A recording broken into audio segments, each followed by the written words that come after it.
just given me a mantra that you do everything new, you thought of something new, come out of your comfort zone and you will be the winner.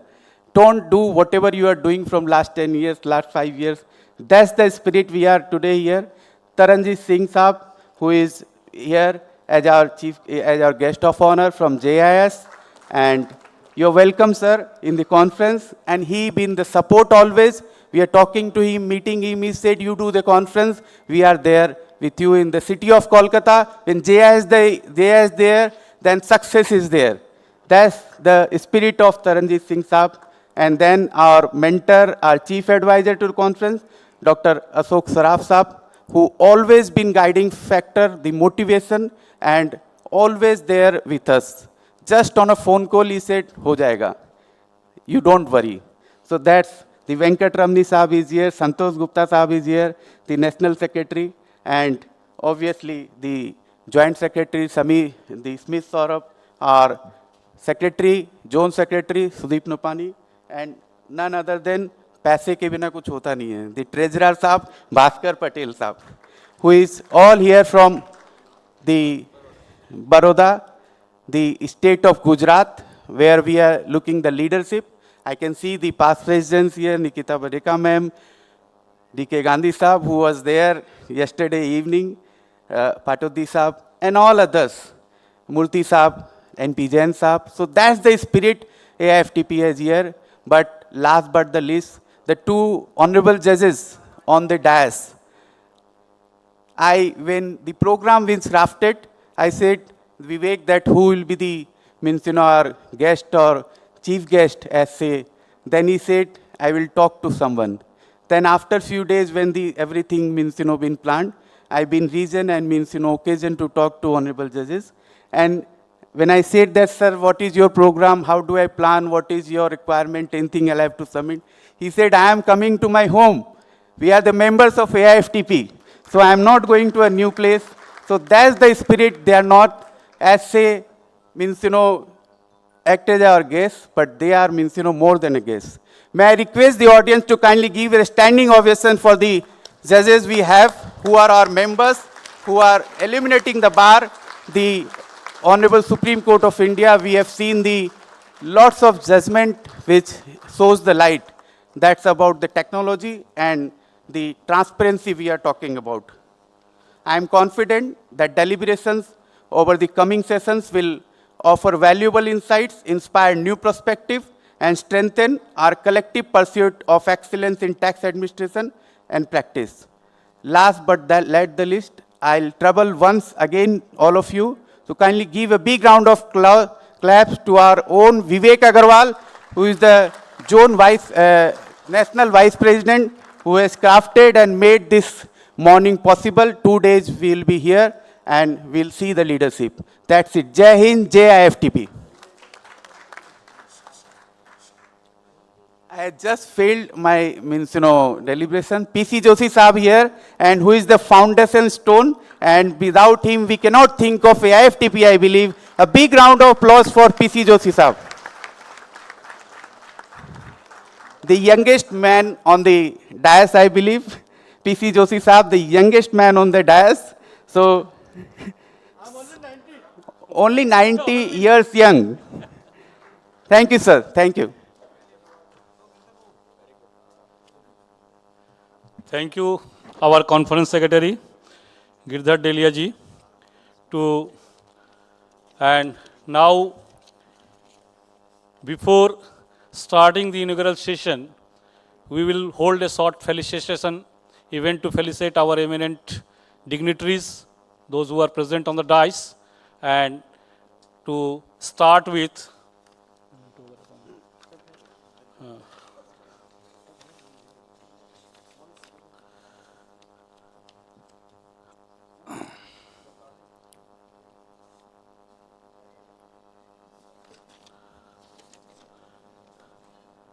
now, I would like request to our member Bhaskar Sinha Rai to come forward with memento and shawl to felicitate our Honorable Justice Sri Rajesh Bindal Sir, Supreme Court Judge of Court of India. Please, Bhaskar. Please.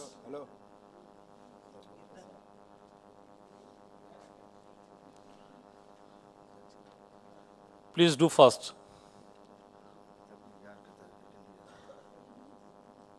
Shyam, please.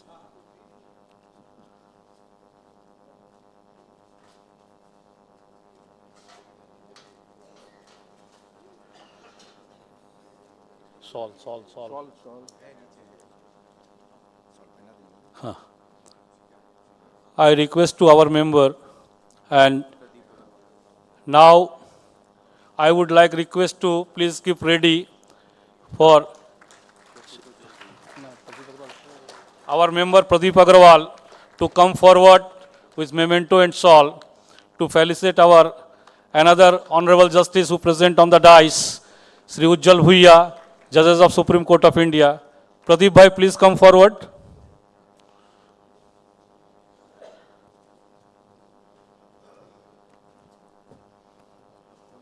तीन Ashok Saraf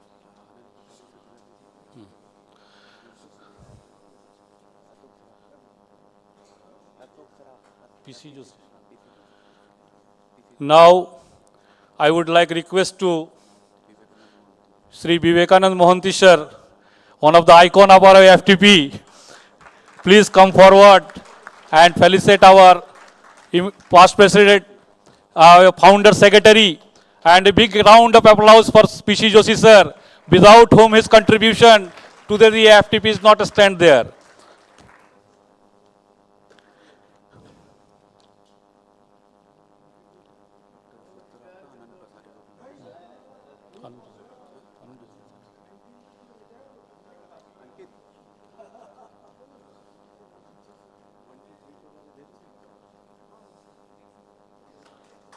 Ashok sir, ताली थोड़ा जोरों से होना चाहिए, हमारे founder secretary हैं. Now I would like request to Sri Anand Pashari ji, one of the icon of our AFTP, please come forward and felicitate our past president and one of the icon of the Eastern Zone, not on all of the India of the FTP, Dr. Ashok Saraf. Please.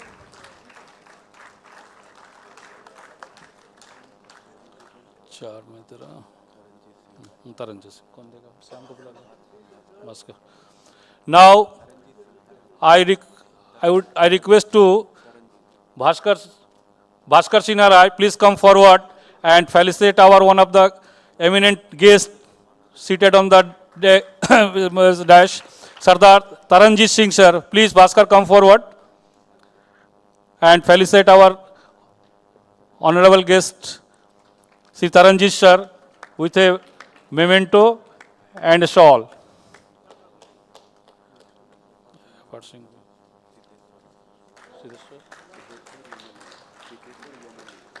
Now I would like request to Siddheshwar Yamali, please come forward and felicitate our one of the keynote speaker of this conference, Sri F.R. Singhvi sir. Sir, please come forward with a memento and shawl and give a big round of applause for Singhvi sir.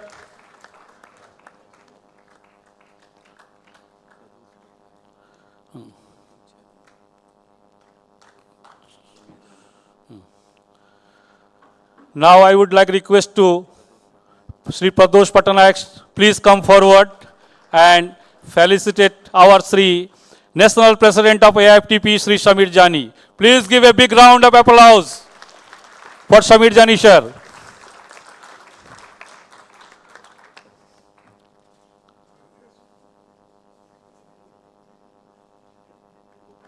सात number कौन है?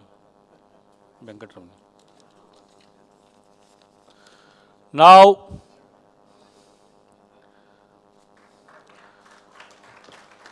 I would like to request to Gopal Tulsian ji, please come forward.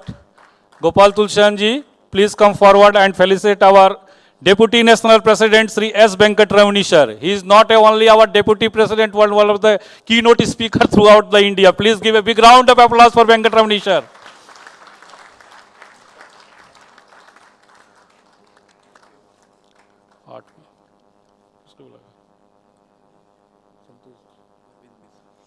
Now, would like request to Sri Arvind Mishra ji.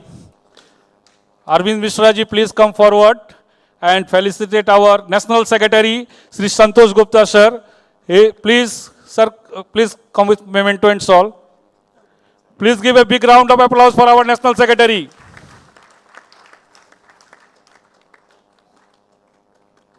No. मैं तेरा ये विवेक तू बोल रहा हूँ कहाँ है? Now I would request to Sri Sandeep Agrawal ji, please come forward and felicitate our conference chairman. Without him is not possible today this Golden Jubilee NTC Inaugural Session Conference. So give a big round of applause for Vivek bhai.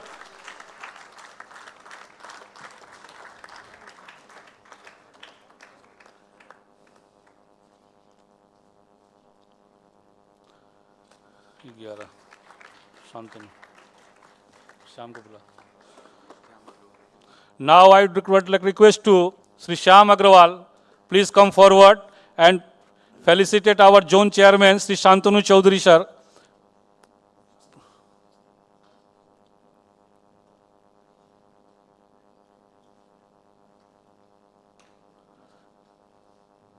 Give a big round for applause for our zone chairman, Shantanu Chaudhary. 12 कौन ना उसके बाद है भास्कर पटेल है हाँ हाँ होगा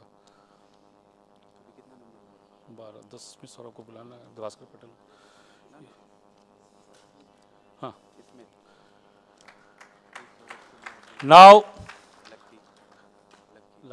now I request to Lucky ji, please come forward and felicitate our National Joint Secretary Sri Smith Saurabh ji. He is present on the dais. He is doing a very big job in the last year Patna his conference in Eastern Zone. Give a big round for applause for Smith bhai.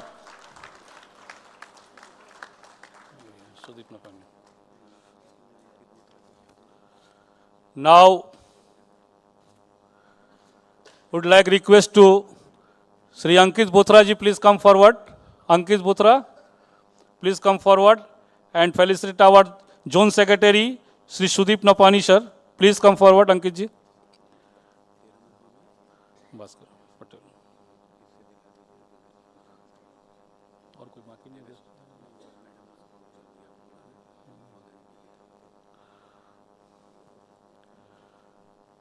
नहीं तेरा इसमें और कोई बाकी नहीं रह गया stage पे देख लेना किसको बुलाएगा अभी किसको बुलाएगा भास्कर पटेल हाँ किसको अरे उसको बुलाना किसको नाम बोलता Now I would like request to Sumit Garodia, please come forward and Sumit ji, please come forward. Sumit Ginodia, please come forward sir and felicitate our Bhaskar Patel ji, National Treasurer. He is present on the dais. Give a big round for applause. Without treasurer, any can do nothing possible. Finance is the one of the important part of the any organization. So a big round for applause our treasurer.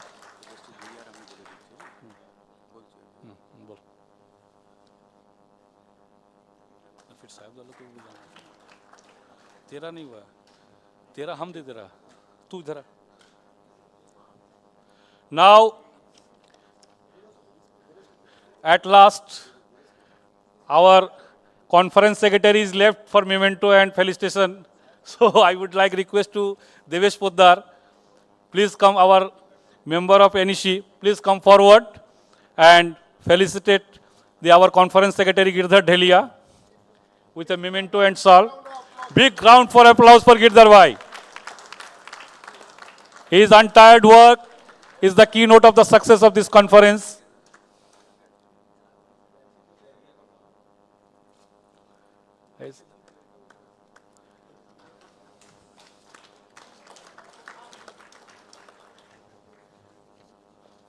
Hello.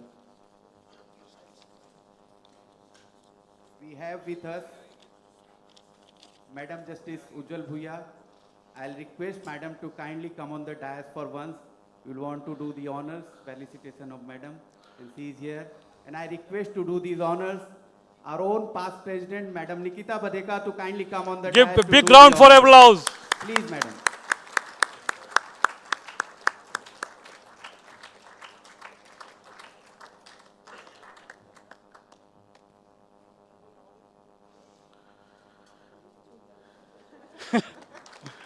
Give a big round for applause for Mr. Justice Bhuiya. He is part of us to the August conference. Now, we have entered in the second part of our inaugural session, and we have among us one of the very popular person and keynote person in the conference room, Mr. Siddhartha Mukhopadhyay, advocate and member of the Bar Council of West Bengal. He is commonly known as the Sahebda. आप लोग किसी जगह जाइएगा तो अगर बंगाल में किसी भी बार में एसोसिएशन में जाइएगा तो खाली बोलिएगा साहेबदा, तो साहेबदा के नाम से सभी जानते हैं साहेबदा. तो he is not only a member of Bar Council, is the very popular figure in the advocate fraternity, and is the very corporate and everything. Now, please come on the desk, sir. Please come on the desk.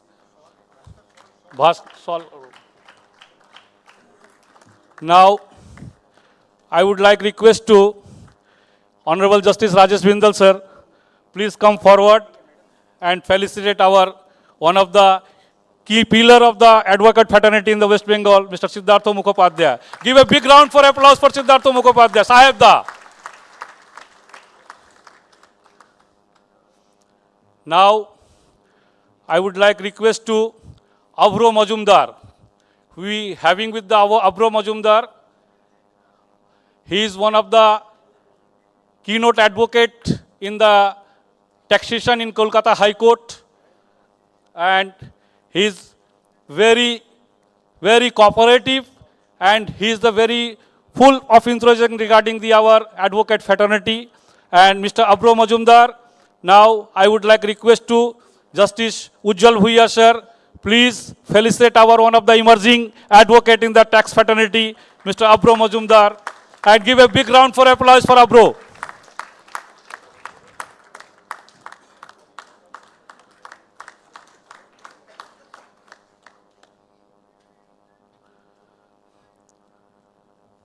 Now, by this, we have in this felicitation program ceremony, and now we go with our release of the souvenir, master souvenir, and please I would like request to see Ankit Bothra.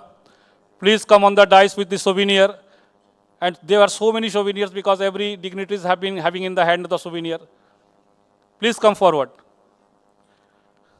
And on the eve of the Golden Jubilee Inaugural NTC, we have released our souvenir.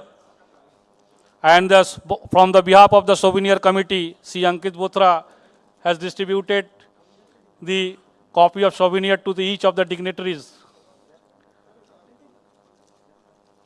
खोल दो उसको, खोल दो. अंकित उसको खोल दो. Please open.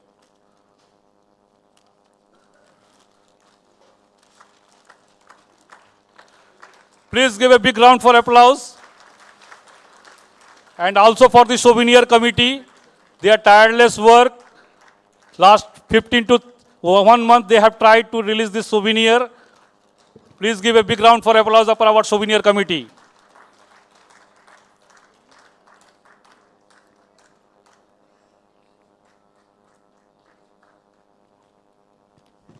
And now I would like request to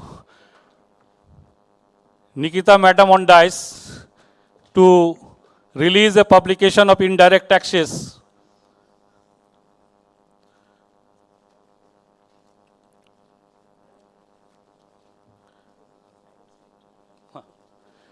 Yes. With the permission of my lords, I would just speak a word about the book. Where this is a book on the GST 80, which is still to come into force. Of course, the President bench has started. But it's a book written by CA and advocate Mr. Abhay Desai of Gujarat. It is written in 10 days Diwali vacation in a flawless language. Law and procedure about GST. It is one of the first book of its kind in India. Please. We have only limited copy today. The rest I'll announce later on. It is a great movement for proud our Honorable Justice Sri Rajesh Bindal sir inaugurate this book, the Honorable Justice Ujjwal Bhuiya to release this book of the indirect tax, and is very helpful for our advocate fraternity, those who are practicing in the revenue and taxation. Please give a big round for applause for Nikita madam.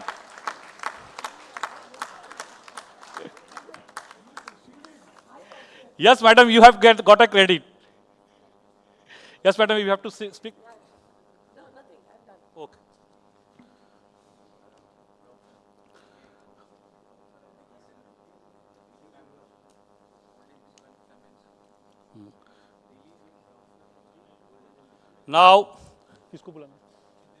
Now, we are going to release our inaugural Golden Jubilee Convention brochure, and on the dash,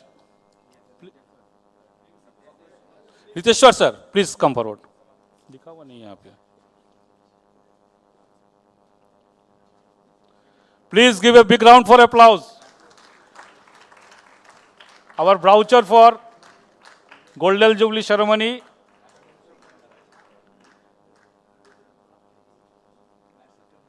National Convention.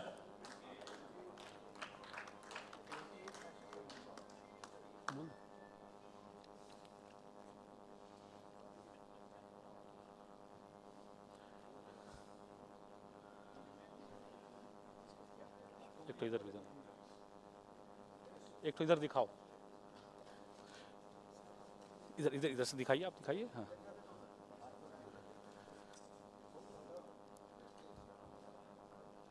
Thank you.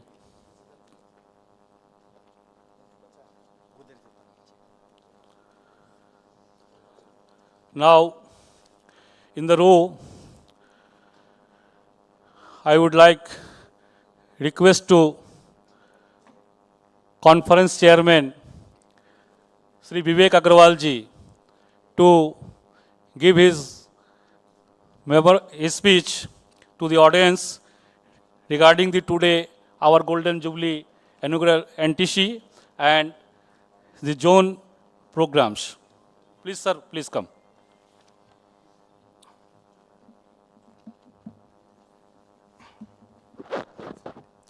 Namaskar. Good morning and welcome to Calcutta, everyone. Calcutta, known as City of Joy. Honorable Chief Guest, Justice Rajesh Bindal, Judge Supreme Court. Justice Ujjwal Bhuiya, Judge Supreme Court. Our guest of honor, Sardar Taranjit Singh sir, distinguished past president, esteemed member of National Executive Committee, respected senior advocates, fellow tax practitioner, delegates from across the nation, ladies and gentlemen. It is with profound pride and deep sense of responsibility that I stand before you today in the heart of Kolkata, the city of joy, as a conference chairman of the Golden Jubilee inaugural celebration of All India Federation of Tax Practitioners. Half a century of unwavering commitment. As we gather under the sacred motto of our federation, ethics, education, and excellence, let these three pillars guide not just our words today, but our action tomorrow and beyond. Ethics. We began in 1976, not merely as an association, but as a moral compass for tax professionals across India. In an era of evolving laws and complex compliances, AIFTP has stood firm on the bedrock of integrity. We do not merely interpret law, we uphold its spirit.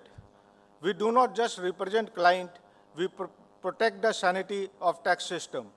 Today, as we celebrate our Golden Jubilee, let us renew our pledge, no compromise on ethics, no dilution of trust. Education, from the modest seminars to national convention, now digital learning platform, AIFTP has been the beacon of knowledge for generations of tax practitioners. Our journals, research papers, and representation before the Ministry of Finance and Revenue authorities reflect a legacy of intellectual leadership. Excellence is not a destination, it is a habit. And AIFTP has cultivated this habit across 5 decades. Today, as we stand tall with over 12,000 members and 5 zones across India, we are not just an association, we are a movement of excellence, a special word of gratitude. Before I proceed further, please allow me to express my deepest gratitude to one individual whose vision, dedication, leadership have brought this inaugural Golden Jubilee Conference to life in such a grand splendor. Dr. Ashok Saraf, our National Past Vice President, my mentor, my guide, and my elder brother. Sir, under your stewardship, this Golden Jubilee celebration is not just a celebration, it's a tribute to legacy, a bridge to the future, and a testament to what collective will can achieve. Organizing this monumental event in Calcutta with such meticulous care and grandeur is a reflection of your passion for this federation. Sir, you have been a mentor and elder brother of our zone and always guided us. On behalf of every member of zone and every delegate present here, thank you, sir. This moment is yours. As we move forward, we remember the architect of our legacy. As we inaugurate this Golden Jubilee, let us pause in solemn gratitude to honor the past presidents, office bearers, and countless unsung members who led the foundation of AIFTP with sweat, sacrifice, and sheer conviction. It is with great honor I announce that we have among us Sri P.C. Joshi ji, the esteemed founder member and the inaugural Secretary General, who is young at the age of 92, has been a pioneering force in uniting tax professionals across India. Since the organization inception in 1976, it is a profound honor to have him grace the Golden Jubilee inauguration today, marking 50 years of transformative impact on the profession. Sir, we remember you, we salute you, and we promise to carry forward the principles which you have laid down for the Federation in future. My dear friends from every corner of India, from the hills of Shillong to the shores of Kanyakumari, from the deserts of Rajasthan to the deltas of Bengal, your presence makes this Golden Jubilee truly national. You are not just attendees, you are living legacy of AIFTP. As we step into the 50 years, let us embrace technology, AI blockchain, and data analytics, not with fear, but with mastery. Kolkata, the city of joy, has always welcomed ideas, intellect, and idealism. Today, it welcomes the Golden Jubilee of AIFTP with open arms. Let this inauguration not be the peak, but the launch pad. Let every session, every interaction, every resolution in the next 2 days echo our motto, ethics, education, excellence. Jai Hind, Jai AIFTP. Thank you.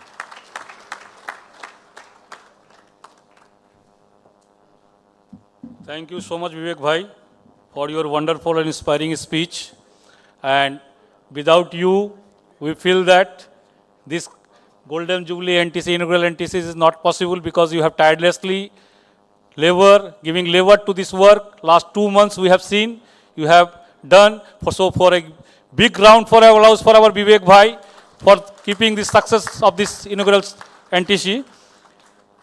And in the row, and I would like request to our East Zone Chairman, Sri Shantanu Chaudhary ji, please come forward and give his valuable speech.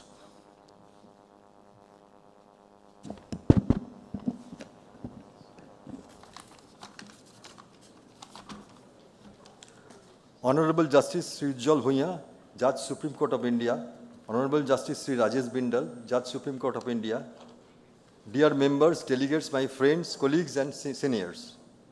It gives me immense pleasure to attend this National Tax Conference at Kolkata, organized by the All India Tax All India Federation of Tax Practitioners, Eastern Zone. This event holds special significance as this is the inaugural tax conference marking initiation of the year-long celebration of the Golden Jubilee of AIFTP.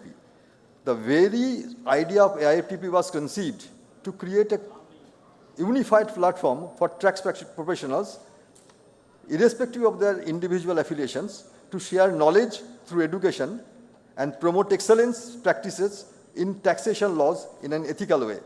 We, the fraternity of more than 11,000 members of AIFTP, strongly believe that the glorious 50 years of its existence is the ample proof of upholding its motto, ethics, education, and excellence.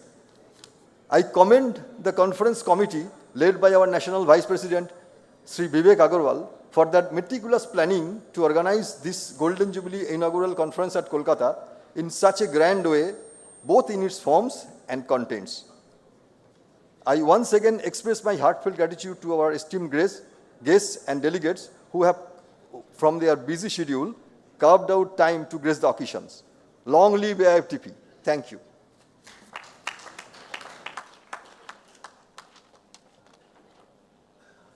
Thank you, Shantanu Chaudhary ji, our zone chairman, for giving a remarkable speech.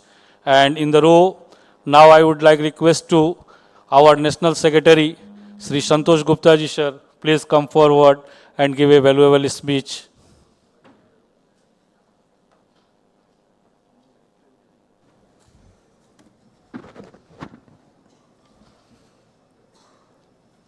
Suprabhat. Good morning.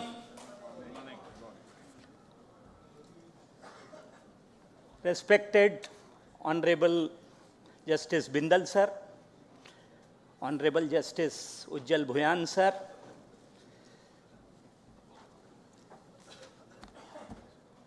Guest of Honor Ashok Saraf sir, Haranjit Singh sir, F.R. Singhvi ji, S. Venkatramani ji, my national president Samir Jani ji, our founder, Secretary General P.C. Joshi sir, the pillar of AIFTP, my national treasurer Bhaskar Patel sir, and all respected past presidents and my seniors and my dear AIFTPians.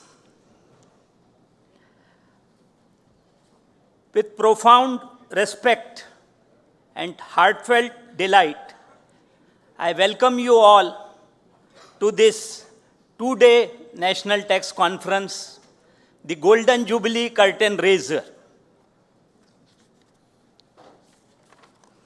in the city of joy, Kolkata.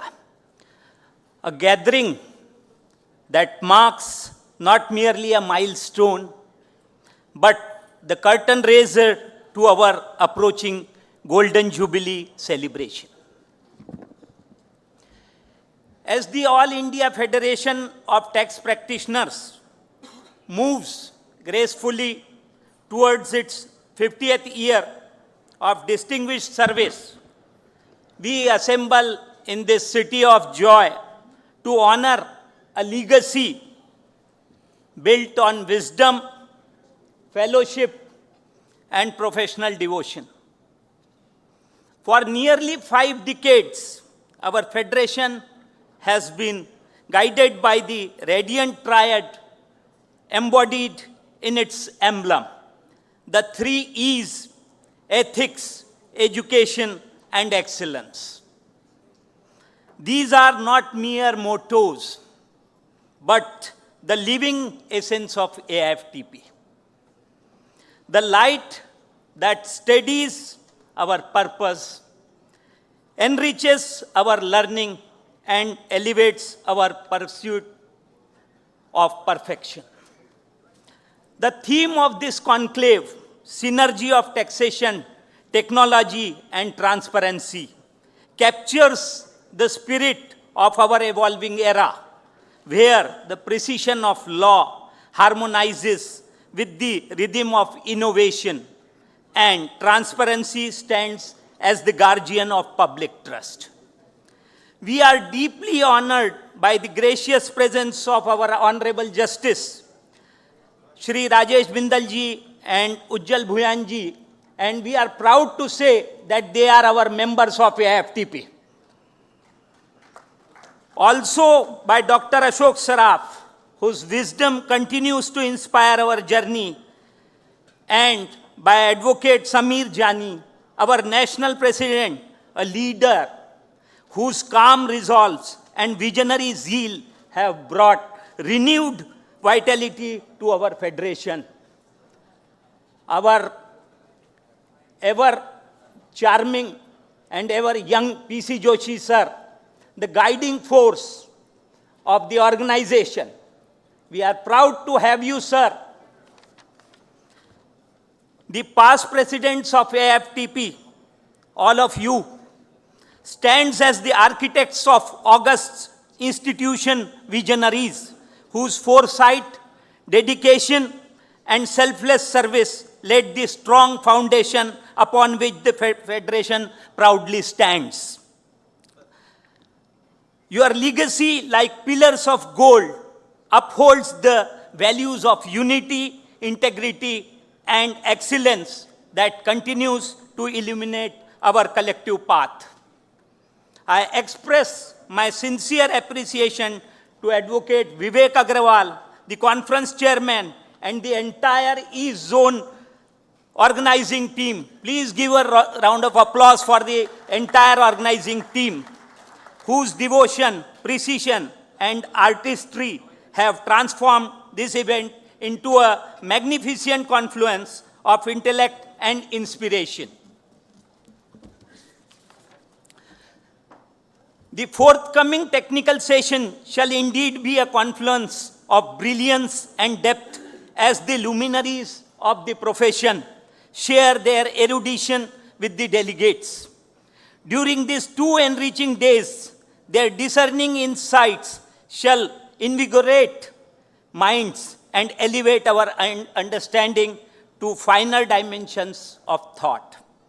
May this golden Jubilee curtain raiser not only commemorate our illustrious past, but also awaken the promise of a vibrant future where every member of AFTP walks steadfast upon the luminous path of the 3 E's, upholding ethics as conviction, nurturing education as a shared mission, and pursuing excellence as our timeless calling.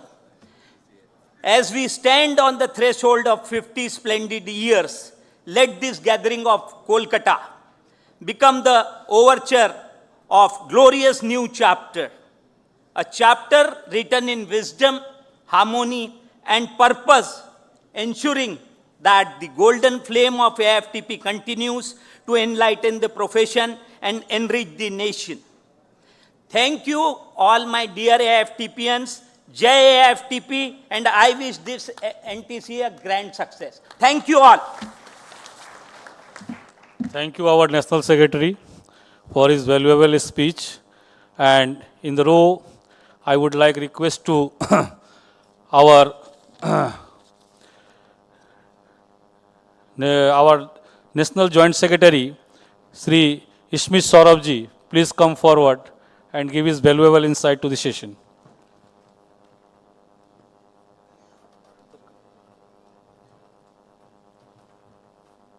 Thank you, Rajesh ji. Honorable Chief Guest, Honorable Guest of Honors, dignitaries on the dais, dignitaries of the dais. It is our immense pleasure to see you all here in the inaugural session, NTC. And on our behalf, our committee behalf, we welcome you. We welcome you. Most welcome, sir. Thank you. Thank you so much.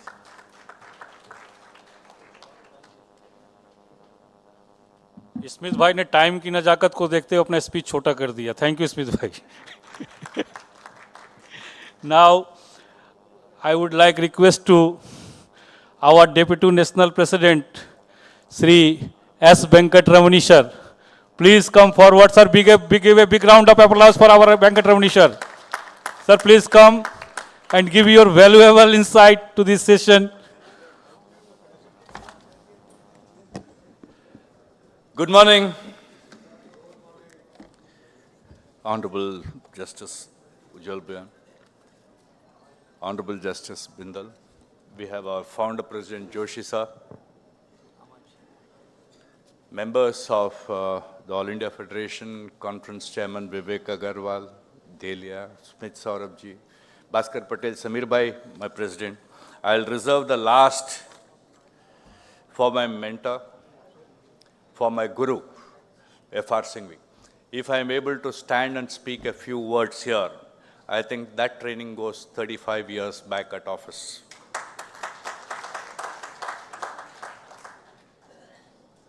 I joined Singhvi Dev and Unni not knowing how to construct a few sentences. This is the reality. This is the reality. I actually could not stand on stage and speak a few words. This is the reality. I joined Singhvi sir not knowing what yes of sales tax meant. I did not know. This office gave me 2 years. I would come to office, read, and get back home. This was my job. I didn't do anything more than that. I don't know how many times F.R. Singhvi made me read Chaturvedi and Pitsarya and Kanga and Palkiwala. The number of times that I would have read it. The number of times that he would have made me read each of the sections, explanations, clauses, provisos with the punctuation marks. Thank you, F.R. That's what's put me on stage. Thanks a lot. Now, there are lawyers, there are advocates who are outstanding, who are excellent. But in my mind, Nani Palkiwala is fixed. His legal knowledge was stupendous. He was erudite. His clarity of thought was outstanding. He had the ability to think on his feet. He had excellent courtcraft, and he was gifted. That is advocacy at its best. Who can forget the 2 judgments that he argued? My Lord, one was Keshavananda Bharati's case, and the second one was T.N. Seshammal. While Keshavananda Bharati gave us the constitution, Seshammal's case was what he lost. One of those very few one of the very few cases that he has lost. So I think to that extent, my mind goes back to Nani Palkiwala. Now turning my attention to All India Federation of Tax Practitioners. 50 years is not small. We are one of the founders here, P.C. Joshi on stage. 50 years they have been the leading lights of this All India Federation of Tax Practitioners. My mind goes back to the 3 words of the All India Federation of Tax Practitioners: ethics, education, and excellence.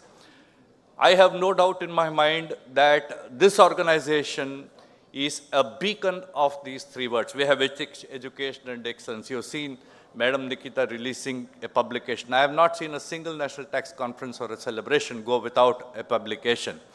We have some of the finest speakers. We have given this country some of the judges of the Honorable Supreme Court, the High Court, and the lower courts, Madam, I think I can say that, of the lower courts as well. No? From the members of the Federation who have been elevated. Yes. Yes. Am I right? Yes.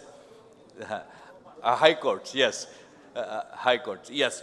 So, this organization or this association is a center of excellence insofar as education is concerned. It's a matter of pride for me to be a part and parcel of this august institution for over 2.5 decades. I urge each member present here, because the job of an opening speaker is to deliver wisdom. I'll try in a very few words what to do.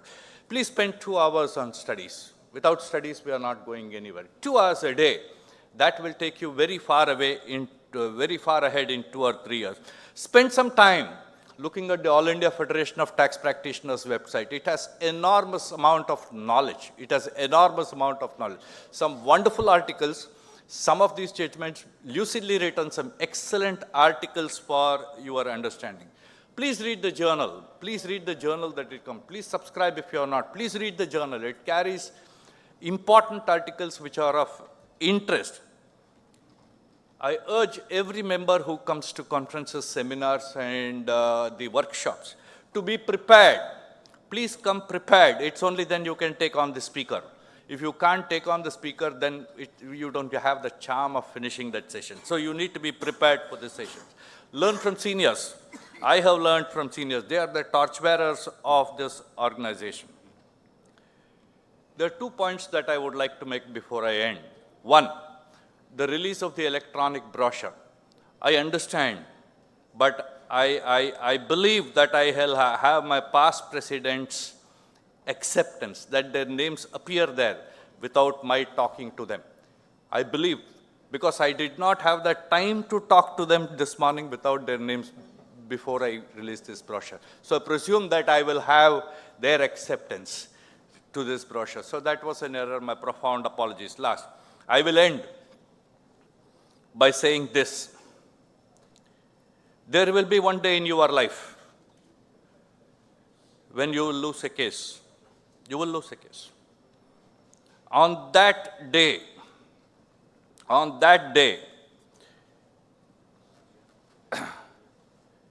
you try and retain the client. Be honest. Tell him. Don't pass on the blame, saying officer aisa tha, ye aisa tha, wo aisa tha. No, be plain, be honest, be polite, be forgiving. Tell them, mera haath se chut gaya, case chala gaya. We'll get it ready. So that day will be there in your life as an advocate, as a chartered accountant, as a professional, when you will lose your client. There will be a day in your career when you will lose a case, you will lose a client, but don't lose your court. Don't lose your court. Don't behave badly. Don't go back to officers and tell them, sir, aapne ye nahi kiya, wo nahi kiya, theek nahi kiya. No. Take the blame, but don't lose the court too. There might be a day in your career when you lose the case, you will lose the file, you will also lose the court. You will also lose the court. But don't lose your conscience. Don't lose your conscience. That is what will take you far and wide. Jai Hind, Jai AFTP. God bless you all. God bless you all. With a request that please register in large numbers for the AFTP National Conference at Bangalore. Thank you so much. Thank you. Thank you. Thank you, our Deputy President, Sri Venkatramani sir, for giving a remarkable speech regarding our profession and the journey of the AFTP. And in the row, I would like call to our National President, Sri Samir Jani sir. Give a big round of applause for our National President to enlightening us by his valuable speech. And he also described the journey of AFTP, and he is the most at the president at present session.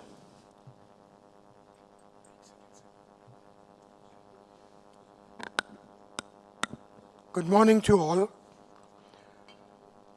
At the outset, the time allotted to me has been curtailed, voluntarily, because the Honorable Chief Guest and the Guest of Honor are supposed to leave within the time.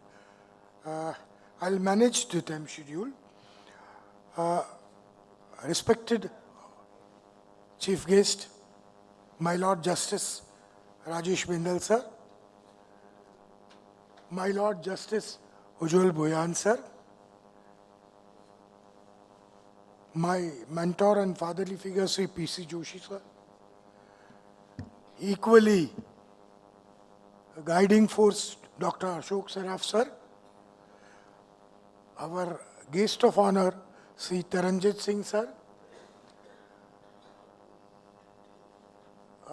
F.R. Singhvi sir, dignitaries on the dais, because I won't take much time to address each of them, otherwise my time limit would be over. So, all the distinguished guests on the dais and my most respectable past presidents sitting across me from 31st of December or 1st of January, I'll be accompanying you, sirs. Well, at the outset, I would make Ujjwal Bhuyan sir recollect that Your Honor, Your Lordship, administered the oath to me, and he will be there at Bangalore. Madam too would recollect that they were there at Junagadh.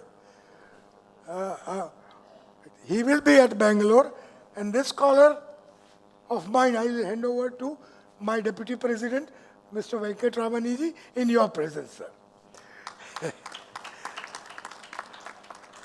I would thank F.R. Singhvi, sir, for his kind advice. In fact, my thanks would be on behalf of AIFTP, sir. Since whatever you advised my Deputy President, he is here as a Deputy President. He was reluctant enough, let me clarify. I mean, he was reluctant enough to take over the responsibilities. But for the advice of Singhvi sir, he agreed upon and he took over the responsibilities.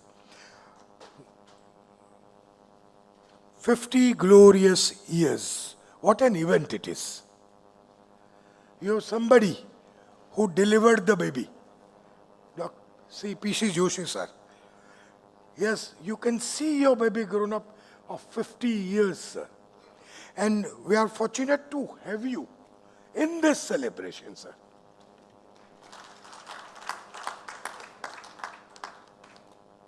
The goals, the targets, the discipline set up by these legends.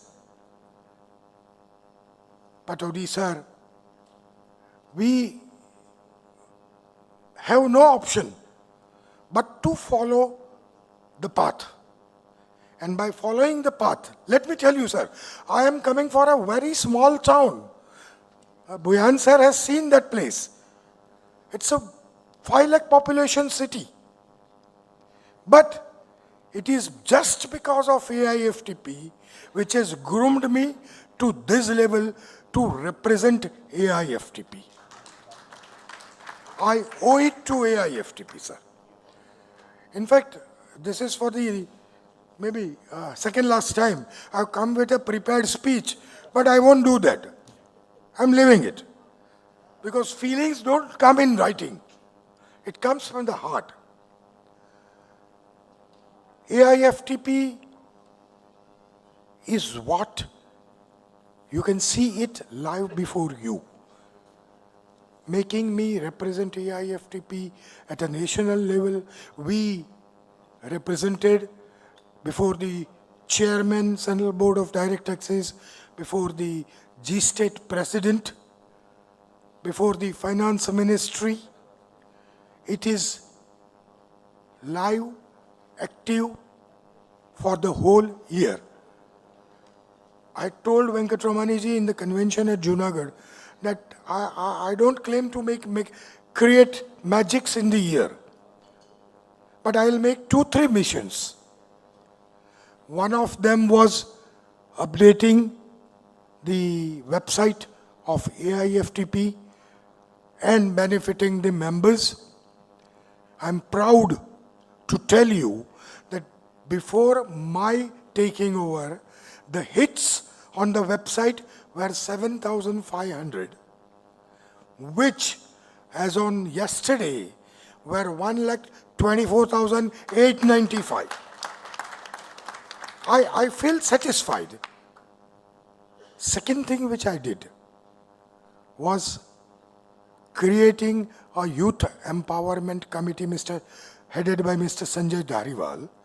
And like what Venkat Ramaniji said, we will be mentoring the youth for the coming future. And the future is in the youth. So that was one which we could do it. And the last one was that Income Tax Act 2025.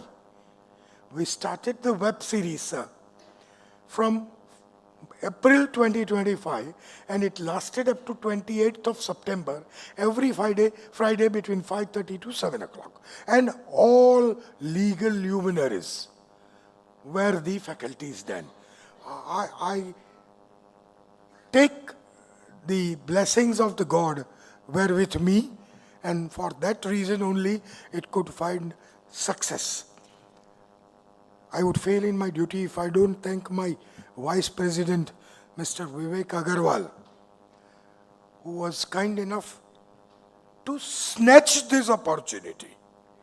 I was talking to him about National Tax Conference, and he obliged me with a Golden Jubilee inaugural felicitation. Thank you very much. My objectives on taking over the charge was to make each zone come into mainstream. And accordingly, lastly, I will be making East Zone vibrant, active, and back to the mainstream. Thank you very much. Thank you.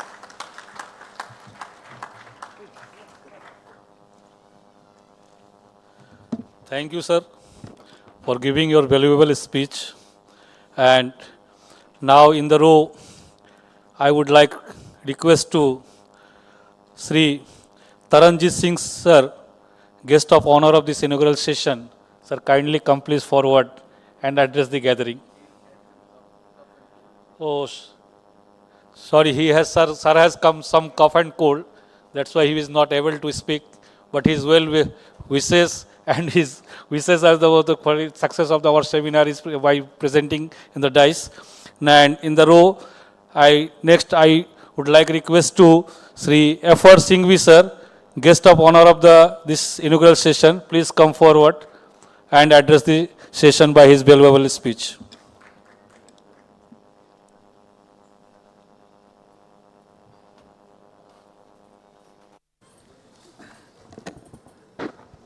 Good morning. Honorable Justice Sri Rajesh Bindal Saab, Honorable Justice Sri Ujjwal Buyan Saab, President Sri Samir Jani, Sri P.C. Joshi, all other dignitaries in the hall.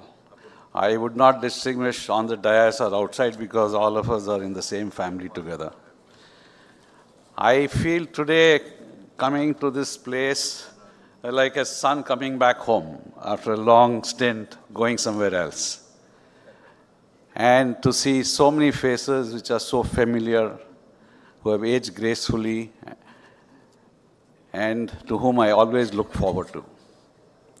And on top of it all is Mr. P.C. Joshi. When I met him today, I don't think I've met anybody in this world who has not aged in 20 years. He remains just the same, not just physically, but even mentally is sharper than I am. He was always sharper than me. Now the gap is actually, I think, increasing. So it's a pleasure to be here, and I have to caution you, and rather I had to accept the fact that my reputation precedes me, but after seeing me, you may not probably feel that I deserve so much of reputation. So with that caution, I humbly accept the kind of honor you have given me to address this curtain raiser of 50th celebration. And with Venkat, please, I would say that Venkat's talk, as far as my appreciation goes, please discount it by 90% or 90% sale. So, to me, as a practicing chartered accountant, I practiced for 25 years. I have grown very much through this forum. I started as an income tax person because my father was in income tax. I went up to All India seminars of chartered accountant speakers, but I found that nobody was still willing to give me good work from the corporates. And I used to attend all the conferences in Bombay Chartered Account Society to see that whether I can do further network, learn more, and trying to get more clients, but it never worked. But generally, most corporate companies would ask me about sales tax. And so I changed my loyalty from income tax to sales tax, and I changed my loyalty from Bombay's Chartered Account Society to AITF. So that is how I got associated with All India Tax Practitioner Federation.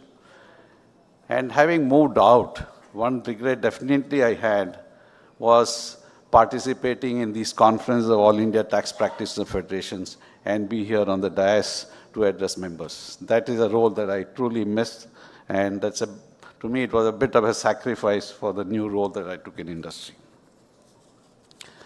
So coming to the subject of today, we are at the cusp of major change, not only in the country, but across the world. The kind of mindset post-World War II was to align together, to join together, help out, and see how the world can be made into a better place. And as the economy has grown across the world, things are changing. Human being wants to change. Today there's more of, again, individualistic attitudes coming in across the world, kind of dictatorship, kind of leadership coming in. Globalization is again becoming localization. So next 50 years is going to again create a new set of rules at the global level. And this is where our profession needs to be understanding not only just the taxation, but the economics, and see how the world is moving, and how do we align ourselves and make sure that India is on the top. One of the best things that's happened in 50 years is that India has moved from a very low level of income to a fairly decent level of income. But it is still, we are at the not very top of the pyramid. We have a long way to go. And this is where we should aspire that while the governments are working, the courts are working, how do we make sure that our work creates more of growth and less of litigation? How do we advise our clients to grow and become global players? How do we direct the government to understand business people better, the situation, legal system better, and make it better for the citizens? So if I see Indian taxation, today in the last 20 years I've undergone a major change. A lot of simplifications, particularly the recent 2025 Act, to the extent of even recognizing virtual assets like blockchain and bringing in clarity to its existence and its taxation. But government also took a very major clean sweep up of removing almost 1,500 legal laws. When I checked the net, I was a bit surprised whether this is really true, that 1,500 obsolete laws were removed, with almost 40,000 provisions removed.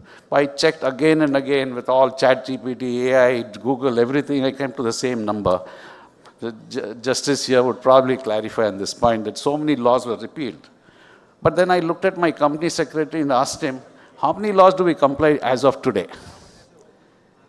And I found that we still comply with 95 acts in my company alone. And there are more laws that some of this don't apply to my company. We follow almost 1,000 regulations per year to comply. So in this situation, whether I'm busy complying with the law or busy trying to find business for the country, that's a question that we have to, as a practitioners, try to make this understood at all levels and see how this can further be reformed. So while we are in the reform journey, this is something that we need to look at. Reforms now aim to build synergy amongst law, governance and technology. Now for this, we need to have some benchmark as to where are we heading. So when I look at it, the best country today to my knowledge is Singapore. And I did a comparison. It requires only 7 tax payments annually. Roughly about 174 compliance hours. So if you have to comply with the various laws of Singapore, you need about 174 hours. And the courts resolve dispute in about 150 days.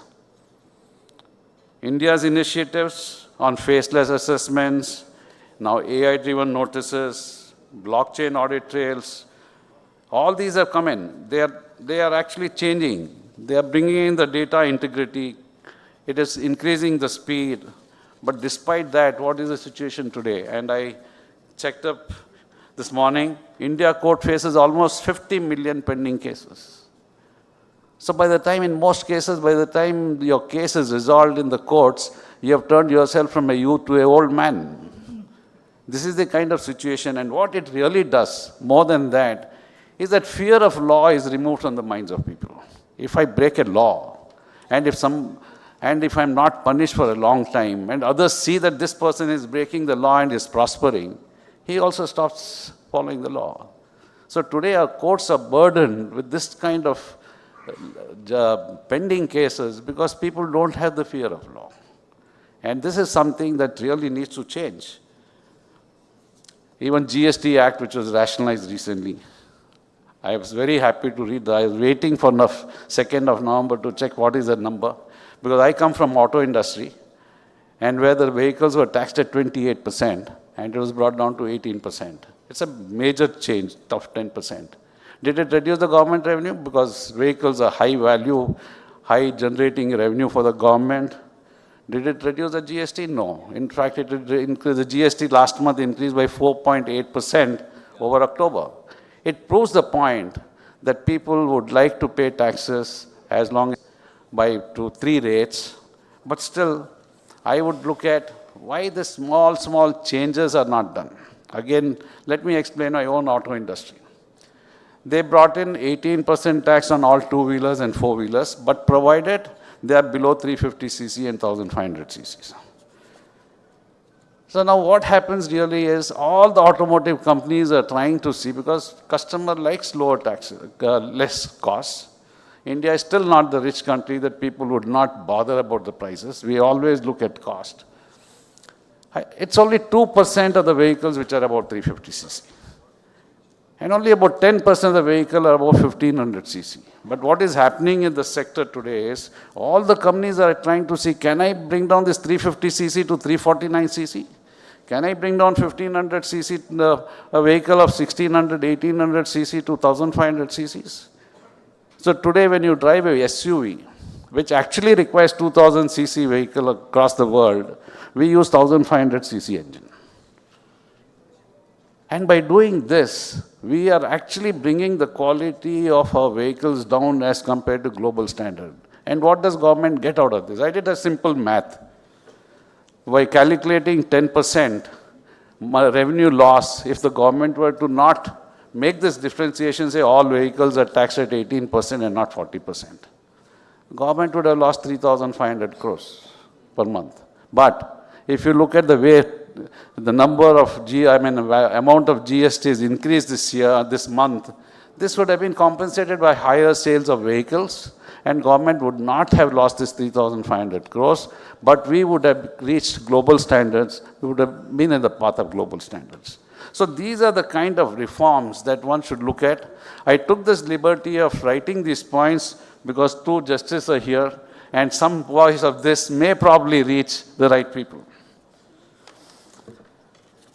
Now coming to technology, I think government should seriously consider our current president to be one of the technology committee member for bringing in IT technologies. His knowledge, trying to get website for ATF and making 7,500 to 1 lakh, congratulations, sir. I think one message I would drive, please follow your president, current president. Let me be clear that this is the technology that every professional has to follow. It makes a world of difference. Yes, every one of us can talk about technology is going to affect in wrong ways, or children are using the phone, tabs at the age of 8 years, 9 years, all this is true. It has to be rationalized. You cannot live without technology. If you want to lead, technology has to be there with you. I don't know how many of you are well versed with various technologies that you can use, but there are a lot more than we can even think of. And government, actually, on that front, when I was looking at technology adoption by government, let me tell you, we should all be proud Indians today. The banking system, the UPI system that today, that we use, just for tax payment, it is 260 lakh crore per month of transactions happen through banking transaction UPI. Nowhere across the world, such numbers are today available. China is on the IT for such a long time. People use it, but we have outbeaten China even on this. America is way beyond. So the government has come very forward. You look at PAN anchors across the data now. All the data are collected.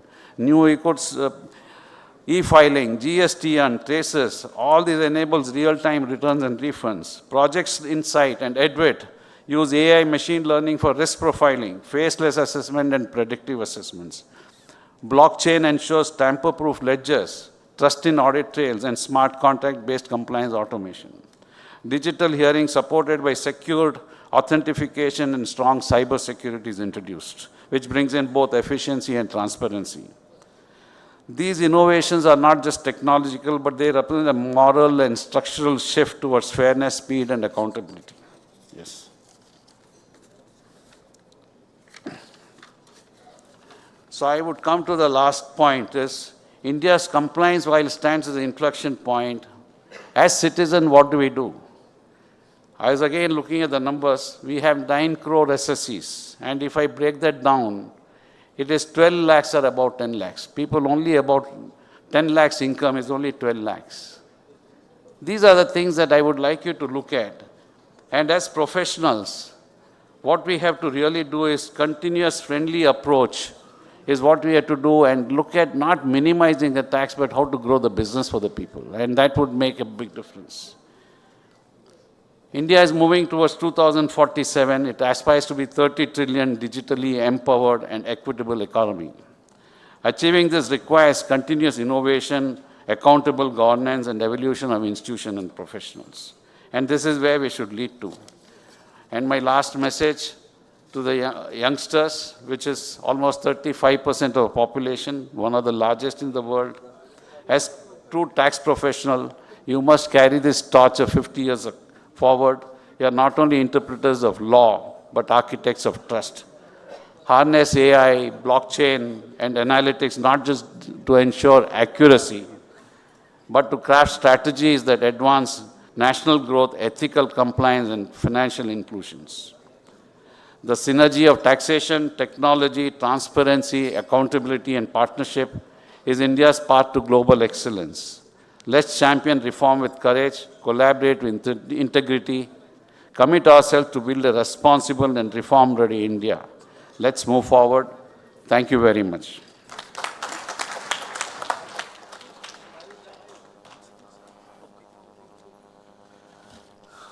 Thank you, sir, for your wonderful and inspiring speech. And we are too late in our inaugural session, and our justices are eagerly waiting to address the sessions by their valuable speech. And now in their row, I have honored to call our founder secretary, PC Joshi sir. आप लोगों को सभी को गर्व होना चाहिए, हमें भी गर्व होना चाहिए, और बहुत जोरदार तालियों के स्वागत के साथ पीसी जोशी सर को हम इनवाइट करते हैं. नाउ पोडियम पे आके ही बोलेंगे, वो बताएंगे कि हम अभी भी ठीक है. Thank you very much.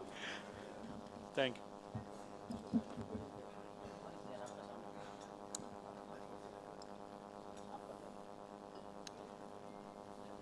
On this dais, we have 3 diamonds of AIFTP and several gems on the dais, of the dais also. My dear brothers and sisters, today my mind goes back to January 1974. Imagine those periods when there was no internet, no mobile. The only mode was trunk call or telegram. During those days, when there was an All India conference, where I was the president of Sales Tax Practitioners Association, that's a local association, where the All India conference was held after 10 years. The first was in 1964, the second was in 1974. It was at that time I mooted an idea as to why can we not have an All India body, because we have, as far as advocates are concerned, a Bar Council of India. Chartered Accountants has the Institute of Chartered Accountants. There was no common platform as far as tax practitioners are concerned. My idea was welcomed by everybody, and an ad hoc committee was formed of 26 persons all over India. And from Bengal, we had 3 gems: Mr. Shashanka Sen, Gopal Babu Chatterjee, and R.D. Sharma. By God's grace, I am privileged to have and be with all of you, because when it was initiated, there were mixed feelings. We started with ordinary members of annual 25 rupees and 10 rupees as entrance fee. We started with life membership of 100 rupees. And after a couple of, I would say 2 years, formal constitution was enshrined by Mr. L.M. Mahurkar from Nagpur. It was inaugurated on 11th of November 1976, when similar All India Conference was held, where my bhai, B.C. Joshi, was president, and there also about 800 members were present. Friends, as I said in the beginning, the response was very, very poor, I would say. And there were some people who were saying that how can you have an All India where each state had its own sales tax law, separate. And I can share with you, after about 2 years, that was in 1978 or 1979, when Pankiwala met me in the High Court, Bombay High Court, and he just inquired, Joshi, what happened to the institute which, the organization which we had inaugurated? Is it surviving or gone? I said, well, it is having teething trouble, but it is still surviving, and I hope it will go on, and it will grow like a large banyan tree. And that has been proved now. I'm happy to see the day, because I myself treat this AIFTP as my child. The idea which was mooted has really come true, and it's my God's grace that I'm here to celebrate its golden jubilee. I never dreamt about it in the initial, but it's only God's. Real Ratnas are there behind you. Just see their photographs. They are Ratnas. And I must say, God give me enough strength to see in the future that this organization, the federation, which initially we have been always saying that we encourage payment of tax, not to pay less, not to pay more. That was the motto with which we started. And I'm sure 3 excellence has come now, and the organization will go on and on for fraternity to come.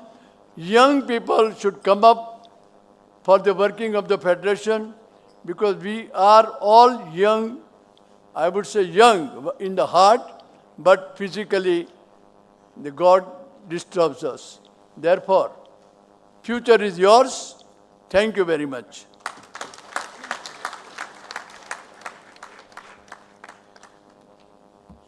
Thank you, sir, for your remarkable speech.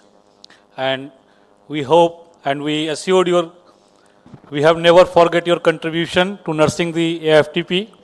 And in the row, I have honor to invite our mentor, our guardian, and without his blessing, this Golden Jubilee NTC is not possible.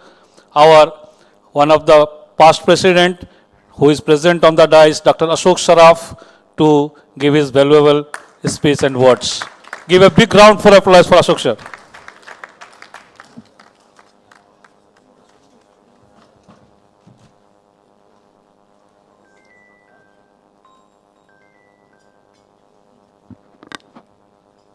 Honorable Mr. Justice Rajesh Bindal, Judge Supreme Court of India, Honorable Mr. Justice Ujjal Bhuiya, Judge Supreme Court of India, Madam Bhuiya, President Sri Samir Jani, Secretary General Santosh Gupta, Deputy President Mr. Venkatamani, F.R. Singhvi, and all other organizing committee members of the East Zone, as well as the past presidents who are sitting here, the incoming past president for the last 10 years who are also sitting here, and my fellow members.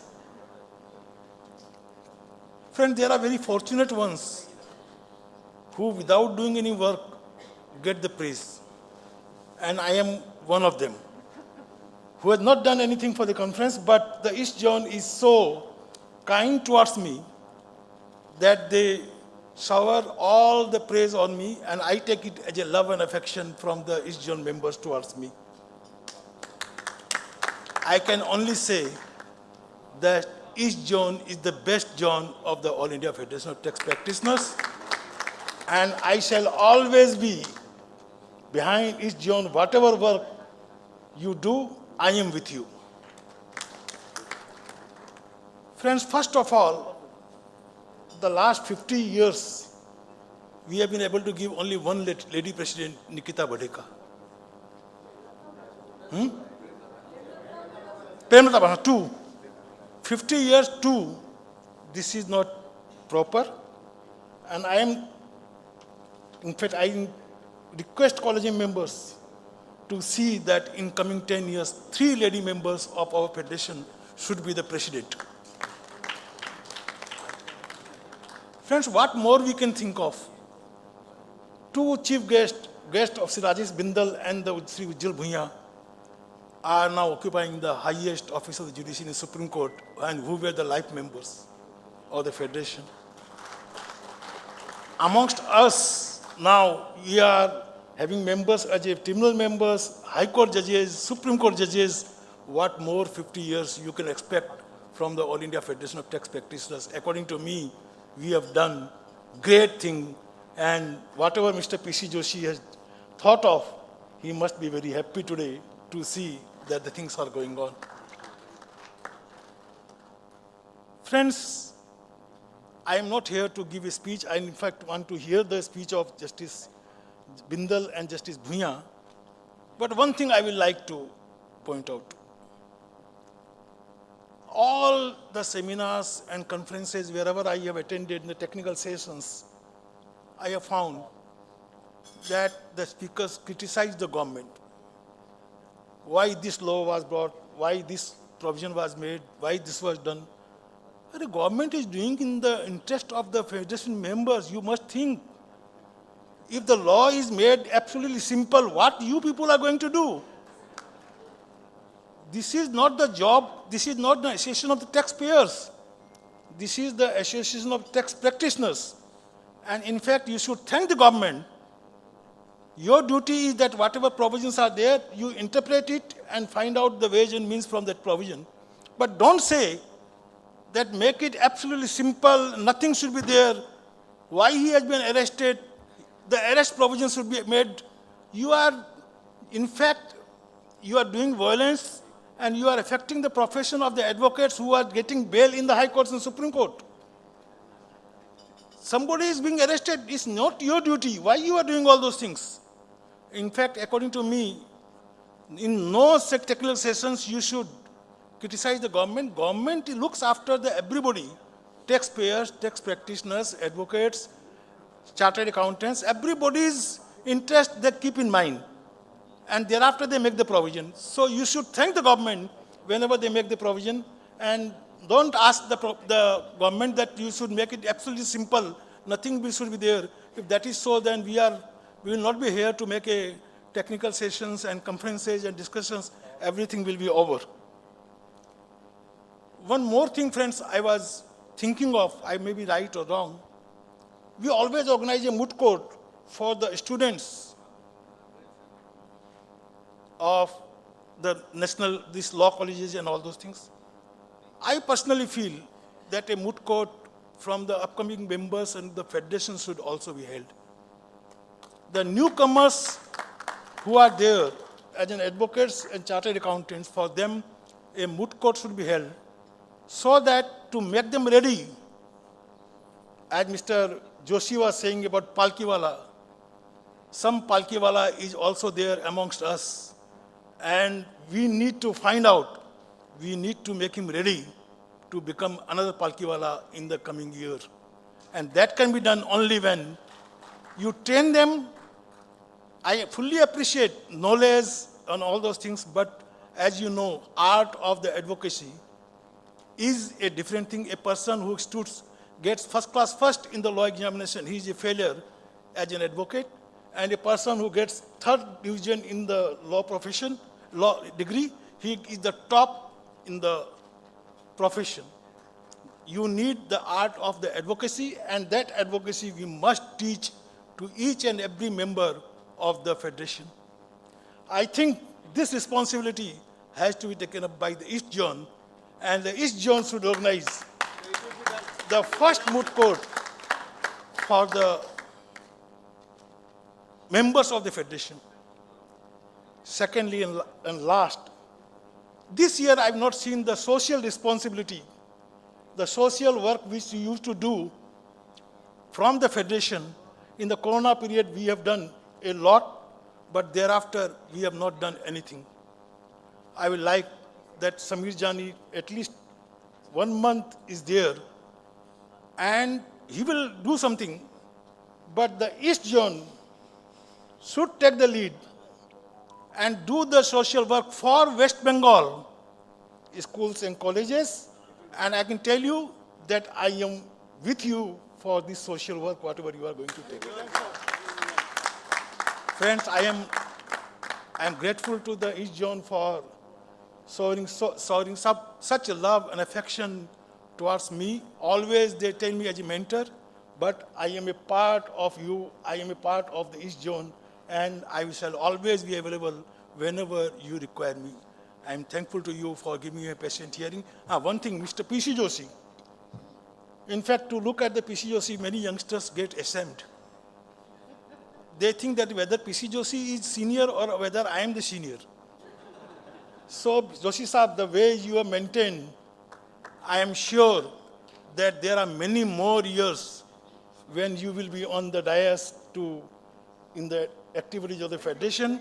And he was the person who, in '93, he made me the member of the federation. I am really grateful that he, in fact, made me the member so that I am amongst all, I am here with you all members. And wish Mr. Joshi a very long, long life and wish me all happiness. Thank you very much. Thank you, sir, for your wonderful and inspiring speech. I urge the audience to give a standing ovation to our Dr. Ashok Saraf, sir. Please give a standing ovation, a big applause. Without his contribution, without his blessing, this program is not possible here. Thank you, thank you. And now we move forward. We have a program for Lifetime Achievement Award, and we are going to provide Lifetime Award.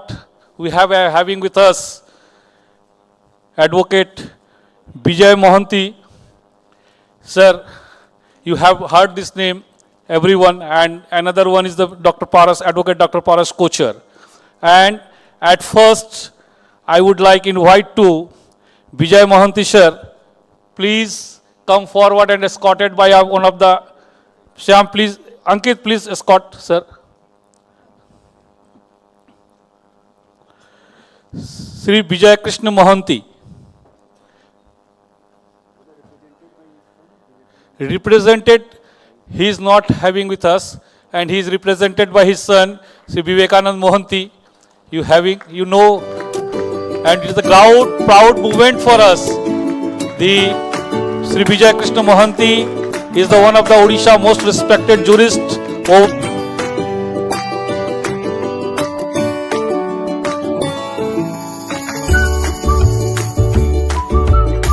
1958, and he was designated as senior advocate in 1975 at the age of 40.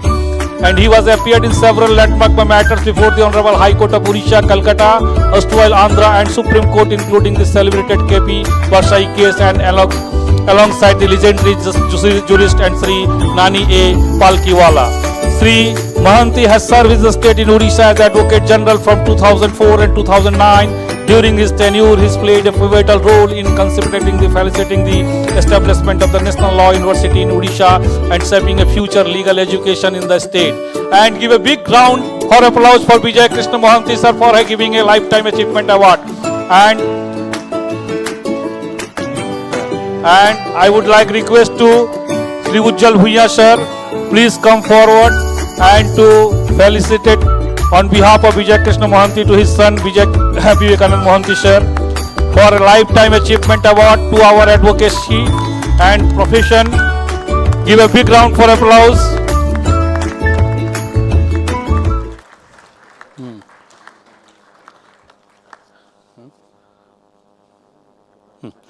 Now,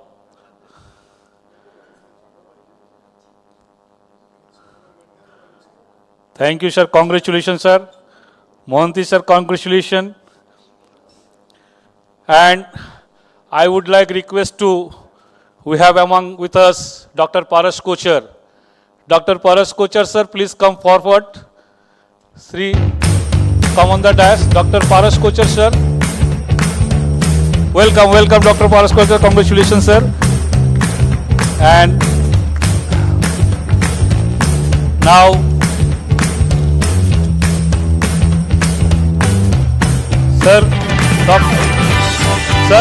Paras Kochar sir has a distinguished advocate, tax consultant, author and newspaper columnist, public speaker, amateur astrologer and YouTuber, website operator and a familiar face on the television. A man of multi-faith talents, he has conducted lectures in 35 cities across the India, covering diverse topics such as income tax, motivational social issues and spirituality. Dr. Kochar has the author of practical aspects of survey, search and seizure and presented in the question and answer format FAQ for each understanding. He is authoring another book of the will succession, trust etc. in FAQ format, and his life story has been so caused as a popular channel and such as the Paras TV and Colors TV, bringing his journey to even a broader audience. He is the past president and member of the various professional and social association. Now I would like request to Honorable Justice Rajesh Bindal sir, please come forward and felicitate our with the Lifetime Achievement Award to Paras Kochar sir. Give a big round for applause. Paras Kochar sir is the son of Kolkata. Please give a big round of applause.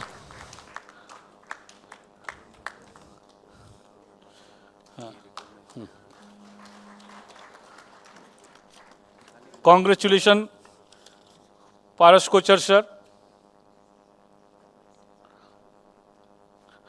Now, we are proud to announce that we have recognized the presence of Mr. Kallol Ganai, IPS, and former IGP West Bengal Police. Please, sir, I would like request to come on the dais. Sir, Mr. Kallol Ganai, sir, please. And I also request Mr. Sushil Goyal, past Central Council member of ICAI, and Sri GC Garg. Please, sir, come forward, sir. SC Garg. Sir, please, sir, come. Come on the desk, sir, please. To be felicitated by honorable judges in the row. Now, I would like request to Honorable Justice Ujjal Bhuiya, sir, please felicitate our former IGP of the West Bengal, Mr. Kallol Ganai, sir. Thank you. Give a big round for applause for Sir. SGC Gar. Now,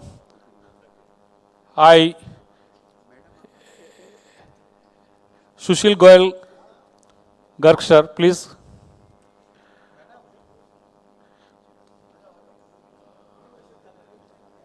Now I would like request to Honorable Justice Rajesh Bindal sir, please felicitate Sushil Goyal, past Central Council member of ICI. Please a big round for applause for Sushil. His remarkable contribution to the field of our profession.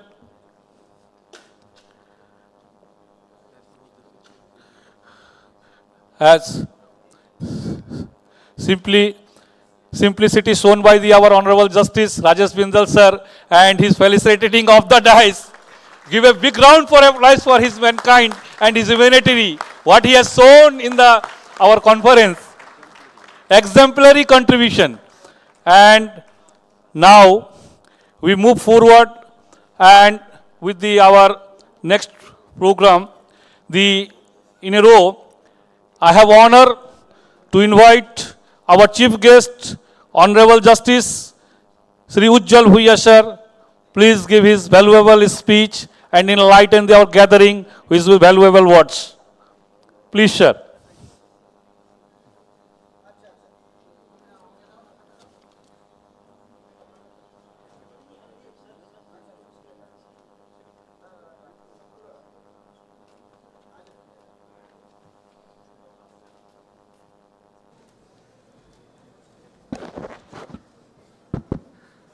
My esteemed colleague in the Supreme Court, Brother Justice Rajesh Bindal,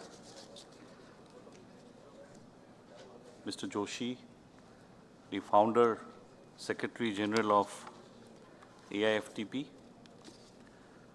Mr. Jani, the current President, Mr. Venkat Ramani, the incoming President, Dr. Saraf, and all the distinguished guests on the dais, in the audience, and dear delegates. A very good morning to all of you. Actually, we are running slightly behind schedule. So I had a word with my brother that in the normal role of seniority, Justice Bindal has to speak last. But I think he has a flight to catch and he has to leave, he said, by 12 o'clock.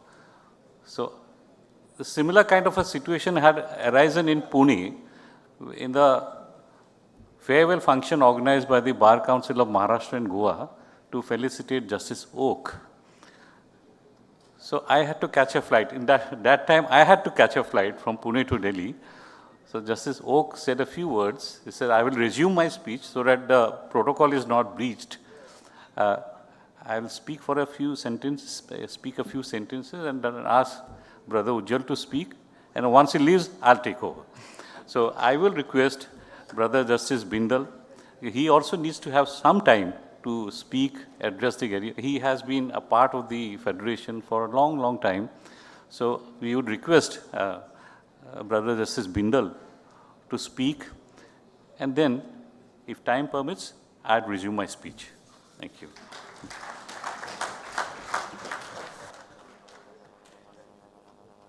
Thank you, sir. Please.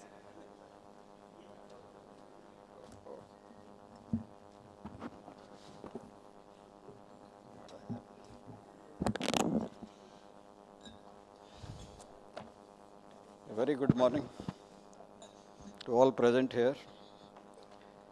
As Mr. Singhvi said, there are all dignitaries. Dais or of the dais doesn't matter. Because we are family members, there is no doubt about it. You see, this is a function, Golden Jubilee celebration starting. First function for that year-long celebrations. and maybe one of the few functions where you have so much of speakers. In the Supreme Court, we had a constitution bench of 13 judges, Keshwananda Bharati. There, I think maybe in the end, we'll have 13 speakers only. And if there are more speakers or more judges in a bench, so normally if a judgment is written and circulated, last people only say, I agree. So whatever has been said, so I agree to all this. So instead of wasting more time or writing more things, now one thing has been said, said by Mr. Saraf regarding simplifying the taxing statutes. I will only add one thing to this, that it's all welfare state, so they have to take care of welfare of all. So that's why they are taking care of the professional communities also who are on tax side or otherwise in the court. If they simplify everything, so this section of society they will not be taking care of. So they have to do all this. Now, another thing said is, he said that we should also do some social work. One is the corporate social responsibility, CSR, we know statutorily is provided. I think let us give it a name. Why can't be professional social responsibility? So we should also do something. Why not? And this federation, I think, because it's a national body, can coin this new term and circulate, and maybe the people will follow in times to come. That yes, we also have some responsibility towards.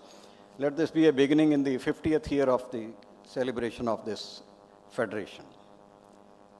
Another thing said was, this is City of Joy. Yes, I also remained here. So in City of Joy, you don't come for serious business. You come only for enjoyment. And first session is only for enjoyment, so nothing serious business is there.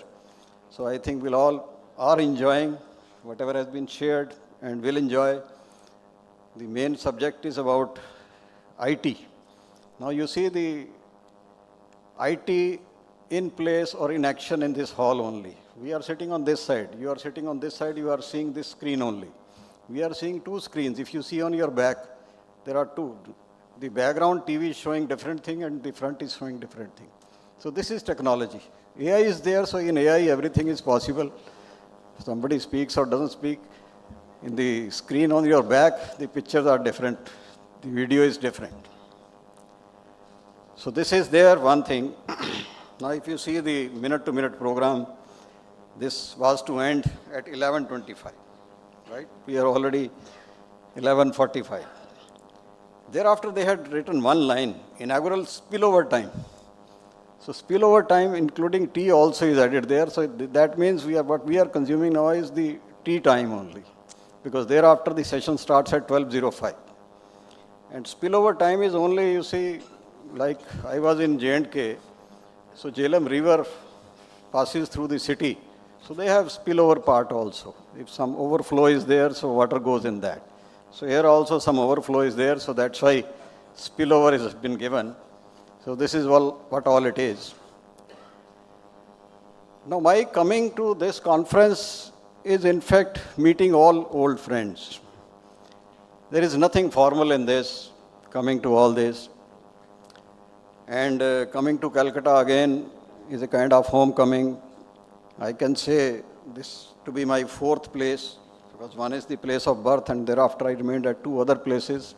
Chandigarh I worked, J&K I worked, and then Calcutta. Thereafter two more places. As a lawyer, yes, some tax matters I have done. But thereafter as a judge, it's not in your hand what roster is given to you. So it's the prerogative of the Chief Justice. Little bit tax work I have done, but I think the tax lawyers also know that they need to keep our knowledge also update. So they continue calling us in these conferences and tell us what is going on. Maybe in inaugural session, maybe in some technical session. This is one part, because that sharing is formal kind of a thing. But informally also we learn a lot of things by interaction with the senior members of the bar, that what is happening in the society. Our judgments also can't be strictly, you see, static, just. Because as we used to hear a term, Saman Kande ko hara hi hara nazar aata hai, so we'll have the experience or memories of our leaving the profession and coming on this side of the bench. and we'll examine everything in that light, not knowing what is happening in the profession, in the society. So that's a very plus point of this, coming to this. Now Calcutta, I think East India Company, it used to be a financial hub. I'll not take much time on all this, but must say that heartiest congratulations to this federation for in 50th year of its celebration. And I can share that I have also got more than 25 years of experience after becoming a member of this federation, because I joined, I think, in 99. So Silver Jubilee I have also done. Object is very good. There is no doubt about it. We all know about it. But just see the change in Bombay.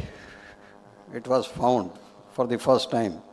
And Calcutta, we are holding the celebration for start of 50th year. Now, Bombay has changed to Mumbai. Calcutta has changed to Kolkata. So this is the change in times we are all seeing. 76 years, all stalwarts. I will not take that time on that. Members are there. A lot of public interest litigation, you see, is being filed, but I think it goes against the interest, as Mr. Saraf said. We should not do for all these implications. But still, that shows our concern for the people to whom we represent also. We find this to be our duty, that there should be something done for the society, because all litigants can't come to the court. Now this conference, the theme given is Synergy of Taxation, Technology and Transparency. I think in present era, we can't live without technology. And one thing more which is taking over is the artificial intelligence. I think that's maybe a little bit dangerous thing. If you ask me, I am technically challenged or disabled person. But I have some layman's ideas, because solution will be given only if the layman says, yeah, this is the problem, because experts know how to navigate everything. So they will not find the problems anywhere. Now in this theme, if we use technology, we all know the transparency comes in. With that we have seen everything. And if the transparency, use of technology, it comes in, naturally the taxation system will improve. This is the synergy between these three words they have used in the theme of the conference. And this is, I think, the future. If you talk about technology, use of technology, we can't live without it. I'll just share with you the kind of data we have in our courts and how much transparency we have. Many of you who are practicing in courts must have visited the National Judicial Data Grid, or must be aware of the e-courts website or many apps and all that, or the Supreme Court website. You must have seen the kind of data available and the information which is available for the litigants or the lawyers. Nowhere in the world this kind of information is available in public domain in any court system. I was recently in a conference in South Africa, not Western Africa. So there were people coming from developed countries in that. It was a conference of Commonwealth countries. So they were also surprised to see the kind of data we are giving, the kind of information is there in the public domain. They were all surprised. We have about 25,000 judges throughout the country. See, about 5.5 crore cases pending, the data is available. Decided cases also, crores of information is available. Mr. Singhvi talked about the pendency. Yes, there is pendency in the courts. There is no doubt about it. If you analyze the data, go on the website of the National Judicial Data Grid, we have analyzed the data disposal system. There are a lot of cases which are disposed of without context. That means kind of frivolous litigation coming to the court. This is one part why the litigation is being delayed. The cases are delayed in the court. If that frivolous litigation is checked, I think we will have good time to dispose of the quality litigation which is coming, which should be taken care of immediately, because delays, as Mr. Singhvi also said, the people lose faith, maybe in the system also, the deterrence effect which is there in the criminal law, or maybe if somebody is evading the tax, he also may or may not have some deterrence effect, that may also go. In 23, there were about 2.40 crore cases filed throughout the country, and we had disposed of about 2.33 crore cases. This is not a small amount for 25,000 judges throughout the country, only 25,000. 24 also we had 2.47 crore cases filed and 2.36 crore decided. So this is the amount of work we are doing, and 25 till date, I think we had 2.12 crore cases filed and 1.98 crore decided also. It's not that work is not being done, but yes, there are delays. You can't help in that. There are a lot of bottlenecks, infrastructure. There are many, many issues in that. One of that I had shared with you. Now what, for transparency, I can say in different high courts, you will find judicial clock, which gives you real-time information about the pendency of cases, how much old cases are pending and all that, how much being filed daily basis and disposed of. So this is regarding, I think if you visit the website, many of you must have, you will see the kind of data or the information available, and it is available for everyone. Now we all know what Kautilya said about collecting taxes like honeybee takes from the flower. Recently what we read on 166th income tax day, they have given a new term and the mascot is Madhukar. Only the translation is there. In Hindi they have said Madhukar, collecting nectar from national building. But one fact is there, Madhukar it may be said, but the new generation, they feel little burdensome to pay the taxes. They say, why we should pay? The government has not done anything for us. They are not doing anything else. So that's the mindset initially. But gradually, yes, people have the habit of paying tax, and we have seen the compliance being more now as compared to the earlier times, because a lot of IT use or transparency, or maybe we are also finding that the misuse of funds is comparatively lesser as compared to the earlier times. We all know that once our late Prime Minister said only 17 paisa in a rupee is spent. The rest all goes left, right. If you talk about taxes, I was reading in the Constitution, there was a committee constituted for addition of some fundamental duties in our Constitution, Swaran Singh's committee. It gave its report, and one of the suggestions was that duty to pay taxes should be added in the fundamental duties. When 42nd Amendment was made, that was not accepted. So it was not added as a fundamental duty. And thereafter also, working on the Constitution, there was a committee constituted of Verma Committee. They also again recommended, but that has not been accepted. It's not part of that. Whatever is there, the idea was that it should be, but still I think many of us are now realizing that we are paying and we have a duty to pay the taxes. Now GST we all know, collection also I think we know is going robust. I remember in 2017 when this act was enacted, we had a conference in Bhopal. We have a National Judicial Academy there. So there, judges were there, and few persons who were involved in drafting this legislation, they were also there.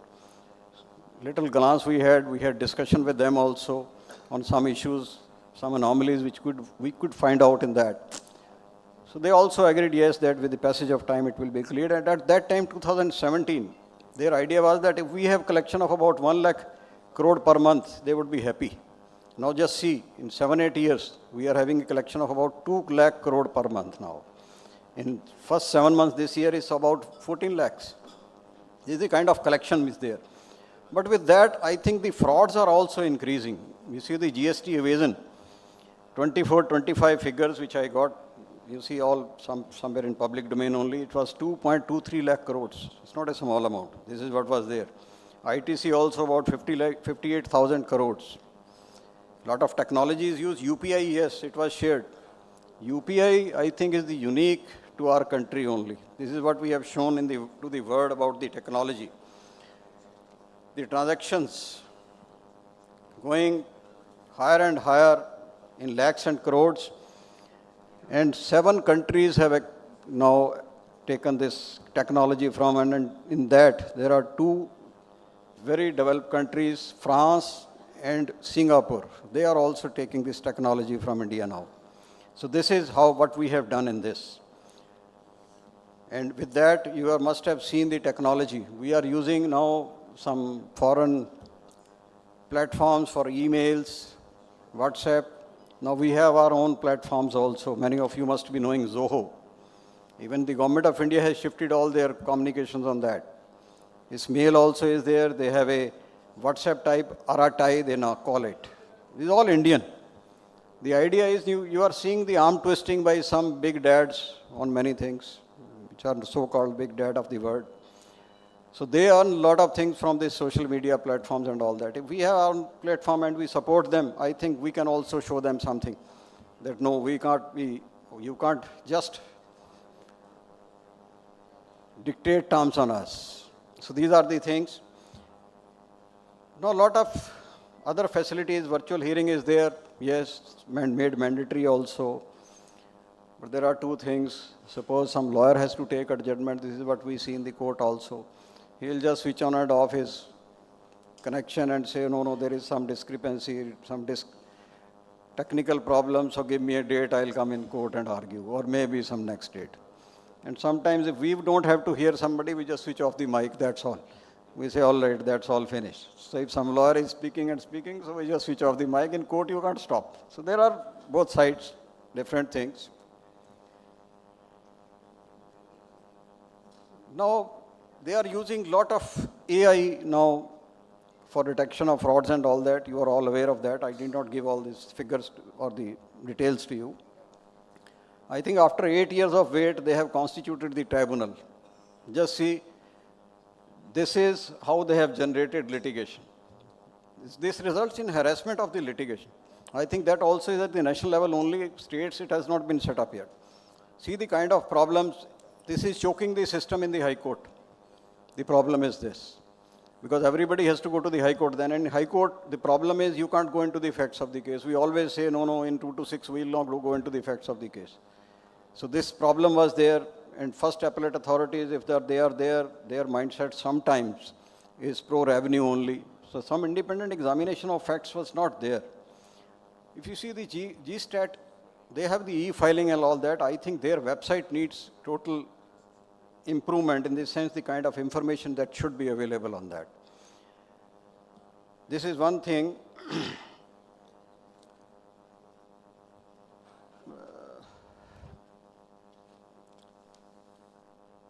AIES is being used. I will not use a lot of frauds they have detected. You are all in practice. We are not in that in detail, but I had just read it. In income tax also, what we are seeing, it started from pre-22 era, 22 Act was there, then came 61. My birth is of 61, so with my age, this Act is going now. Because next year I will be retiring, so this Act will also retire. So it came for my life only. But they were using technology, what I was seeing on their website only. From 72, they had the PAN. Then computerization of return 2002, different things they had done it. And in income tax also, the collection has increased with the passage of time. 23-24, what I read was about 19.58 lakh crores, which increased to 22.26 lakh crore in 24-25. So that shows the incomes are increasing. But as Mr. Singhvi said, there is very less number of returns filed where the income is high. The number of returns are increasing. Maybe because of their AI, because they detect and issue notices, different parameters, they say 360-degree, they scan everything, but that may be one of the reasons. But still, this is one part where I think the government will see now, it's not the job of the professionals, they only guide their taxpayers. New Act is coming next year. 819 sections reduced to 536. Let us see, because the professionals read any new act, maybe in advance also, or when the fee comes to them. The litigant will make them read, and we read when the lawyers make us to read. So otherwise, when he will make us to read, we'll all read these provisions. We had only seen some little bit, had a glance on that. So this is one part, number of changes, yes, digital addresses and all that. Now search and seizure provisions of BNSS have been made applicable. Now lot of electronic evidence or forensic science will be required. I think I can share that in Gandhinagar there is, I think, one of the best universities in the world, National Forensic Science University. They have a lot of infrastructure about all this. And one of the important things which they have done is regarding sharing of information between different departments. This is bringing up more results, in fact, that. What I read somewhere in news was that some people were not filing income tax returns, though they were assessing in the GST, and huge turnover, and vice versa. And similarly, other issues were there. So this is one part. But what I was seeing in this website,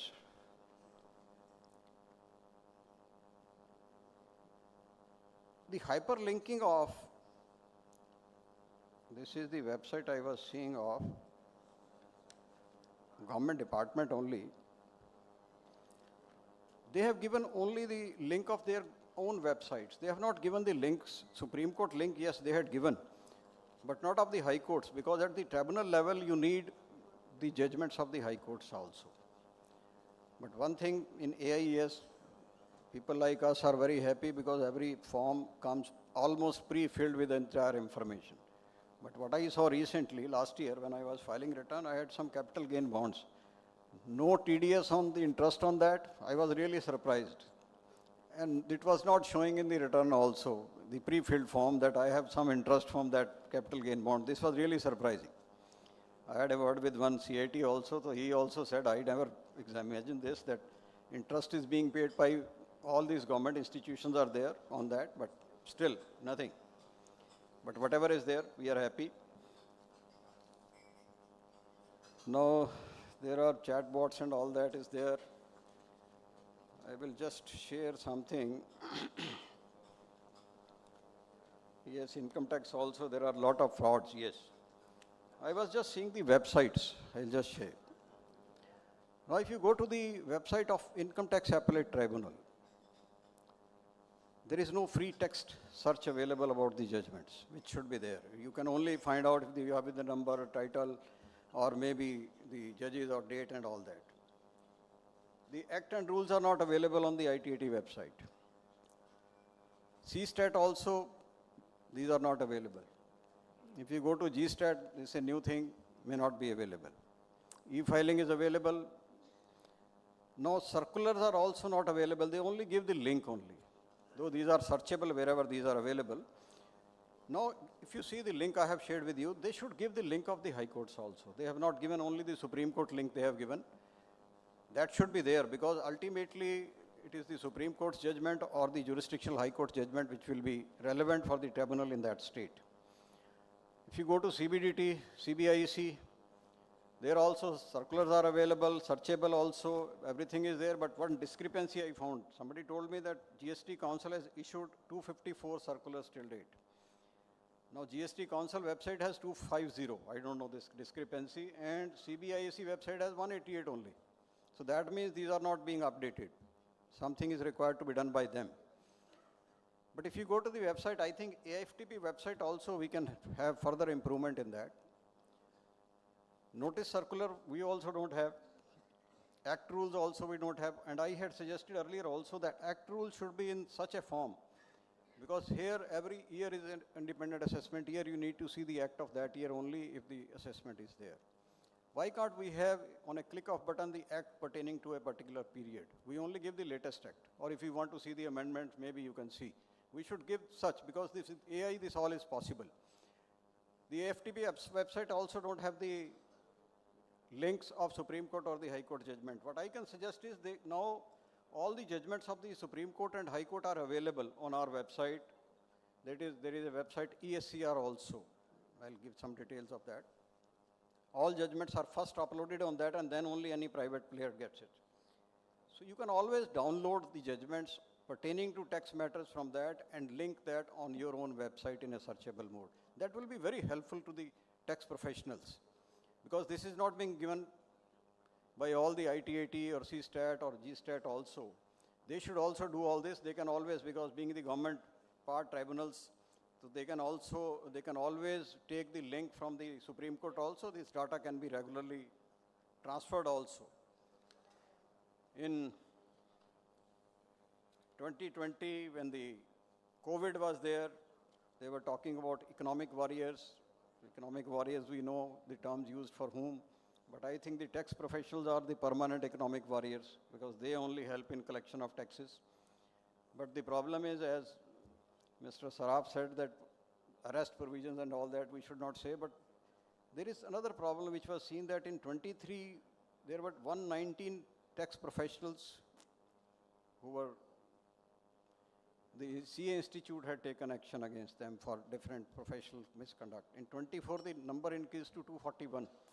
This is something alarming. We should not be involved in all this. In profession, yes, we have to guide, we have to do all these things, but this is something very important where we should not be involved in with an SSC for all tax evasion part of it. Now, another major problem which is coming is the digital arrest. Now, the Supreme Court also has taken up the matter and referred it to CBI. But a lot of people involved in this case are taxpayers only. I think this is our duty. I think, social duty we should also take. We should educate to all our taxpayers about the system which is there by which the people are being misled, digital arrest and all that, and they lose a lot of money.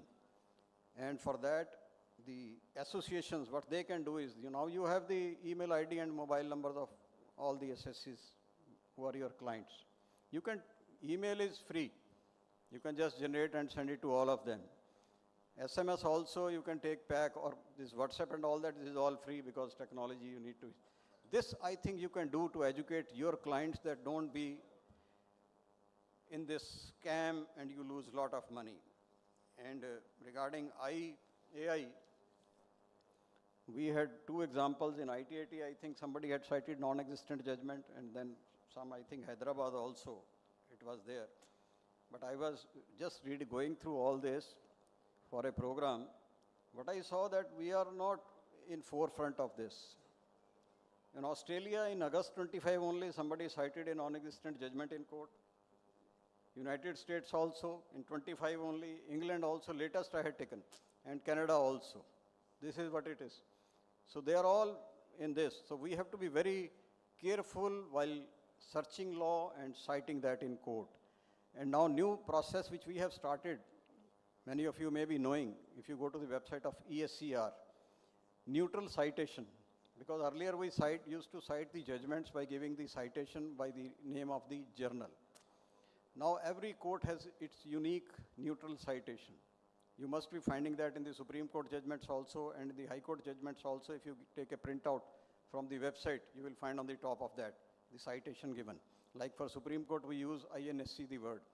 25 INSC, and the number is there, that number is automatically generated the moment the judgment is uploaded. So you can always verify from the website of the Supreme Court, ESCR, that this judgment is existing or not. And now this ESCR website has about 38,000 Supreme Court judgment and 1,65 lakh judgments of different high courts. It's not a small data. And this data is not accessible to any open platform. This is not that you go to any of the search engines which are there. Many are there, I will not name them. This data is not accessible to them. This you have to visit the website only. So this is very important. Now what I say, yes, another thing, if we talk about our economy, we have recently reached 4th position and maybe going towards 4th because the difference is there. We are now 4.187, I think, dollar, and the Germany is ahead of us 4.74. That means the business is increasing. If the business will increase, naturally more work for the professionals. So we should be in that race and good for the profession. Now why we should pay taxes, I just say one thing in that first initially used to be that we pay taxes to buy civilization. This used to be the lines used in different articles. But what I say is now the time has come that we should pay taxes to make our country strong. We are seeing this scenario in the world now, how the arm twisting is there by different countries. If we are strong, I think we can also arm twist and we can stand ourselves. And we have seen the example of that during COVID, how much vaccines we have distributed free to the world and how much countries. Did you see ever that a country head will just bend before another country's head? This is the respect to the country because we have been helping other countries. We have seen how in COVID we have brought the citizens of other countries and sent them to their own country because they could not afford. This is how you make friends. So it should be there. Now, AFTB sessions are there, yes, very important issues to be discussed in that. We know GST was given different meanings when it came. ADR also was there, we had been given different meanings. Now for AIFTB also, the expensive meaning we can say is always insisting for tax payments. So you are always there that pay taxes only. So this is what it is.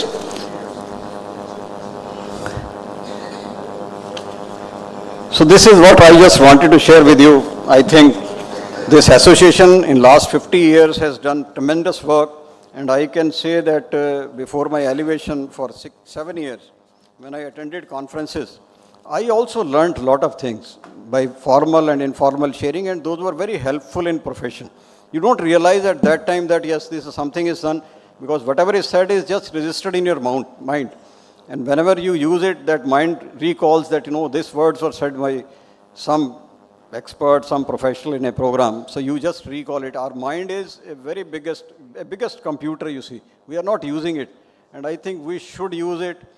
We should not stop using it with the invent of technology, especially AI. Otherwise, the problem you must have, we are all in accounting, we know add. Add we use as only addition. But ADD has a different meaning, if you, in technological word. It is called, attention deficit disorder. This is what is happening now. Because you see our span of attention has gone down. You are sitting on a table, every 2-3 minutes you just pick your phone and see some message is there, some news is there or not there. This is there. This profession is not meant for that. You need to be concentrative. And as attention deficit hyper disorder is also there. This is the new disease which is coming in the next generation. I think we have to be very careful with that. With these words, I am thankful that opportunity has been given to me to come here and meet all friends. Thank you. Jai Hind. Thank you. Thank you, my Lord, for giving his remarkable and insightful speech. And I have not to prevent myself to, my Lord has a special privilege for Kolkata. Whenever my Lord has got an invitation from Kolkata and West Bengal, my Lord can't say no. So this is the special characteristic of my Lord. Give a big round for applause for my Lord. And now I would like request to Honorable Justice Ujjwal Bhuiya, sir, please continue with his speech. His son is give a big audience for R.S. Bindal, sir. He's leaving our dais. Thank you, my Lord.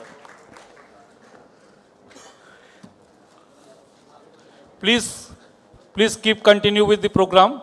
Ujjwal Bhuiya, sir, addressing the session, please. We all requested, please sit down. Sir, please continue, sir. Yes. My Lord, please. Please don't be apprehensive. I know the morning session has been quite longish, and possibly we all need a break. So I'll be very brief.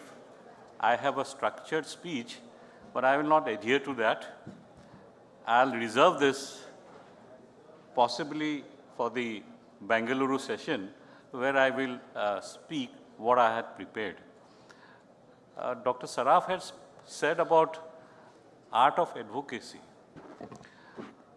One facet of art of advocacy is when you argue a case before a receptive bench, you would like to argue something and say that this matter may be kept part-heard so that the matter doesn't go here and there. I have kept my speech part-heard. I have a receptive audience. But please, again, at the cost of repetition, I'm not going to take much of your time. I congratulate the All India Federation of Tax Practitioners for completing 50 glorious years. 50 years is a significant milestone in the life of any individual and an institution. Completing 50 years is not a matter of joke, and it is a coincidence, it's a happy coincidence that our founder Secretary General, P.C. Joshi, is here with us today to celebrate the 50th year of this federation. Thank you, sir, for the wonderful. He spoke about Palkiwala. Mr. Venkatramani also spoke about Palkiwala. Dr. Saraf said that we should have more moot courts amongst us so that we also can find out a Palkiwala amongst us. So we need a Palkiwala now, more so in today's context. I'm not going to repeat what has been said. In Hyderabad Tax Conference, I was there. I had spoken about criminalization of revenue laws, more particularly taxation laws. The focus of taxation laws is collection of revenue. It's not criminalizing an SSC. It is only an exception as an act to be taken as a last resort. I remember when I was a judge in the Bombay High Court, one matter came to me for alleged evasion of GST by allegation was that he had fraudulently claimed input tax credit. He was in jail for almost 60 days.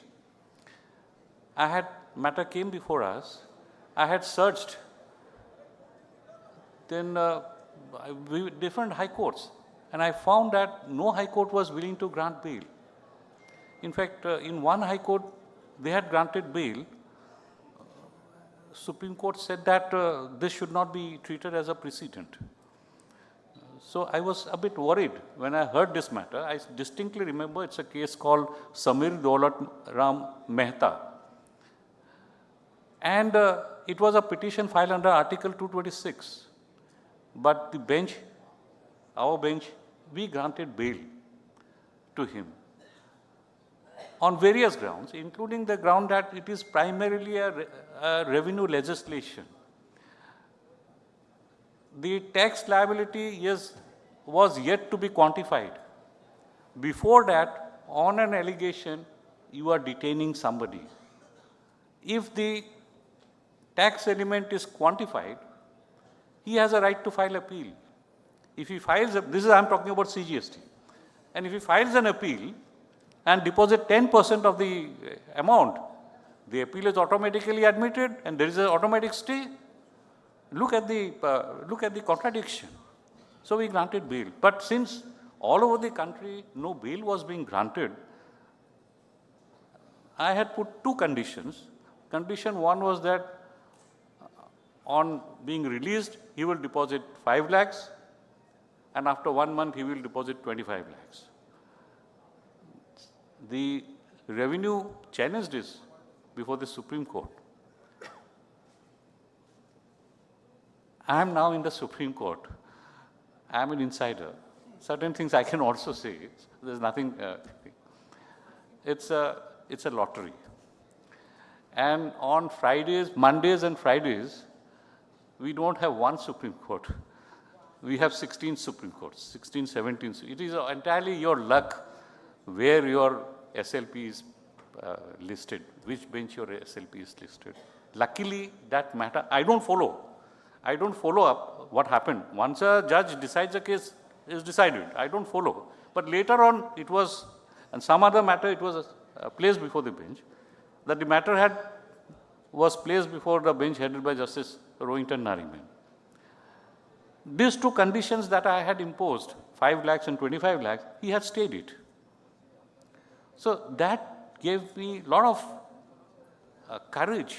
And then one judgment after the other judgments came.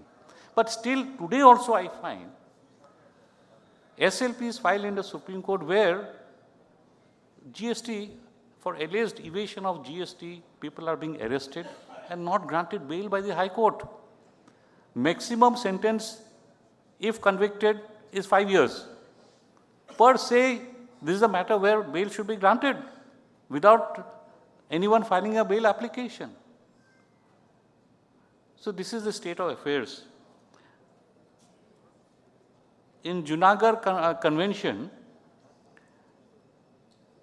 I had spoken about what Dr. Saraf had said, that there should be more women we should be able to attract more women practitioners in the field of taxation in general and AIFTP in particular. And AIFTP should take the lead in making taxation a more friendly subject which is appealable to members across the bar, particularly women members, so that they can come forward and also be a part of the taxation family. Now, this change is taking place everywhere. When I had joined the bar in early 90s, 91, we had only a handful of women lawyers in the bar. Today, you go to the bar, 50% are women lawyers, and they are doing very well. If you look at the district judiciary, in Rajasthan, it is 60% women. The other day, I pointed out, I was addressing the judicial officers of Assam Judicial Service. In class 1, 30% were women. You move into grade 2, it is 40%. You move into grade 3, it is 60%. So this change is taking place. More and more women coming into the profession, field of taxation, will give a great impetus, boost to this particular sphere of field of jurisprudence. And I'm sure the leadership of AIFTP will take effective steps to make things more attractive to the younger members of the bar, including women members. I congratulate Mr. Joshi. He has been, along with Mr. Joshi, the federation is also evolving over the years. He has been there with us for 50 years now. Now, I will not speak about other things. Since many things have been said about Palkiwala, let me add a few things before I wind up. He was born in a very humble Parsi family. He was not born with a silver spoon or he had great backers. He had nobody to push his case. He came from a very humble Parsi background. And in his childhood, he suffered from stammering, severe stammering. So when he joined the Bombay University, what was then the Bombay University, his initial inclination was towards English literature. And he wanted to be a professor of English literature and teach in the Bombay University. Perhaps because of his stammering, he could not make it. Then he joined the iconic Government Law College in Bombay.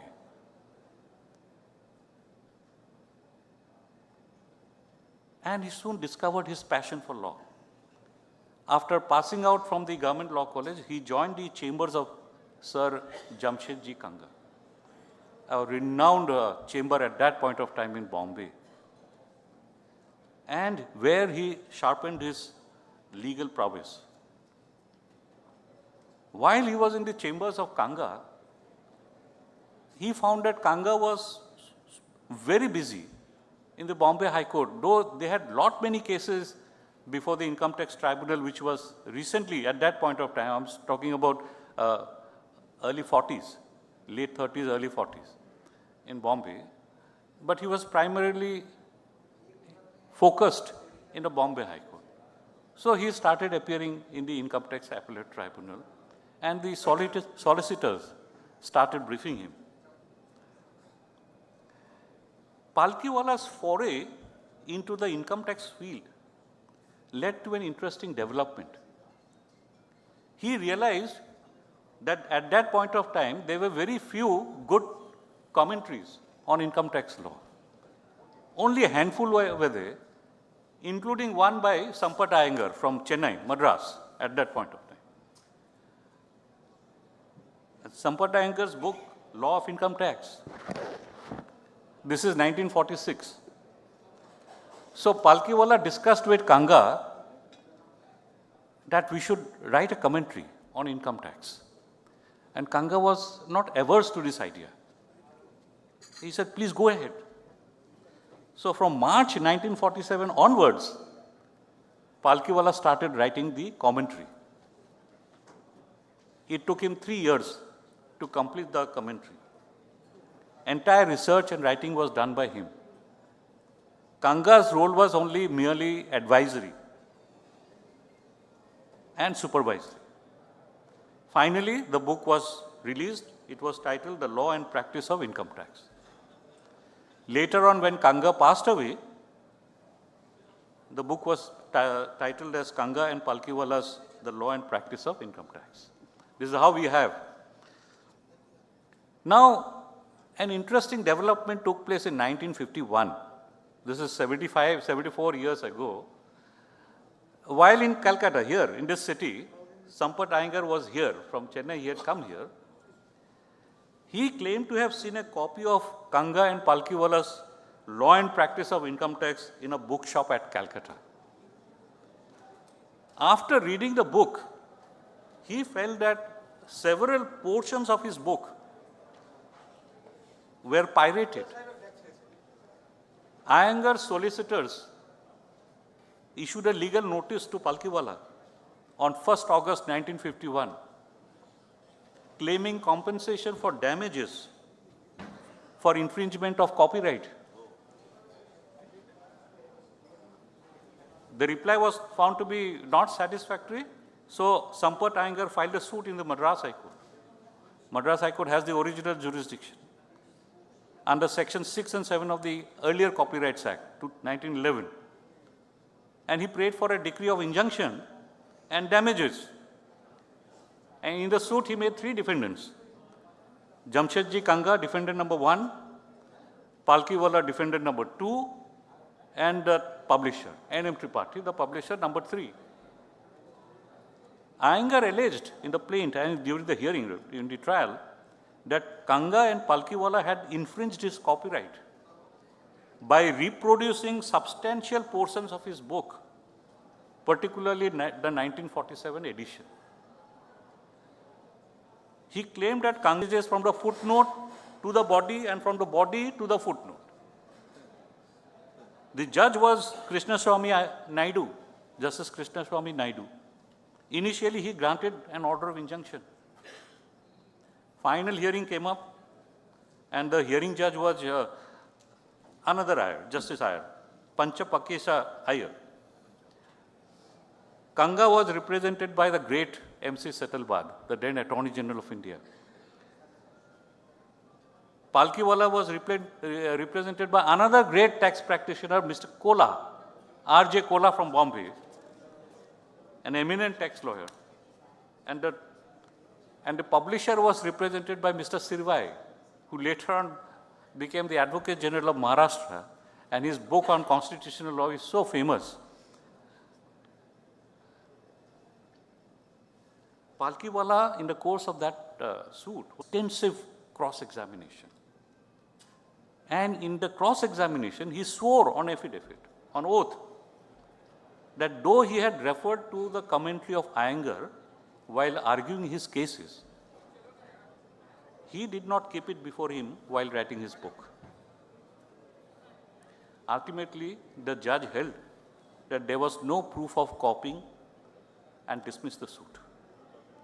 He observed that Sampat Iyengar was overtaken by emotion and that his suit was an ill-advised litigation. This is how the litigation ended. Senior counsel Arvind Dattar, he has given a vivid description of this unfortunate episode. He has written a book, Nani Palkiwala, The Courtroom Genius. Friends, this unfortunate incident could not hold back the genius in Palkiwala. By dint of his hard work and resilience, he made his mark as a lawyer par excellence, from the Income Tax Tribunal to the Bombay High Court and from the Bombay High Court to the Supreme Court. Not only he was confined to the Bombay High Court, he went all over the country. He was a much sought after lawyer all over the country. And his conferences became legendary. We all know that from his residence in Nariman Point to then Santa Cruz, it took almost 1 hour. So he used to take along a litigant along with him for his conference. And the flight also used to take conferences. In the breakfast also used to take conferences. So this became legendary. There was another side to Palkiwala.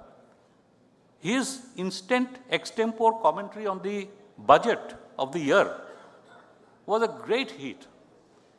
In the Brabant Stadium, now which is the Cricket Club of India in Bombay, thousands of people used to congregate to listen to Palkiwala explaining intricacies of the income tax or of the budget being presented that year by the finance minister. And his command over the language and the subject kept the audience, keeping thousands of people spellbound is not a bad joke. He kept them spellbound. But it will be wrong to confine Palkiwala to the field of taxation only. Income tax is such a subject that it is a window, foray into the Hindu law, you can foray into the partnership law, company law, everything. Income tax gives you this opportunity. Palkiwala's contribution to the development of constitutional, Keshavananda Bharati. But Keshavananda Bharati, there was a build-up to that. If you look at 67, the famous Goloknath case came. 11 judges of the Supreme Court. It was argued by Palkiwala.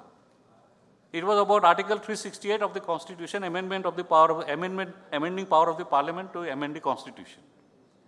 11 judges, again by split decision, they said that fundamental rights, by its very nature, cannot be amended. Therefore, though there is no implied limitation on the power of amendment under Article 368, you cannot amend fundamental rights. So this was a clear departure from earlier decisions, Sankari Prasad and all those cases, which said that Parliament can amend everything under the Constitution. Now, I'll come to this a bit later. In between, we have the bank nationalization case, R.C. Cooper's case. This is another famous case. This was followed by Madhav Rao Scindia, the private purse case. At the time of independence, 1947, Government of India had given a solemn assurance to the princely states that if you join the Indian Union, we will pay you certain amounts. And it came to be known, some benefits, which came to be known as privy purse. Later on, in the early 60s, 70s, the Government of India withdrew this privy purse. So Madhav Rao Scindia challenged it, and successfully too. All these three cases had a common thread. These cases were argued by Palkiwala, one after the other, 67, 70, 71. So then government brought in some more amendments to the Constitution, that a Constitution amendment is not a law within the meaning of Article 13, and that it cannot be challenged. There were many cases in Kerala High Court relating to land reform legislations. Ultimately, all these cases came to the Supreme Court. His Holiness Keshavananda Bharati is the petitioner. They traced him to Kerala in some mutt in Kerala, and he then became the petitioner. This case was argued by Palkiwala. There was a tie. The issue was very short. Whether the power of amending the Constitution traceable to Article 368 was an unlimited power. Whether by way of amendment you can completely abrogate the Constitution and bring in a new Constitution. That was the issue. And there was a tie, 6-6. 6 said that yes, you can do it. 6 said that no, you can't do it. And Justice Khanna's views tilted the balance. It became 7-6, 13 judge bench. Till today, there is no 13 judge bench. That was the highest in the Supreme Court. And this judgment said that you may amend the Constitution, but by amending the Constitution, you cannot bring in a totally new Constitution. there are certain basic features or there's a basic structure in the Constitution which you cannot amend, you cannot touch. For example, rule of law, they said. For example, independence of the judiciary. For example, parliamentary democracy. These are all basic structures of the Constitution. The ratio laid down in this judgment has been followed by the Supreme Court, Constitution benches, 7 judges benches, 9 judges benches in more than a dozen cases till now. It has been affirmed and reiterated. There are some people questioning some very high-placed officials, questioning the wisdom of this judgment. But I can only say that this is now the law of the land. There is a 13-judge bench. It has never been held. After 52 years, no bench more than 13 years has been constituted. And it's not possible also. As long as this judgment remains, the Constitution remains with the basic structure. Now, there is a book written by another lawyer, Andhya Rujina. Those who are from Bombay, they will know him. He was Advocate General of Maharashtra. Later on, he came to the Supreme Court, senior advocate, and became Solicitor General of India. In this case, Keshavananda Bharati's case, he assisted Mr. H.M. Sirvai and appeared for the state of Kerala. He has written a book, The Untold Story of Struggle for Supremacy Between the Parliament and the Judiciary. This case was, though cast as in the form of a legal issue, was actually a struggle for supremacy between the Parliament and the judiciary. And the die was cast. When the Supreme Court held that you cannot amend the basic structure. Justice M.N. Ray was the Chief Justice then. Out of the blue, a review was listed. And in this book, Andhya Rujana, who had appeared for the opposing side, he has given a vivid description of what happened in the review hearing. The review commenced on November 10, 1975. Today is 8 November, almost 50 years ago. This is the timeline. And Palkiwala he rose to oppose the review. This book gives a vivid description of the hearing which took place that afternoon. He describes as to how Palkiwala argued. He said, no case had been made out to review the basic structure theory. And secondly, in no case the Supreme Court or any High Court has said that because of the basic structure theory, we are finding it difficult to resolve any issues. But it was his powerful argument about the consequences of unbridled power of amendment of the Constitution if the limitation of basic structure was revised by the court, which had a powerful impact on the bench. Andhya Rujana writes in his book that Palkiwala argued that afternoon with such great force and eloquence, holding the court and all those who were present there spellbound. He says Palkiwala at all times was a great lawyer and a master orator, skillful advocate, but that afternoon his arguments were something those present could never forget. Now on the bench, review bench, Justice Khanna was also there. Khanna has written an autobiography, Neither Roses Nor Thorns. MC Chagla had written Roses in December. He writes Neither Roses Nor Thorns. And in his memoirs, Khanna says that the height of eloquence reached by Palkiwala that afternoon may never be surpassed in the history of the Supreme Court. So powerful was his argument that the next day, the Chief Justice declared the review bench dissolved. He withdrew the review petition. And Khanna again writes that presiding judges would take at least a week week's time to come out of the spell which Palkiwala used to weave around them through the magic of his words. Such was the power of Palkiwala. So therefore, see, it is very difficult to get a appreciation from a peer or from your colleague. So when Andhya Arjuna writes this, it was a great acknowledgement of the legendary status of Palkiwala. But this is not all. More is coming.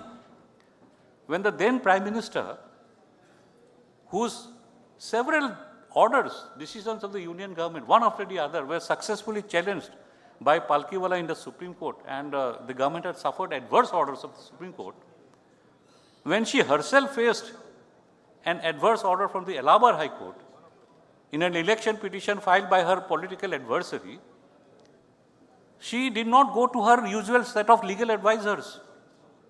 She went to Palkiwala. Palkiwala, who had all along been her legal adversary. So this is an acknowledgement of the sheer brilliance, competence and integrity which Palkiwala possessed, that your political and legal adversary came to you at the moment of reckoning. So we need, and just come to think of it, during his initial years, younger days, Palkiwala suffered from bouts of stammering.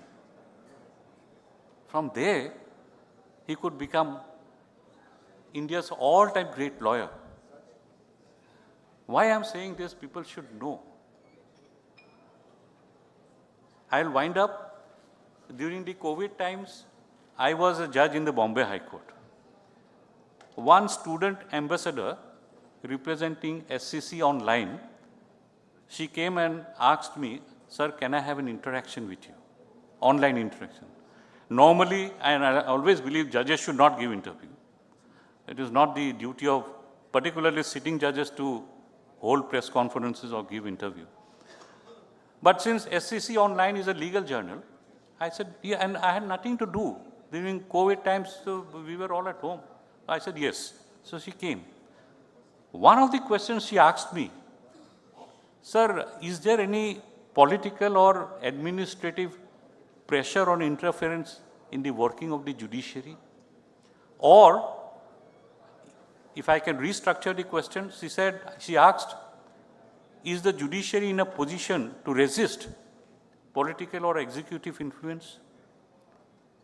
I told her that I can't speak for others. I can only speak for myself. I have never faced this. Nobody has dared to approach me, and I have never faced any interference. And I told her that Indian judiciary, the judiciary in India, has been built literally brick by brick by great men and women. Through their sheer administrative decisions, judicial decisions, they have built one layer after the other to build the edifice of the Indian judiciary. Palkiwala was one such great man. It is therefore necessary that all of us, all professionals who are in the field of law, whether it is in taxation, IBC, a company, whatever it is, we should know about those great men who had gifted us the edifice of Indian judiciary. And it is our collective responsibility to ensure that judiciary maintains its majesty, judiciary maintains its independence, and continues to discharge the duty mandated by the Constitution. Judiciary, people are saying judiciary has become too close to the executive. It's a very cozy relationship. I would correct it by saying that judiciary should have a correct relationship, not a cozy relationship with the executive. Justice Saraf had said about wrong laws or oppressive laws being enacted. It is the duty of the parliament to enact laws which are responsive to the people. And if there is any deviation from here and there, it is the duty of the courts to set it right. Thank you very much. We are well past time. I have taken a lot of your time. and we'll meet in Bangalore. Thank you. Thank you. Give a standing ovation for my lord for meaningful interpretation of the Keswanand Bharati judgment and encouraging the advocates how to deal with our profession and how to become a Nana Palkiwala. Thank you, my lord. And we are just concluding our inaugural session by the national anthem. Please, before we national anthem, our secretary Sudeep Nopani ji give a vote of thanks to the. Thereafter, we go for the national anthem.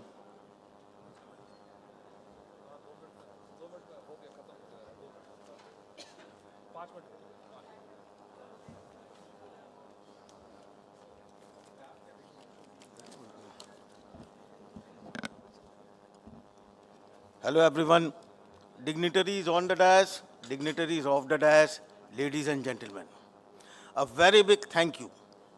I begin by expressing my heartfelt gratitude to our chief guest, Honorable Justice Sri Ujjwal Bhuiya sir, Judge Supreme Court, Honorable Justice Sri Rajesh Bindal sir, Judge Supreme Court for graciously accepting our invitation and inaugurating the landmark celebration. To our guest of honors, to our conference chairman, to our national president and all other dignitaries along with our mentor, Dr. Ashok Saraf sir, the past presidents, the past secretary generals, all the past and present post holders of the national and the National Executive Committee and our East Zone Committee, and to all other delegates who have come from all across India for this seminar. I thank you all once again. Thank you. Now, we are going to conclude our inaugural session by national anthem, and I request all of you to stand up to start.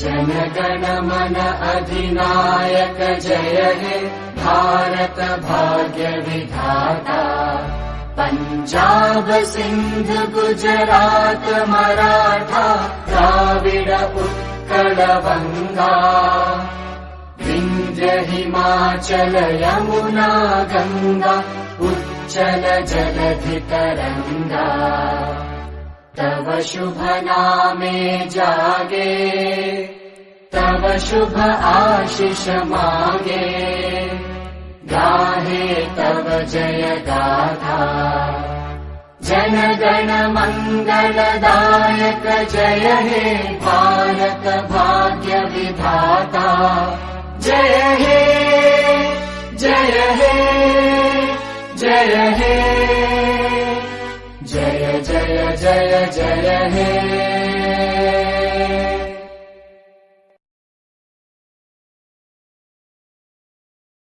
35 minutes late, so we start our first technical session within a minute because we have no in position so we start our first technical session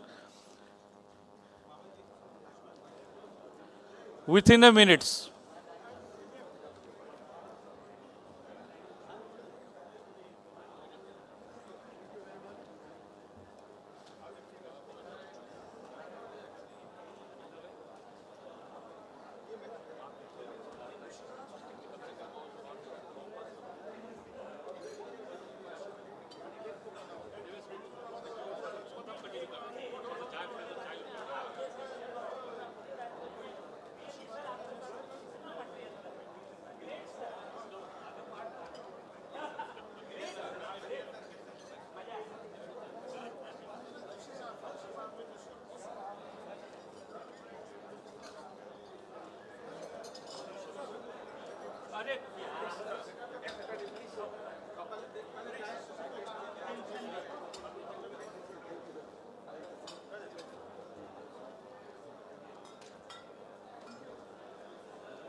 We are starting the first technical session. Everyone is requested to please be seated.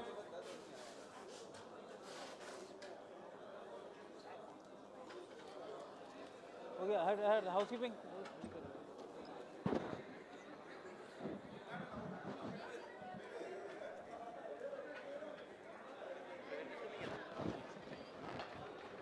We are starting with the first technical session. Everyone is requested to please be seated.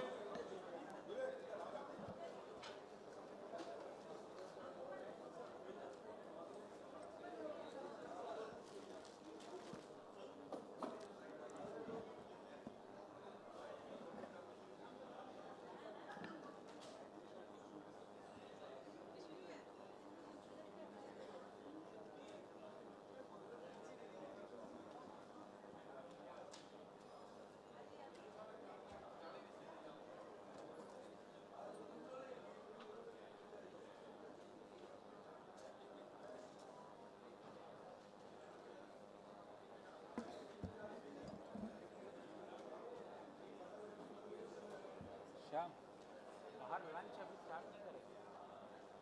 उसको बोल अंदर जाने के लिए, वो lunch अभी start ही नहीं करेंगे।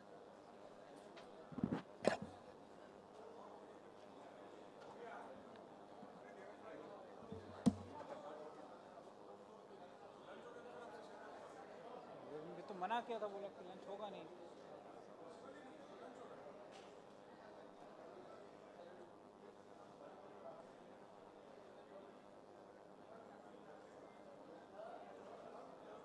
भास्कर को बोल, भास्कर भाई, ओ भास्कर का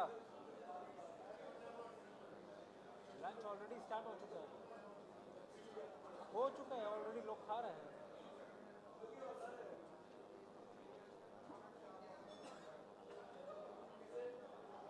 हाँ?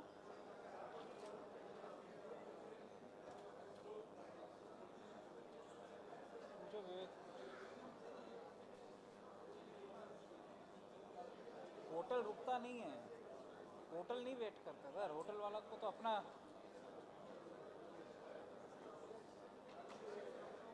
ऑब्वियसली।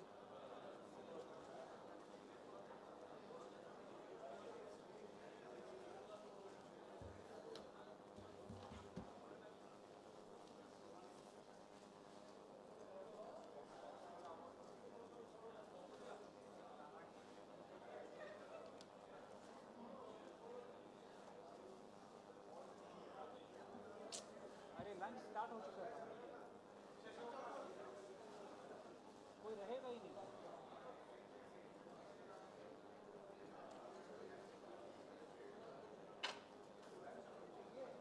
हम लोग को बोल कर आया था कि बिना पूछे बिना नहीं चालू करेगा। पूछे तो पूछ लीजिए क्या करना।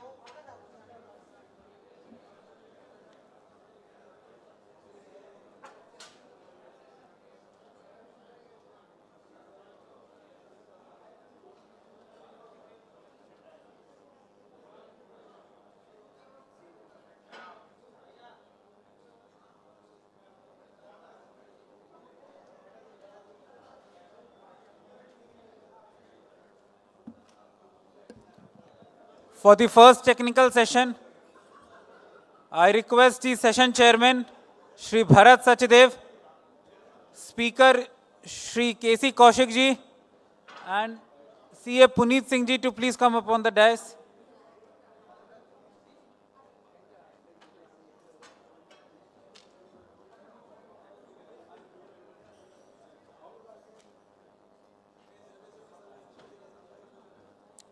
We are starting with the session. Everyone is please requested to please be seated.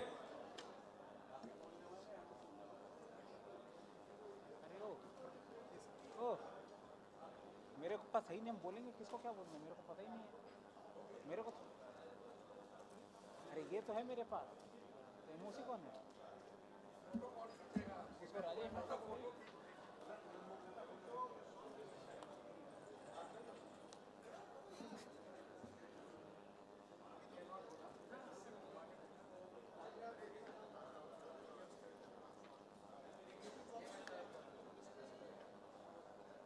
अरे चेयरमैन को इंट्रोड्यूस कौन करेगा?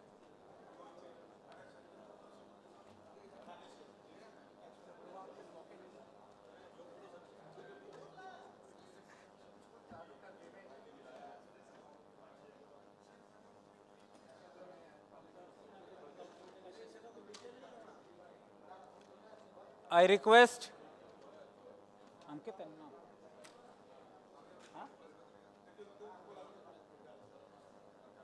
I request CA Ankit to please come up and honor the chairman, Bharat Sachadev from Thane, by presenting a shawl and a memento.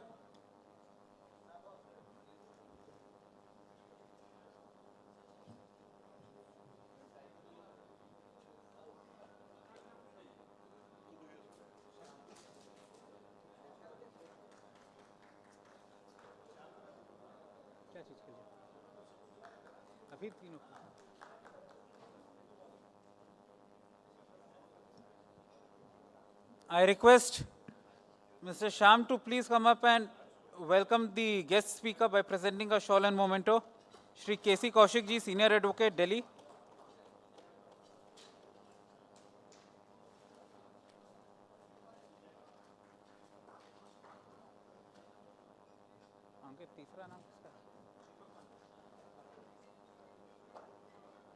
I request Shri Deepak Pandey to please present a shawl and a bouquet, memento to Shri Puneet Singh.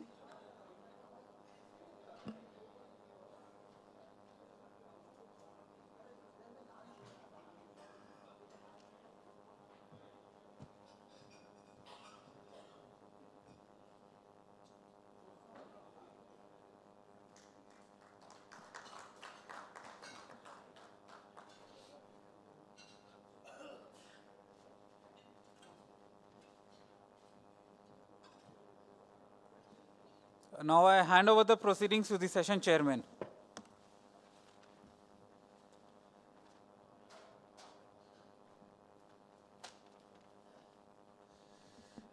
Good afternoon and thank you. एक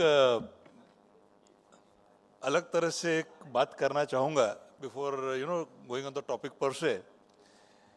How is the democracy striving in our country and how is the democracy striving here on the stage? The speaker will speak on something which he will feel right. The chairman will speak something on which he'll feel right. And Puneet will be thinking, why are they both speaking today? and so friends, bada interesting topic and I thank the organizers for having such a wonderful topic which has got a lot of insight if we actually read into it. So friends, democracy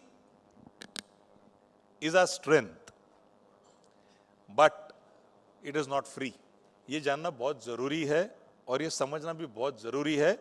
It comes with the administrative, political and social cost that few openly quantify. And once it is quantified, we realize how important the topic is. India, the world's largest democracy, spends billions ensuring that every citizen has a voice, from elections to welfare delivery to judicial oversight. Friends, it is often said that democracy is priceless.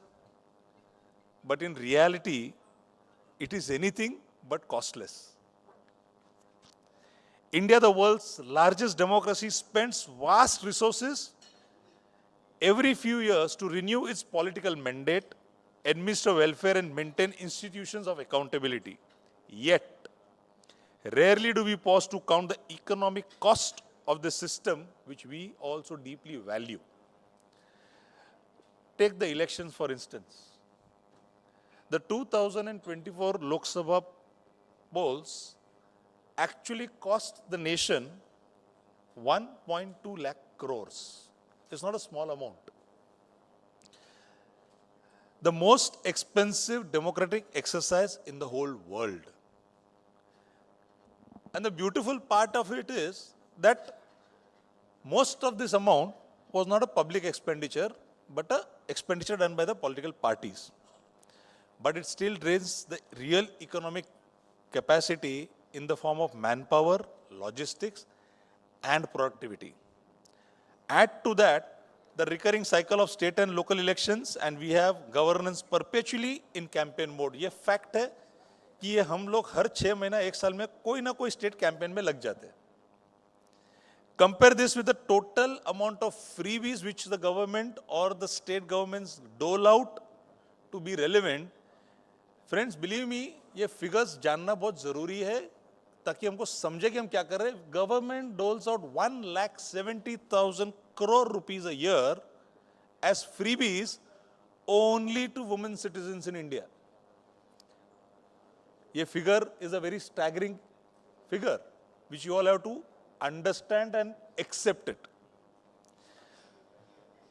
So friends, beyond the election, the cost of democracy lies in policy paralysis, administrative duplication and populist decision making, जिसका एक example है 1,70,000 crore जो हम बांट रहे हैं. Every delayed reform, every stalled project, every fiscal giveaway for short-term votes all carry an invisible price tag which we all pay as a taxpayer. But let us not condemn the expense, we must acknowledge the dividend also. A democracy with all its inefficiencies ensures legitimacy, stability, and a peaceful transfer of power, the very foundation of a sustained growth. Countries that save on democracy often end up paying far more later in the absence of democracy. The real question, therefore, is, can we afford democracy? No, but rather, can we afford to waste it? We must rationalize the cost through transparency in political funding, secularized election, and technology-driven governance. Friends, democracy may be expensive, but believe me, losing it would cost us a very identity as a nation. So I request our speaker today to please cover on those points and enlighten everybody on this. Over to you, sir. Thank you.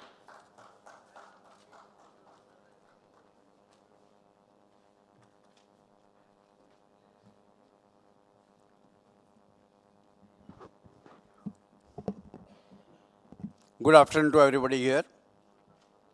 Thank you, Chairman, for introducing the subject on the which we are going to talk on the issue. Basically, the issue is one nation, one election, one nation is a concept there. But what is the background of this? If we go the background of when our constitution was introduced, that time Representative of People Act 1950 was enacted in that time. That is the ground reality. Then that was amended in 1951.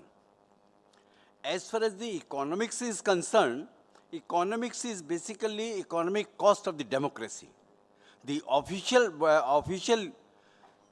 cost borne by the government of India, the estimated cost of expenditure by the political parties in both ways, on record, off the record. Whether X party on the power or the Y party is power, we are not going on that subject. What we are saying is, it is an admitted fact that as far as the ceiling is concerned, which has been earmarked to the candidates for the member of parliament or the MLA or the downlines, which is nothing but an eyewash, according to me, if we see if we share our last experience to that extent. That is my personal view to that extent.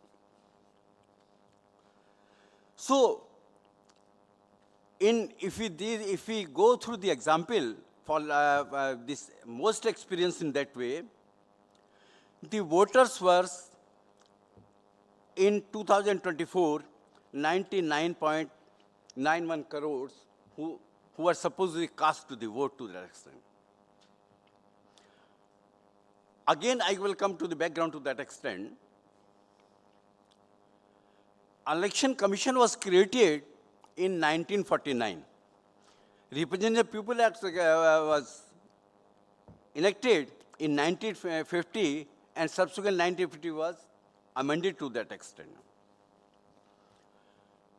When the first two elections held in 1951 and 1952, there were only 17.3 crores voters in that time who were registered to that extent.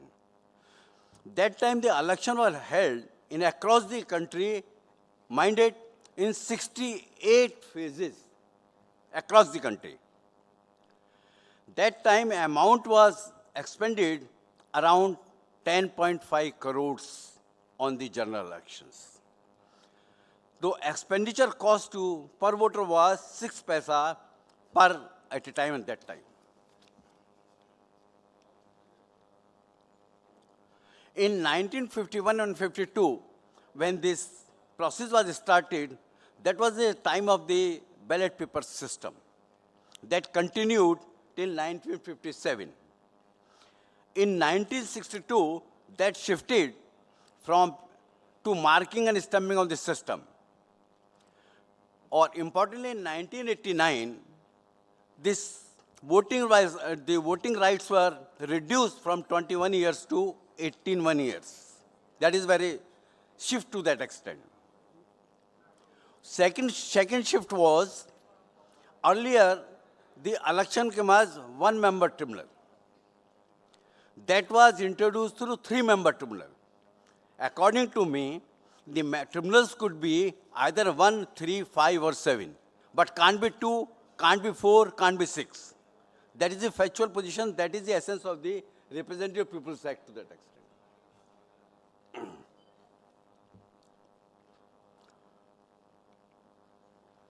Again, there was shift on experimental basis, these EVM machines to that extent.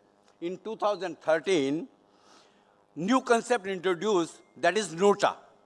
If you don't want to cast the vote, A party, B party or C party, you can cast the vote to the nota also to that extent. Then in 2019, VVPAT was introduced, which was a electronic system to that extent. In 2024, the government took a decision that there should be a consideration, and there should be a consideration for all of us, including political parties, which could be in the interest of the entire country as a whole. So one nation, one election concept introduced to that extent. As our chairman pointed out, chairman has given the final figure of 2024. I will go from 2014 onwards. In 2014, 30,000 crore were expended on the general elections. In 2019, 60,000 crore, or as our chairman already informed to all of us, in 2024, that cost goes to 1.35 lakhs crores. Or these are not data, our data or unreported data. These are the data which were given by CMS, which is an independent body. We believe that this correct data should be correct.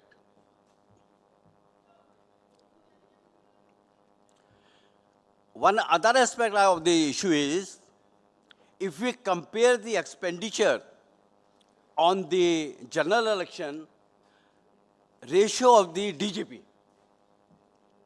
in 1952, 10.5 crores, that's come to 0.098% of our expended GDP. In 1957, 5.9, that comes to 0.43%. In 1962, that figure's gone further, 7.3 crores, that is 0.036% of GDP. In 1967, 11 crores, that comes to 0.029%. So on, if you go in the latest figures, in 2004 onwards, that goes to 1.06 crores, that is a percentage of, in percentage, 0.03 crores of our expenditure of GDP. In 2014, these figures come to 3870 crores. That comes to 0.31%. These are the figures which are very alarming to that extent, if we go through the data. the estimated cost. Government is obliged to do the cost on this. Media studies, track road, both government expending, large unaccounted spending by political parties and candidates. These are my personal views to that extent. As per expenditure is concerned, जो figures government ने दी हैं, जो limitation दी है, वो आई wash है. क्योंकि यदि आपने 70 लाख की फिगर मेंबर ऑफ पार्लियामेंट की दे रखी है, यदि आप उसको माइन्यूटली एग्जामिन करें तो हिंदुस्तान में, मैं एग्जरेट तो नहीं कर रहा हूं, पूरे हिंदुस्तान में शायद आपको 2 या 4% ऐसे लोग मिलेंगे जो एक्चुअल उस लिमिटेशन में करते हैं. उसमें क्या कैच क्या है? Maximum expenditure done by the political parties. यदि किसी भी पार्टी के प्रेसिडेंट की रैली है तो पूरा पैसा वहां 2 करोड़ लग गया, 3 करोड़ लग गया, यू नेवर नो, वो सारा पॉलिटिकल फंडिंग हो जाता है. और उनके जब वो यात्रा करते हैं, ट्रैवलिंग करते हैं, वो भी एग्जेम्प्टेड है. वो भी आपकी उसमें एक्सपेंडिचर में काउंट नहीं होता, जो 70 लाख की आपकी फिगर है. तो ये सब आई वॉश है. मेरा हमेशा मैं ये बात कहता आया हूँ और आज भी मैं इस प्लेटफॉर्म से बात कहता हूँ कि जब तक हिंदुस्तान में एक पॉलिटिकल विश नहीं होगी तब तक ये इशू रिजॉल्व नहीं होगा. अब मेरे हिसाब से ये entire funding should be done by the government of India, not the political parties, not the individual. We can take the shares from the political parties, we can take the shares from the individual, but entire expenditure should be done by the government of India. Then we can expect some miracle change to the extent. So, unused or unexplained accounting जो है, that could be avoided, according to me.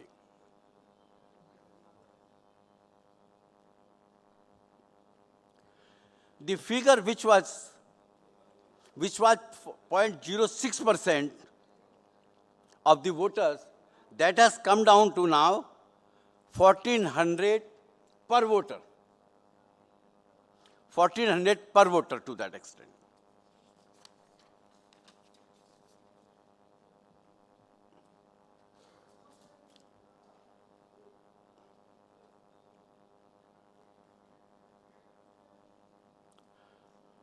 As far as the professional campaigning is concerned, if you see the example of the political parties, they are in printing media from 2009 to 2024.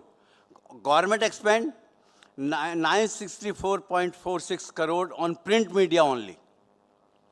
Information and publicity budget that goes to actually for 23 and 24 actually is 1,228 crores. Budget was allocated at that time 1,089 crores. The revised budget was 1,210.76 crore. As per the digital media and social media is concerned, we are giving the ad, we are running employment, IT, diesel, digital, operations, Meta, Google, NEP, so many heads in that way. Or important, again, I am going to that topic. On these, most of the heads, the expenditure is not going to the individual. Expenditure is going only in the heads of the political parties. As per individual is concerned, suppose you are the candidate for X constituency. आपका photo लगा है, आपका electronic media में आपका photo लगा है, आपका pamphlet है, वो तो आपका इंडिविजुअल में ऐड हो जाता है. लेकिन जो आपके बिहाफ पे पार्टी कर रही है उसकी कोई अकाउंटेबिलिटी नहीं है. Why I am sharing? These are my personal experience of the last more than 40 years in this country as far as the election law is concerned. Which is a very alarming situation as far as the election laws are concerned. As far as star campaign is concerned, as I told you earlier also, उनके travelling का add नहीं होता, उनका normally stay का add नहीं होता है. What you talk to anything. और जो रैली करते हैं वो 2-2, 3-3, 4-4 करोड़ की, वो भी ऐड नहीं होता है. तो आखिर हम 70 लाख की फिगर दे किसको रहे हैं? और इसमें irrespective of the political parties. Whether X party is in power today or Y party will be in power tomorrow, all are traveling the same vote. सिर्फ डिग्री का डिफरेंस हो सकता है कि एक ने मान लीजिए 1000 करोड़ खर्च करे, दूसरा 1500 करोड़ खर्च कर ले, लेकिन खर्चे सभी करते हैं.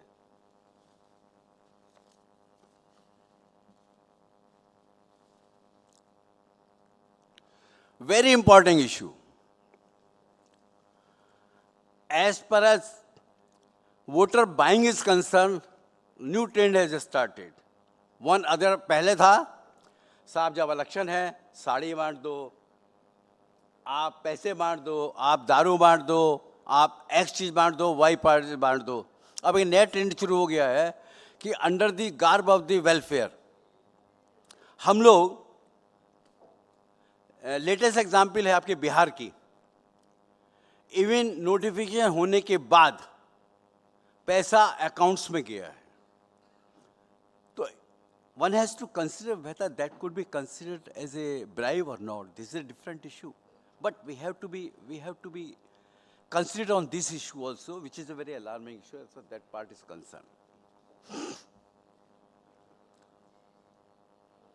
You will be astonished to see how much amount is being seized by the income tax department and others. Openly, cash is being distributed, drugs are being distributed, liquor is being distributed, other welfares are distributing. In 2019, Lok Sabha election only, Election Commission of India, through this income tax department and others, the amount, you can understand how much amount was seized to that extent. 3,400 crores in 2014 election. Then cash was 844 crores. Liquor at the cost of 1,279 crores. Drugs 1,130 crores. etc. In the span of 5 years only, 2019 to 2024, you see the rise of the figures. That figure has gone 8,840 crores.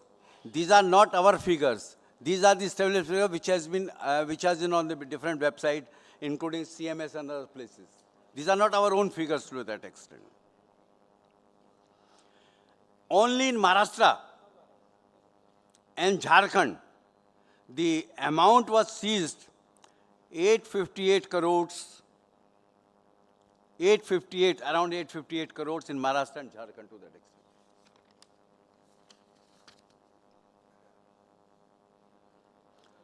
As far as the government of India is concerned, government is doing the expenditure, election staff, training, remuneration, honorarium, training costs, logistic operation, transportation, police station setup, foods and accommodation. On these heads, government is doing the expenditure to that extent.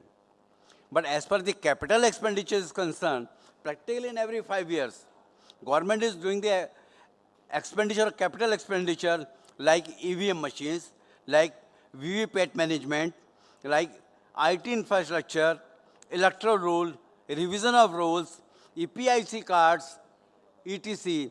Or most of it, security and law and order issues on that way.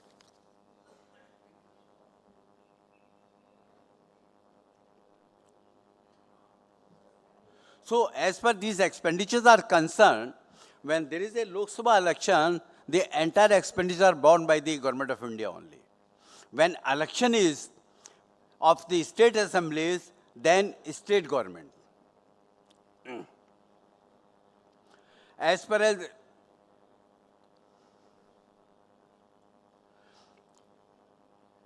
when the state police is posted, the state borne the cost. When the central forces are posted, government of India borne the cost. That is 50-50 between the state government and the central government to that extent.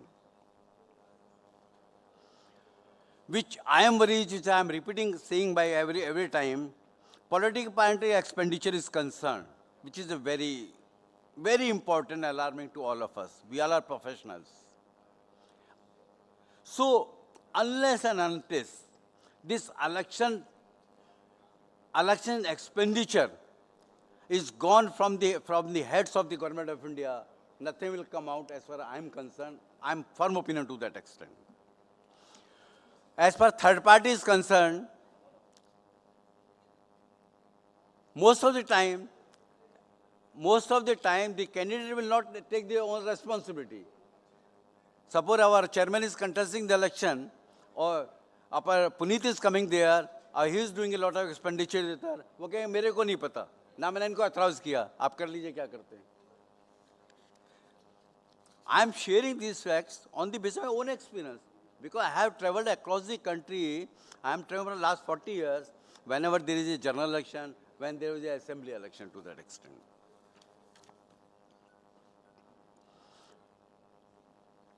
In this background, as far as the election is concerned, right from 1915 onwards, the influence is going on to that extent. So, in 2024, Government of India took a decision that there should be a committee. A committee was formed under the chairmanship of former President Govind sir, and one of the members was Mr. Harish Salve, and others member to that extent. That committee has given a report to the Government of India. Thereafter, the Government of India has already formulated the laws and proposed the amendment in the Constitution of India to that extent.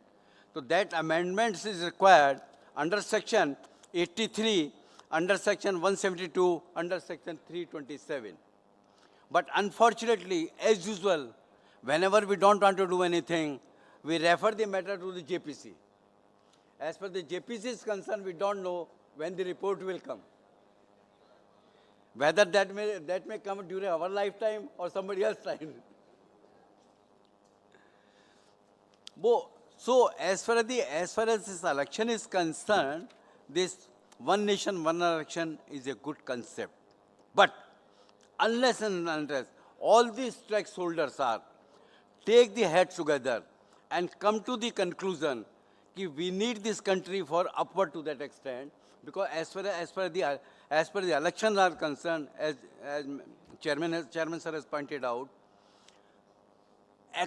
across the country, in the entire year, sometimes you find the general election, sometimes you find the assembly election, sometimes you have midterm poll election, sometimes seat is vacant, sometimes आपके local elections.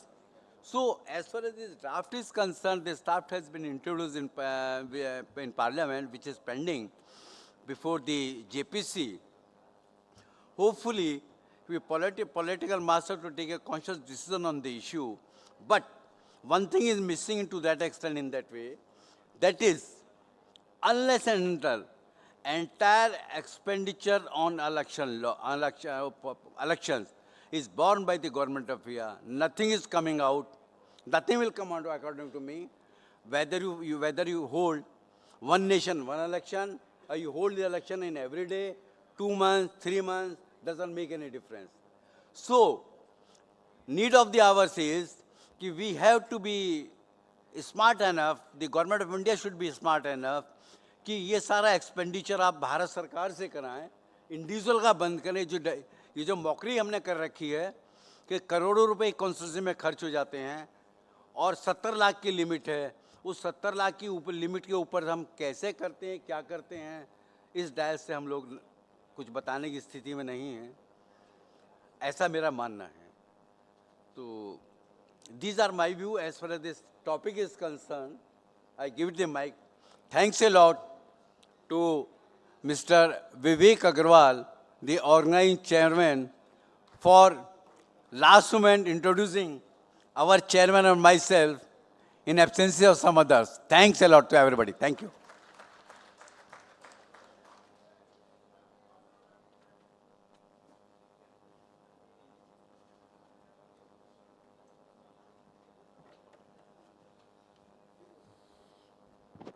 Very good afternoon to everyone. कुछ लोगों ने lunch ले लिया है, वो संतुष्ट दिख रहे हैं, कुछ लोगों का लंच बाकी है, वो बेचैन दिख रहे हैं। मैं ज़्यादा समय नहीं लूँगा, but this is a very interesting topic और हम लोग लास्ट मिनट वाले हैं। हाँ, मैं तो आप लोग के एकदम बाद आया हूँ, मुझे तो अनाउंसमेंट के बाद पता चला। सो I will put in two pieces that are coming to my mind, but before I do that, I want to share an experience with you. In my early days of practice, I was making a presentation on behalf of my Indian clients for a paper mill project in Israel. The Israeli delegates were very attentive to the presentation जो मैं बना के लेकर आया था बड़े मेहनत से। उसमें एक स्लाइड आई टैक्स प्लानिंग। तब तक बड़ा अच्छे से सुना जा रहा था, but the moment that tax planning came in, they said, why do we need this slide? I said, sir, we have to efficiently plan our taxes. हमें इस agreement को इस तरीके से structure करना चाहिए कि जो हम लोग कुछ taxes बचा पाएं। They said, no, the money will go to our government, so we don't need this slide. We have come too far from the days of fighting for our democracy. जान दे के हम लोगों ने ये democracy पाई है।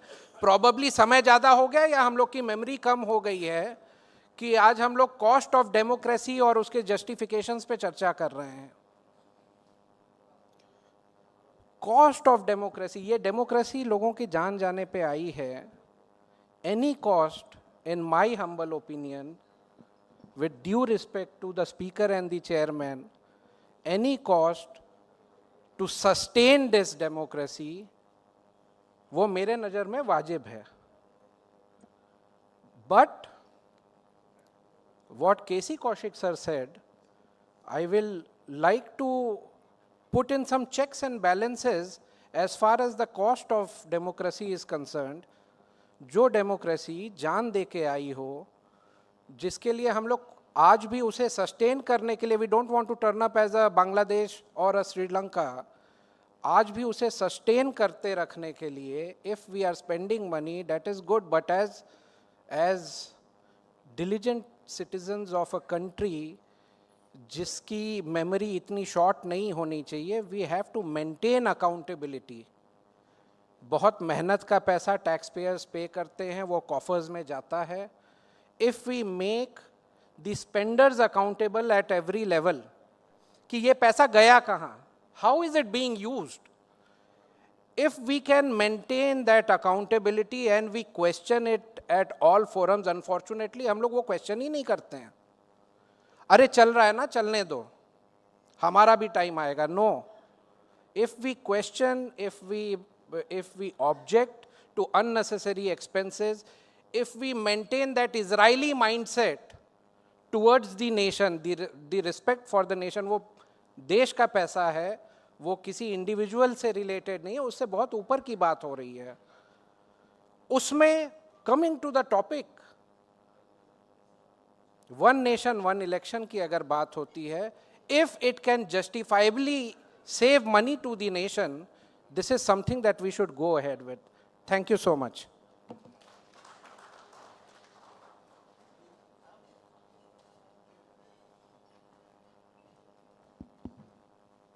पुनीत जी ने बहुत अच्छी बात कही। मैं इसमें सिर्फ एक ही बात कहना चाहूँगा, हम लोग ये नहीं, हमने जो फिगर्स बताई हैं सिर्फ इस बेसिस पे बताई हैं जब से मुल्क आज़ाद हुआ है, जब से इलेक्शन चालू हुआ है, टोटल कॉस्ट कैसे कैसे आई है। एज पर accountability is concern, all of us concern to that extent. और जहाँ तक वन नेशन वन इलेक्शन का सवाल है, अभी तो इस पर डिबेट एक्चुअली में चालू भी नहीं हुई है।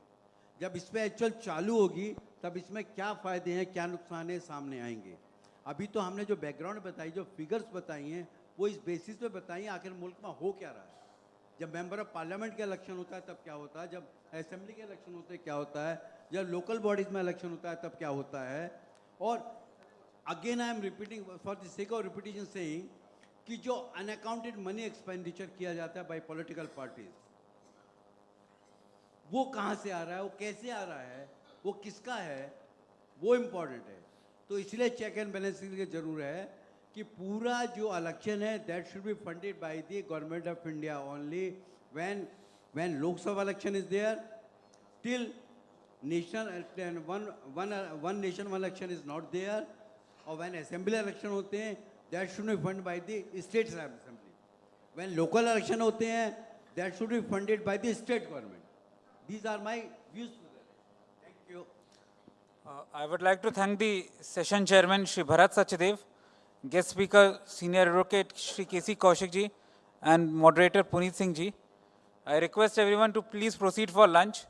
We shall be starting with the second technical session at 2 p.m. Oh, I'm sorry. I request the session chairman, Shri Bharat Sachadev, to give his closing remarks. लगता है उसने खाना हमारे साथ नहीं खाया इसलिए उसको भूख तो पहले लगी है इसलिए वो क्लोजिंग रिमार्क खा गया सर आपके साथ खाने जाना है सो जैसे पुनीत जी ने कहा कि जो खा के बैठे वो संतुष्ट दिख रहे हैं जो भूखे वो इनके जैसे दिख रहे हैं हम तो है ही है सर एक अगर हम जो डिस्कशन हुई अभी एक अगर उसका निचोड़ हम देखें तो एक चीज तो मानना चाहिए that democracy is not cheap. Do we all agree on that part? Democracy is not cheap, but believe me, democracy को replace dictatorship करता है और dictatorship affordable है, लेकिन लंबा चलेगा नहीं. मैं अगर आपको रोज नियम दे दूं, आप 6 दिन मेरा सुनोगे 7वें दिन बोलेगा भाई तू घर जा. So that is why democracy, even if it is not cheap, it is the only thing, the only way which we'll have to live and survive. So अगर इसको हम जो कौशिक जी ने जो कहा जो खर्च हम करते हैं तो उसका मतलब ये हो गया कि the real challenge for India is not to spend less on democracy but to spend more wisely to sustain. Do you agree with that? We have to be more wiser. आज हमने एक और सुना कि democracy while noble in principle comes with a measurable price in money, in time and in efficiency. But एक और चीज इस निचोड़ से आप देखोगे कि nothing of this is a wasted cost. They are actual investment which will help us preserve freedom, accountability and participation. Which is most important. हाँ ये बात सही है कि हमारे इलेक्शन महंगे होते हैं ये बात भी सही है हमारे डिबेट बहुत झगड़ालू होते हैं नॉइजी होते हैं और ये बात भी सही है कि हमारे डिसीजंस काफी स्लो होते हैं बट ये भी बात सही है कि ये सब चीज है इसका मतलब है कि हमारी डेमोक्रेसी आज भी जीवित है. Do we agree at that point? Because that is how we live a democracy. So the real challenge before us is not to cut corners, but to make every rupee and every reform count. So friends, thanks to our speaker and participants for insightful education.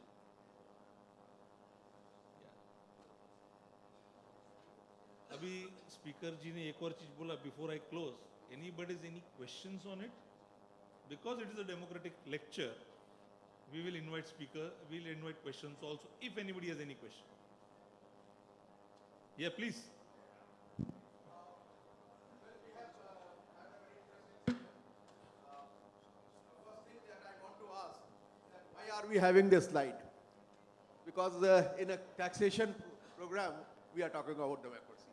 But at the same time, I also feel that in order to sustain democracy, you had just made a remark that women are given so much of money. So that is a sort of bribe given to the women to sustain the democracy. To sustain the democracy, I also feel there should be accountability on the part of the voters also, that they are wise enough to vote. So I feel that it is not only the age that should matter, it should be a level of intelligence that should also matter as far as the voters are concerned. For that, the government and the lawmakers about that there should be a basic level of education to the voters. They should not be swayed away by the sari and daru and other crimes coming to them. So, and also we can also think that there are certain people who have to give certain type of responsibility for the nation. Like say population is a problem. We can have citizens who have adhered to the population policy should be a voter, and those who don't adhere should be debarred from voting. So all these things should also come in the sustaining of democracy, where the voter is aware of his rights and also his duties, that he should choose a good one. This is what I feel should also be. Right, sir. Rightly taken, sir. Your point is absolutely taken, and that is what the speaker also touched upon. एक समय था कि जब political पार्टियां खर्चा करती थी, साड़ी देना या ड्रिंक्स देना या कुछ देना, it was given by a political party to a person, which is now channelized as a taxpayer's money going there.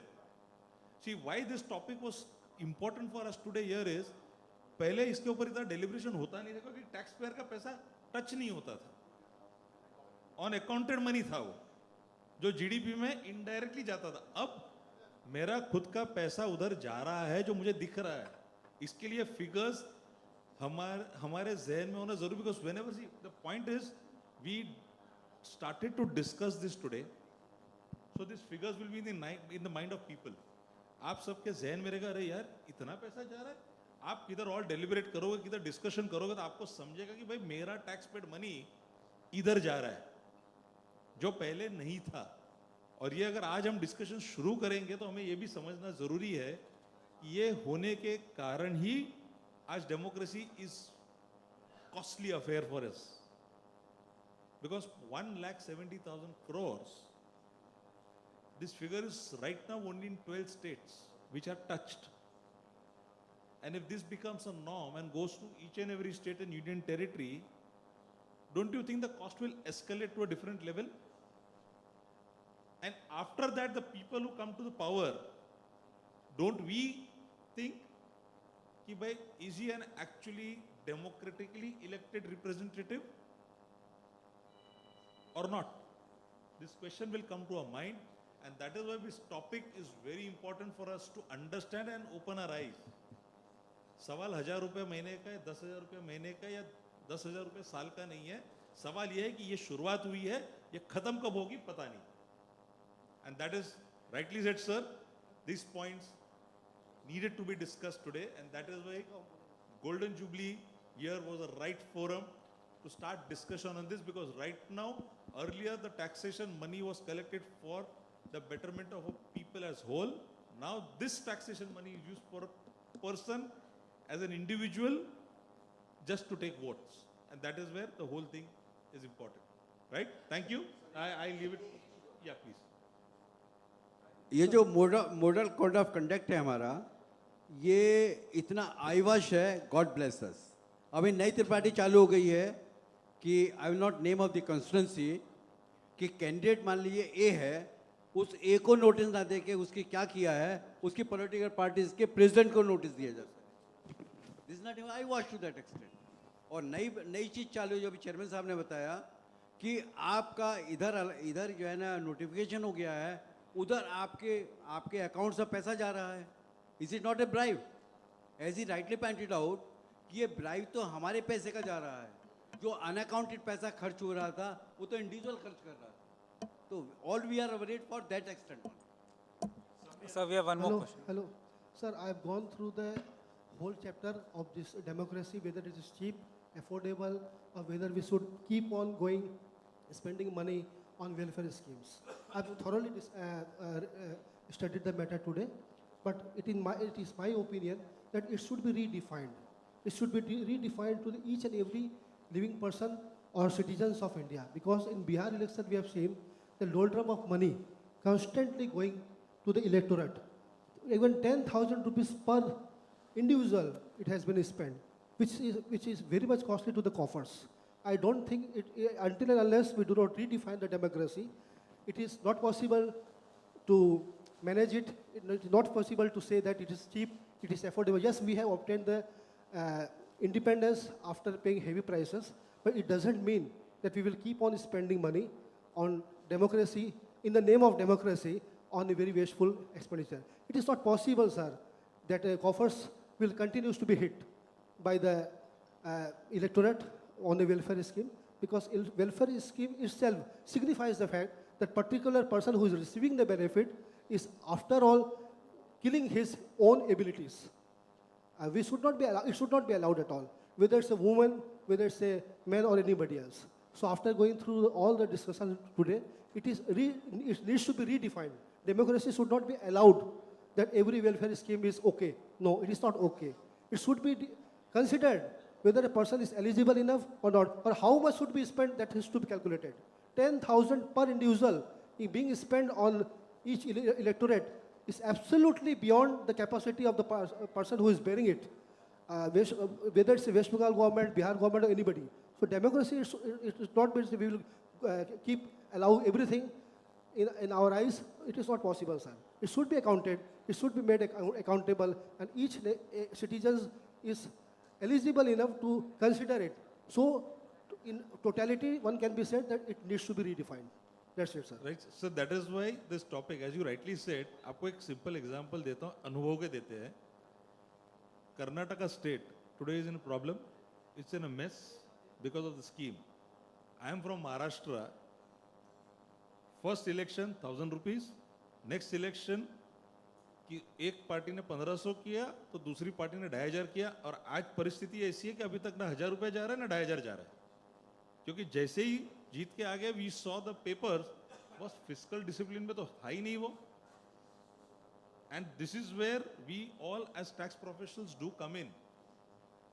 हमको लगता है 1,000 रुपया, इसके लिए फिगर्स जब जब जब स्पीकर सर ने उसको क्वांटिफाई करके जोड़ दिया, तब समझा कि 1,70,000 करोड़ किसको बोलते हैं और 1,000 रुपया किसको बोलते हैं. जैसे आपने कहा 10,000 रुपया बिहार का, अगर उसको आप जोड़ दोगे और उसको करोड़ों में हिसाब करोगे, it go to 30,000 crore. Bihar state का बजट नहीं है. And this is what we all have to understand कि boss, this problem is not a small problem, it's a bigger problem in the making. Till the time we don't understand that. आज आपको 22% increment भर रहा हूं, कल सुबह जैसे वो सेस था, एजुकेशन सेस था, ये आपको वेलफेयर स्कीम सेस आ जाएगा और वो अपने जेब से ही जाने वाला है. So be prepared, and that is why it's a must for this taxation conference also, that this point needed to be passed on to the members.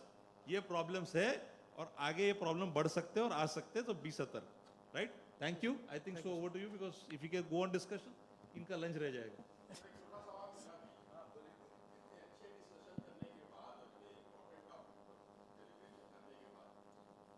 क्या इस प्रोग्राम के क्लोज होने के बाद इसका जो भी आउटकम आता है उसको हम लोग गवर्नमेंट को फॉरवर्ड करेंगे?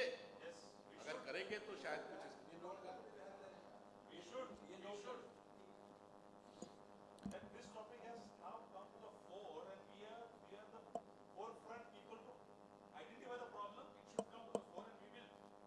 खाली हम गवर्नमेंट को भेजेंगे नहीं, हम जो ऑर्गेनाइजर्स हैं, mister Vivek Agrawal and others, उनको रिक्वेस्ट करेंगे कि उसका एक नोट बना के वो गवर्नमेंट ऑफ इंडिया को भेजे, जो हमने किया. न्यूज़पेपर पब्लिश भी हो सकता है. आपके यदि पत्रकार बंधु बैठे तो हम लोग अभी भी इंटरव्यू दे सकते हैं. We have no issue.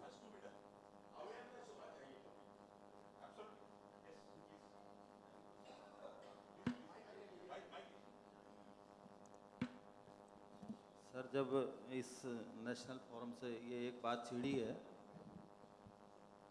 अच्छी शुरुआत है. हमारे स्पीकर सर ने बहुत अच्छा डेटा सबके सामने रखा. बात यह है, जब इस तरह की कोई बात हो रही है तो इलेक्शन सिस्टम में बहुत सारे सुधार की अभी ज़रूरत तो है ही. ये जो है ना अपना डेमोक्रेसी का जो दिखाया था, मुझे तो लगता है कि इल्यूजन है. पता ही नहीं चलता कहाँ से कितने कैंडिडेट्स आए, कितने सांसद जहाँ के हैं वहाँ का रूल चलता है, कुछ होता कुछ है. ओवरऑल अगर देखें किसी पार्टी को परसेंटेज वाइज कितनी वोट मिली पूरे कंट्री में, रूलिंग पार्टी वो होनी चाहिए जिसको मैक्सिमम वोट मिले. ये भी एक पॉइंट है. और वोटिंग का जो है राइट, अभी तक राइट कहते हैं इसको, मैं कहता हूँ इसको ड्यूटी में बदला जाए, मैंडेटरी ये किया जाए सबके लिए, तो कुछ शायद और भी सुधार होंगे. और पार्टीज की कुछ अकाउंटेबिलिटी भी फिक्स होनी चाहिए कि एक जब वो अपना ड्यूरेशन निकालें, अपना कार्यकाल निकले, उसके बाद उस पर चर्चा भी हो कि उन्होंने किया क्या और कहाँ क्या प्लस माइनस रहा उसका। तो ये भी कुछ सुधार अगर उसमें जोड़े जाएं तो मैं समझता हूँ कुछ और बेहतर होगा। I now request everybody to please proceed for lunch. We shall be starting the second technical session soon. Thank you.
Good afternoon, everybody.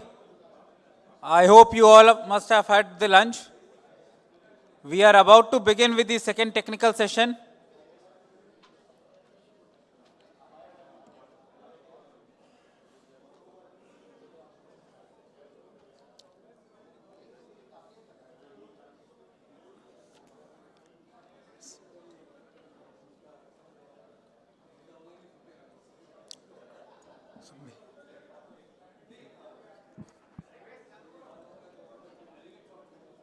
The delegates who are having their lunch or who have finished their lunch is requested to please take your seats.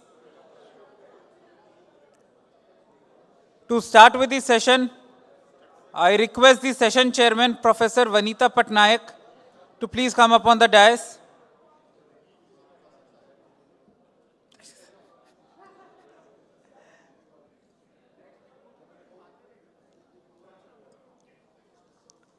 I request the guest speaker, Dr. M.R. Venkatesh, Senior Advocate, sir, to please come up on the dais.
So I'll just भैया इनका PPT presentation दिया हुआ है वो upload करेगा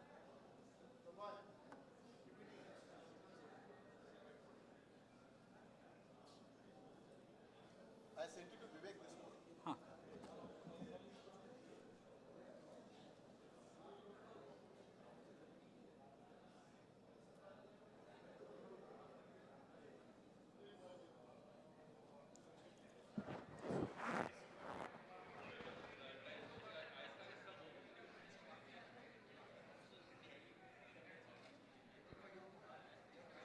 इनका MR Venkatesh sir का PPT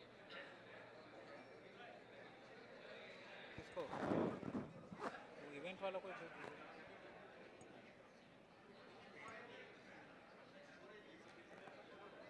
किससे करो हिमाद्री तो हिमाद्री इससे करवा देते हैं हिमाद्री अपना तो किससे करा और किसी को पहचानते ही नहीं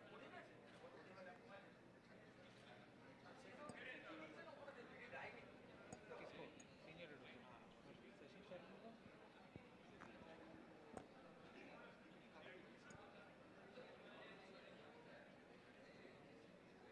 हाँ सेशन चेयरमैन को कैसे करें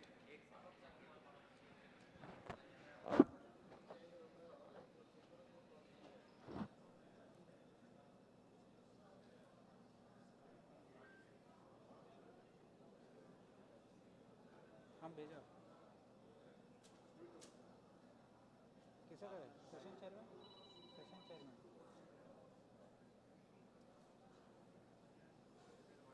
किसका मोमेंटो किसका लेके खड़ी है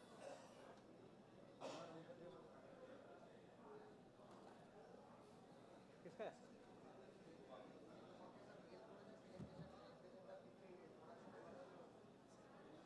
he is coming sir किससे मोमेंटो स्टार्ट करा है किससे एक संजीव अनवर साहब सर है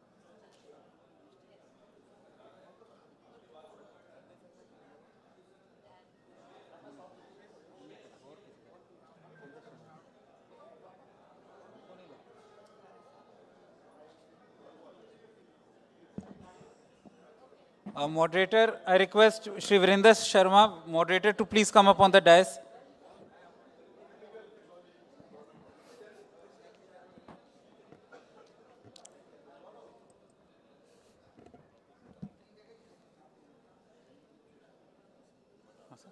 emerging series and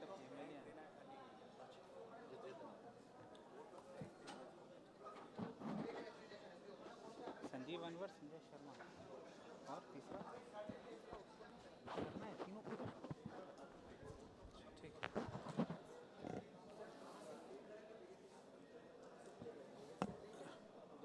नहीं सर करेंगे। संजय शर्मा तो बगल में जो बैठे उससे करवा दे। संजय हाँ सर वोट ऑफ जी हाँ जी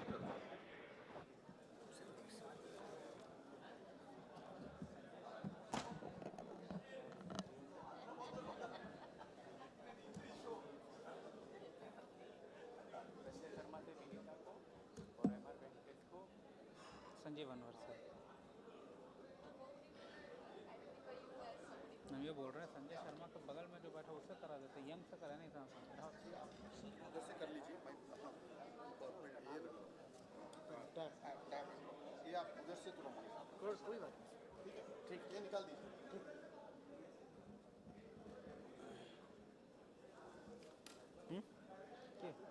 Sanjay Sharma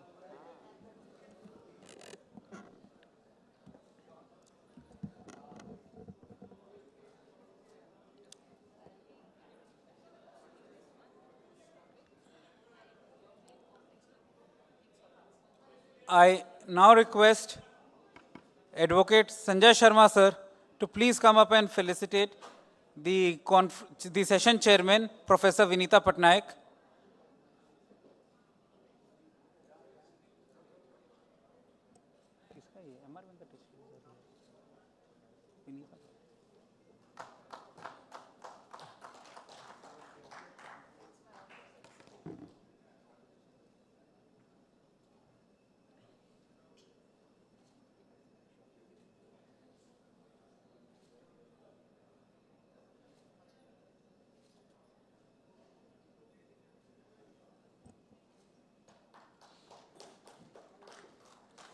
Thank you, Sanjay sir.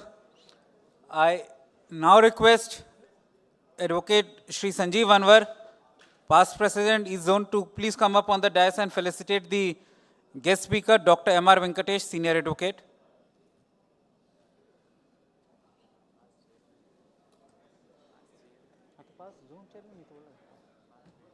Sorry, past Zone Chairman.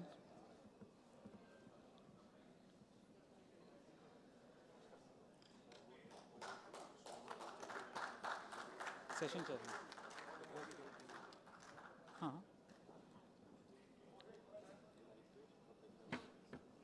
I hand over the proceedings to the session chairman, Professor Vinita Patnaik, for her opening remarks. Sure. Good afternoon, everyone. I hope I'm audible to one and all.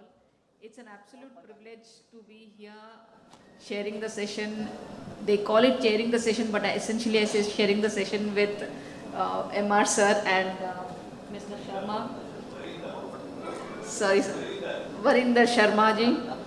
And the topic for a post-lunch session is a very intense topic. It's on the role of SFIO and its intersection with PMLA.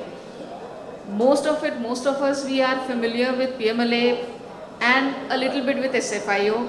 Without taking much time, since I also noticed that we have lost a little bit of time, I would request MR sir to start this session, and we can take the discussion once it's concluded, and we can also do the questions post that. Because it does sound to be a very promising session as from whatever little I've seen of his slides. Thank you so much. Sir, to you.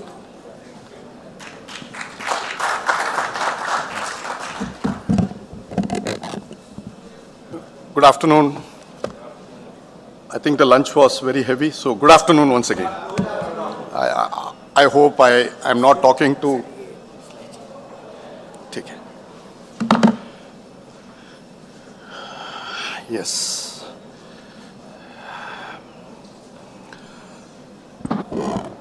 So I was born and brought up, not exactly born, but brought up in Calcutta. Did my schooling here, played my cricket in Deshapriya Park, Gol Park, Vivekananda Park, football, supported Mohan Bagan one year and supported East Bengal the other. and did have my quota of Mishti Doi, more than anybody in the family. And I owe a sense of gratitude to this city, because this city has made me whatever I am in my formative years. It has helped me. Thank you, Kolkata. Thank you, Kolkata. Now to the subject proper. I will be taking on broadly on the issues of SFIO, which is contained in Chapter 14 of the Companies Act. It is a new animal in town, and the animal is still indeterminate. We do not know whether it's an insect, whether it's a dinosaur, whether it is a predator, herbivorous, carnivorous. We don't understand what type of animal it is. We will be taking it in interplay with the criminal law, PMLA, and some constitutional issues. Though it will not go in the hierarchical order as I suggested here, but there will be huge amount of interplay. Now, I'm sure all of you would have gone through Section 447 of the Companies Act. Now, let us see what it is. It says punishment for fraud. Straight away it talks of punishment. Punishment is anyone who is found to be guilty of fraud of at least 10 lakhs or 1% of the turnover of the company, whichever is less. Now, if I have a 100 rupee turnover of a company, then it is 1 rupee. It says 10 lakhs or 1 rupee, whichever is lower. It should have been, once you have created a 10 lakh rupee threshold, I thought a bare minimum of 10% or 1% of the turnover, whichever is higher. I think we wrote this in great hurry and by our bureaucracy, which wanted to do something post-Satyam. So, post-Satyam, the country was in a flux. We have to do something. So, activity was a substitute for intellectual rigor. And we got this type of definitions, where the imprisonment would be 6 years to 10 years and may not be less than the amount involved in the fraud, but which may extend to 3 times. Now, what is the definition of fraud?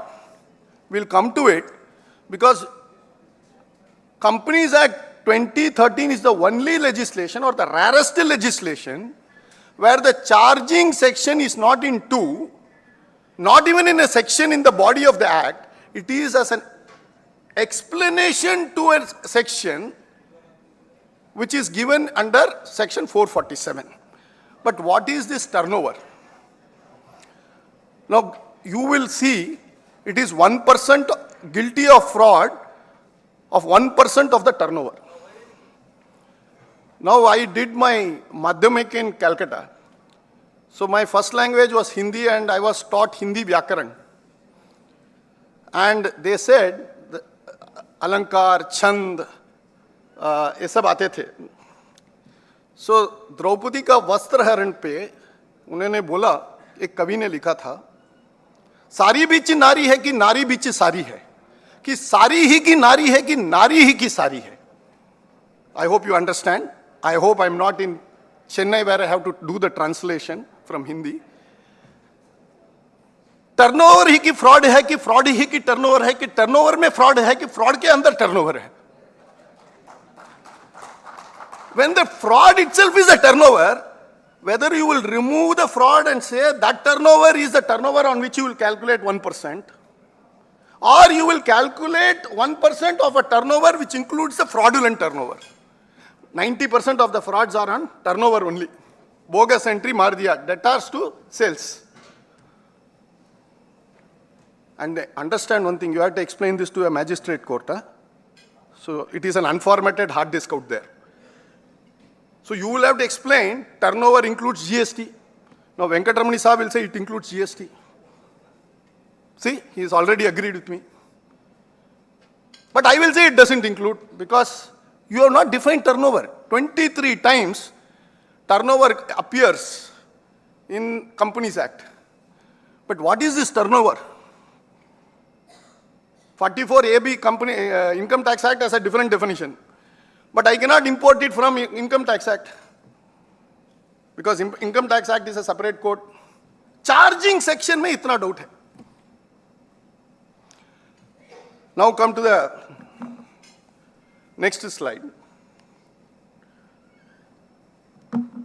Fraud is defined as in relation to the affairs of the company, then concealment of any fact or abuse of position committed by any person or any other person with connivance in any manner with the intent to deceive or gain undue advantage from or to injure the interests of the company.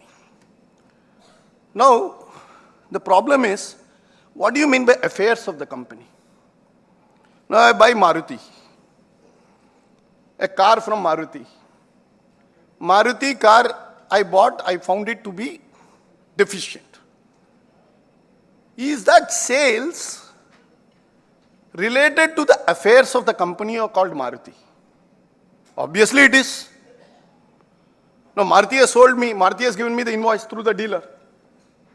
Now, is it that I can stretch it to this extent that I can bring everything under the sun to mean the affairs of the company? Second, what do you mean by undue advantage? Now, I am here, I have to go up to that chair, which is say 10 feet away, and there is somebody there in that podium, it's around 20 feet away. Compared to that man, I am at an advantage to this chair. But what is that advantage? Unless you compare two things, there is no advantage. Section 70.2 of the Australian Code, Criminal Code, deals with business advantage not legitimately due. We had an occasion to deal with it, and some of the lawyers have come, many of us who are working on that particular matter have come to a conclusion that advantage is always comparative. It is not absolute. Having come to the definition that, having argued this fact that it is advantage, next thing is undue advantage. I'm sorry. So, my going up to there in 5 feet and that gentleman walking 20 feet, what is undue about it that I got? Unless these things, nothing has been settled, law is still in embryonic stage. So, we will have to wait for some judgments to come in. Unless that comes in, it is going to be difficult, but I'm only highlighting some of the issues relating to the charges.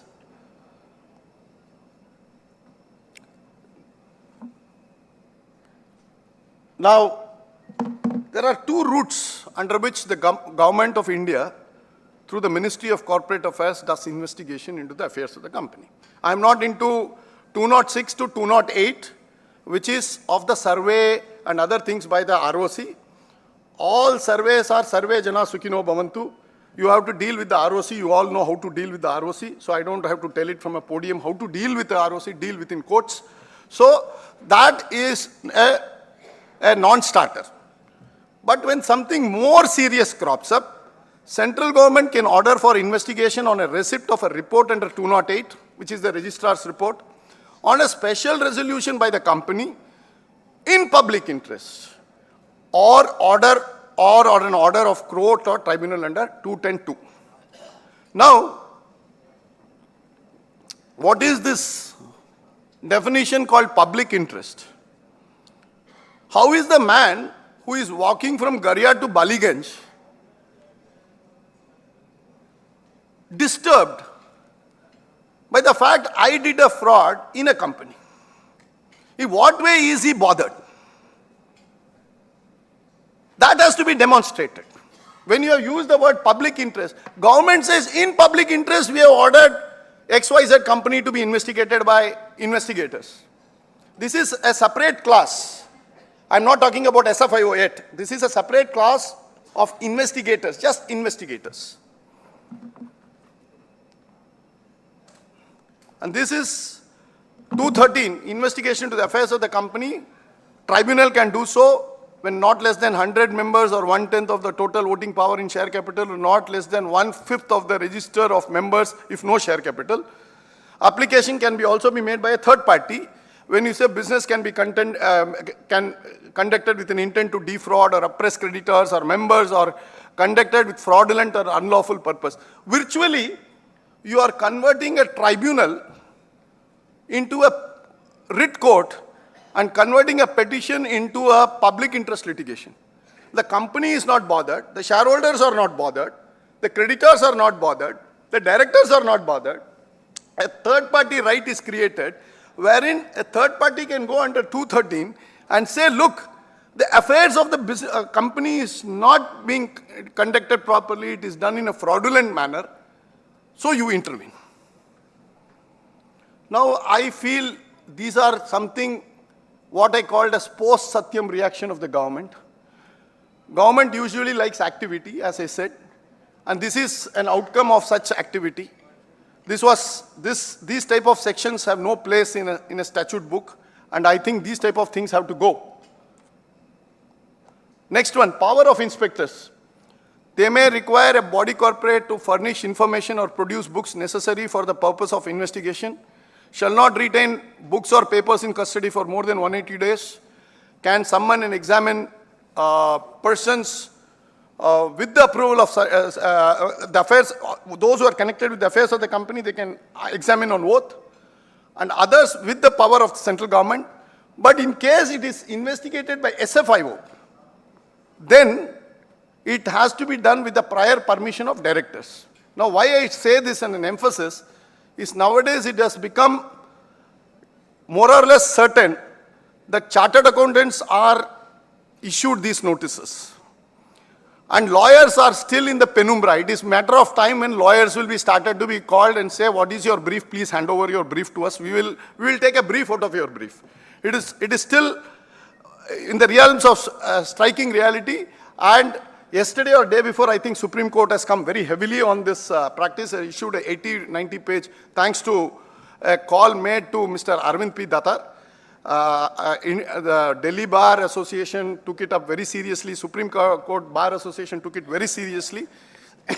The client privilege that he has, that a lawyer has in conversation with a client, is too sacrosanct. I think we have not yet understood it. Our law enforcers have not understood it. That is why I am saying this, that the director has to sign. Even if there is a summon, let the director give his permission that I have to investigate Mr. So-and-so, chartered accountant or a lawyer, and then only we should appear.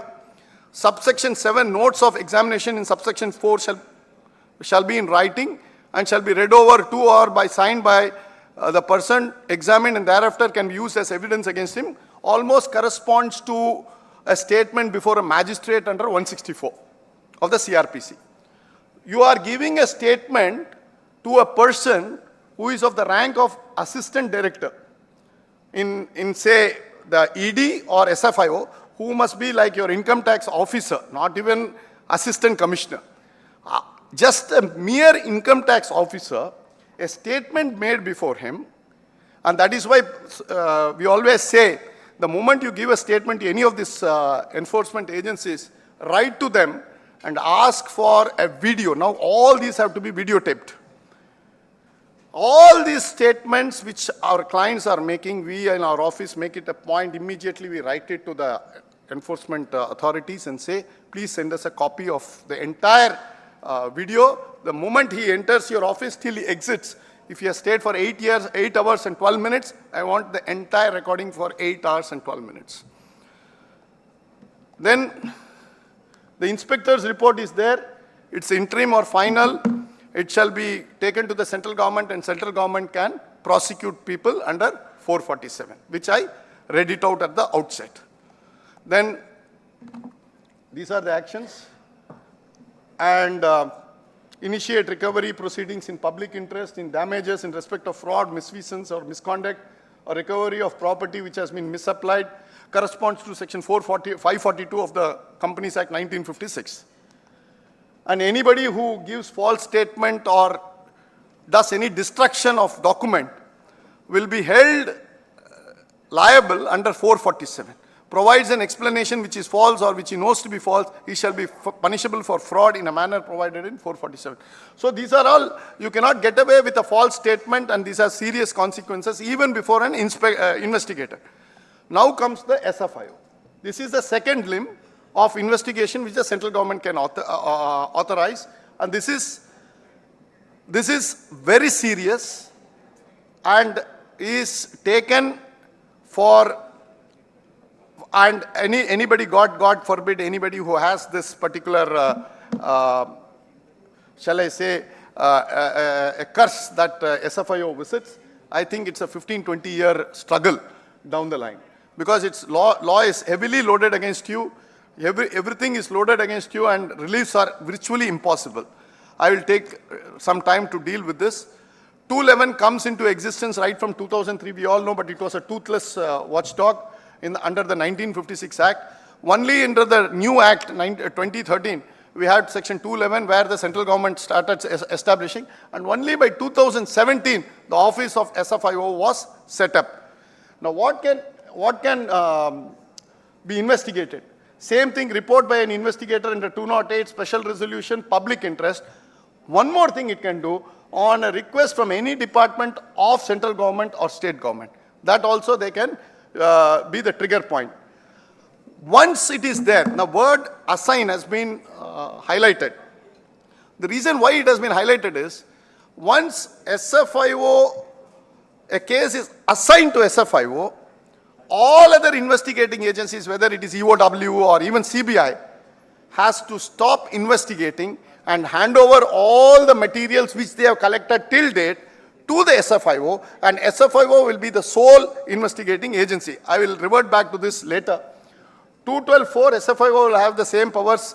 The investigators under SFIO have the same powers as the investigators appointed by the central government, which we saw just now. Now, how does the assignment happen? See, this is one order of the central government. Whereas the ministry has received complaints against so-and-so, collecting money, etc., etc., and see the date of the order. Date of the order is 9/4/2015, and it is that they are investigating, whereas under 212 they are going to look into where the central government is of opinion it is necessary to investigate in the affairs of the company by SFIO. On a receipt of the registrar of the companies under 208, the central government may order assign the investigation to the affairs of the said company to the SFIO, and its directorate may designate such number of persons. So this is how a typical assignment letter is provided. Next one, you see the order appointing various investigators. This has been done 16th April. 15th April, you saw that 9th April, you saw that central government has ordered investigation. Within 1 week, they have come about and they have appointed investigators. Now, investigation report by SFIO is under 212(11). There is an interim report, there is a final report. Final report can lead to prosecution under 212(14). Investigation report filed with the special court shall be deemed to be a report filed by a police officer under 173 of the CRPC. I will revert back to this, slightly technical, but I will revert back to this. Now, authorizing SFIO to file complaints. You see, this has been one public notice issued by the central government on 22/2/19. Please note the date, 22/2/19. There is no Companies Act called Companies Act 1956.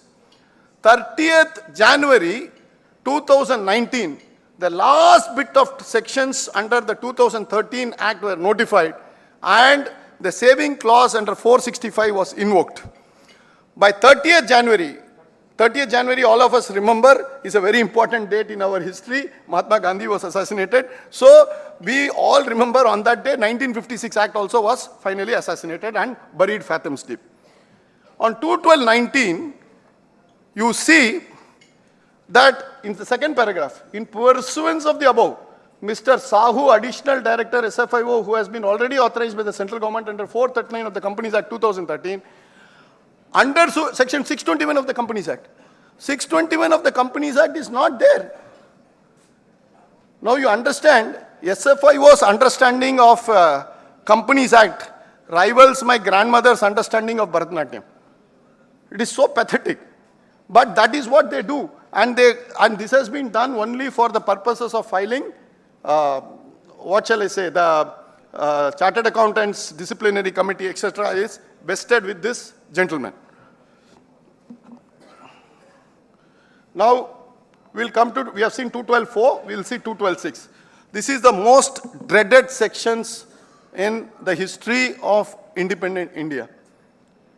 The twin condition act is called, which has denied bail to almost everybody in the PMLA under section 45, corresponds to section 212. The wordings are absolutely the same. It is perimeteria, and it is that the public prosecutor is not being given an opportunity. So the bail is denied unless the public prosecutor comes and says, sorry sir, please give him bail. Unless you give bail, I cannot go and sleep peacefully. So unless he comes and says that to the court, no bail. And second, if the PP opposes, the court is satisfied of reasonable grounds that the person is not guilty of an offense. I will deal with one judgment as we go along, and there I will tell you how these are impossible conditions. These limitations are additional to the limitation under the CRPC, which is normally bail is granted on two conditions. You are not a flight risk, and you will not tamper with the witness, and you will cooperate with the investigation. These are the 2 or 3 conditions on which bail is premeditated. Now, 212.6 deals with bail. Then where is arrest? Arrest is 212.8. The section is also not even arranged properly. Arrest should come before bail, but bail comes before arrest. Only in Companies Act 2013. Anything if I say more will embarrass the host, so I don't say anything more. Now, officer not below the rank of assistant director on the basis of material in his possession and reasons to believe in writing that a person is guilty of an offense under 447, he may arrest. So he has to take a notebook and say, so-and-so here is guilty of offense under 447, he has a right to arrest. Once arrested, no bail. Nobody wants to go into it because nobody understands debit credit. How many of you here are chartered accountants here? Can you just put up your hands? So don't be shy, you can put up your hands. Nobody will arrest you. Few of you. Sir, can you explain bank reconciliation statement to a magistrate who may not have any clue about bank passbook and bank book, who may not understand also?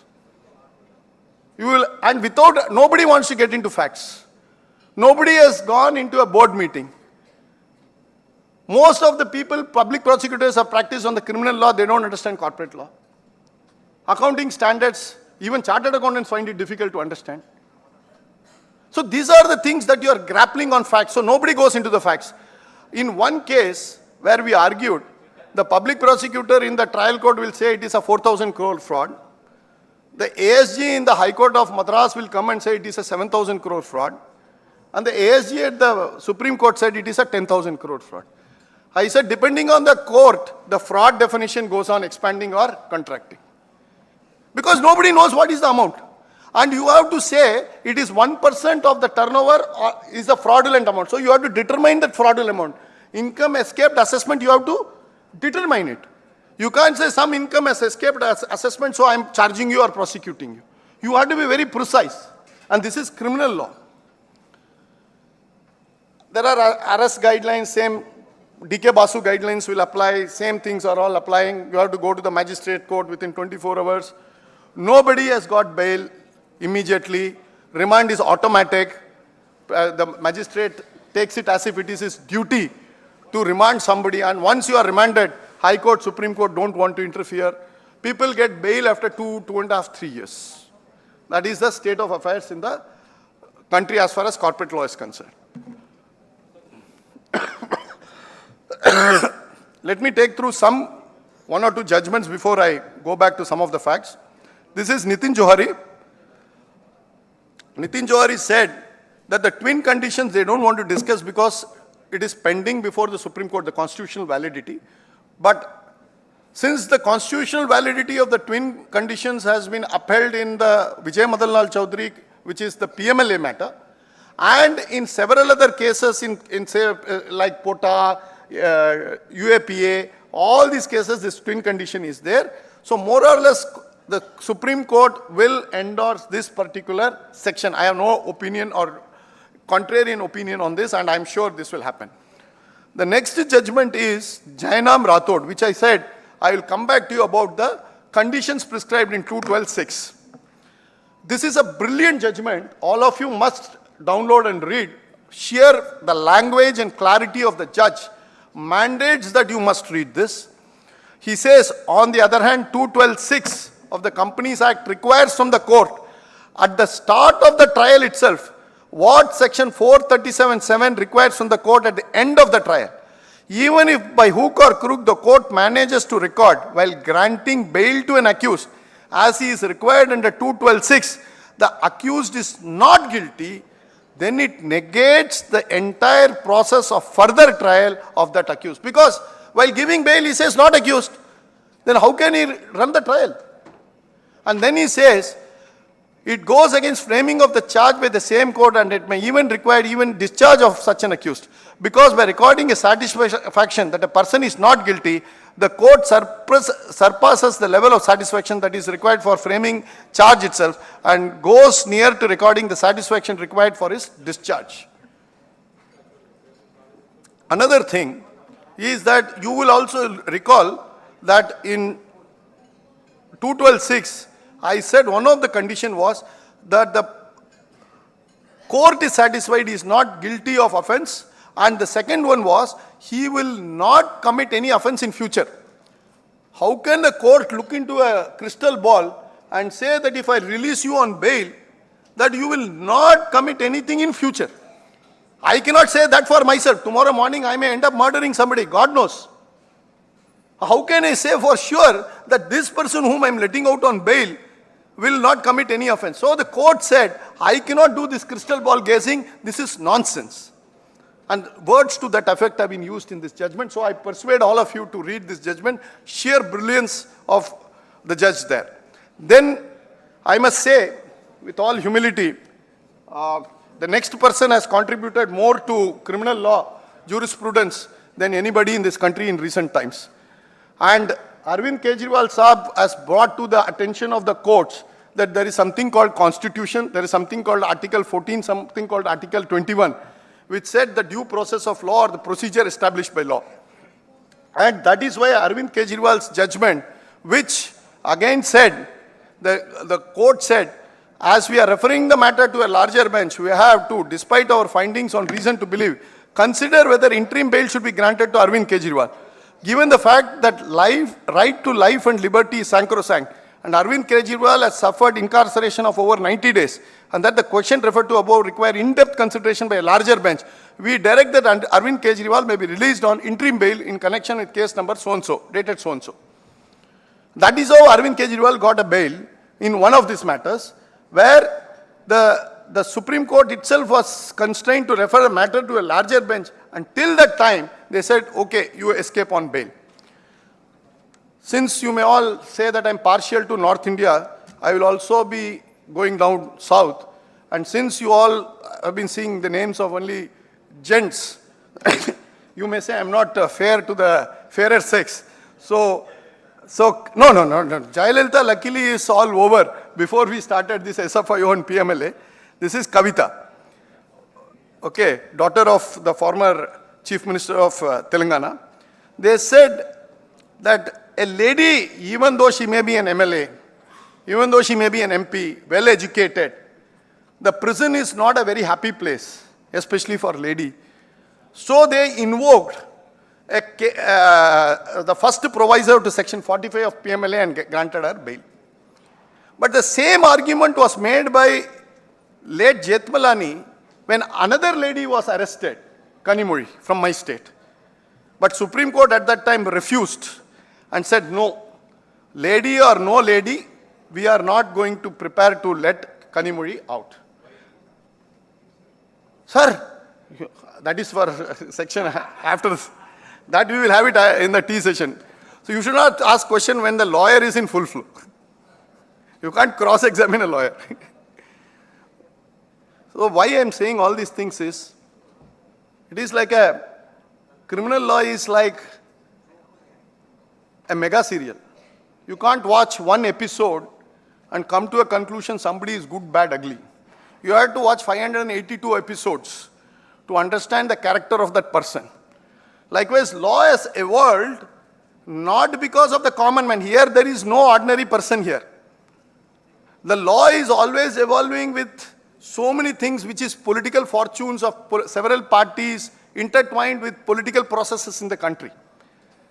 And in fact, I will say that the Chidambaram's family, I am coming from Tamil Nadu, so you will all have to understand that I will be partial to my home state, has contributed much more to the evolution of criminal law than several other people put together. So that is the level of contribution of that family. So we have to understand all these dynamics before we understand the judgment. We go into nuances as to what it is, and the relevant political winds that blew at that particular time is all very important to understand these judgments. If you read this judgment simpliciter, it is like taking a class. Now, let me come back to cognizance by the court. Cognizance will not be except by a complaint made by director or SFIO or authorized officer by the central government. Now, you see here, I have one more case which I am currently handling. This is before the special court of SFIO. But what are the sections? Complaint under section 439, read with 436, read with 212 of the Companies Act, 2013, read with 621 of the Companies Act. You know which date this complaint was made? September 22. You can see it on top, 22. The SFIO doesn't even understand, which is supposed to be the most educated body or the premium investigating agency in terms of corporate law, doesn't know which law exists at this time. Supposing after 2026, unless there is a savings clause, somebody issues a prosecution notice under 276 and the law is buried, how do they exhume the law? And there you can see it is all taken from there. And the interesting thing is, under 621, you have to go to the magistrate court under 11B of the Companies Act 1956. You can't come to the special court. All these are procedural nuances. It is not faceless assessment where you file and you get some baseless assessment. It is not that way around.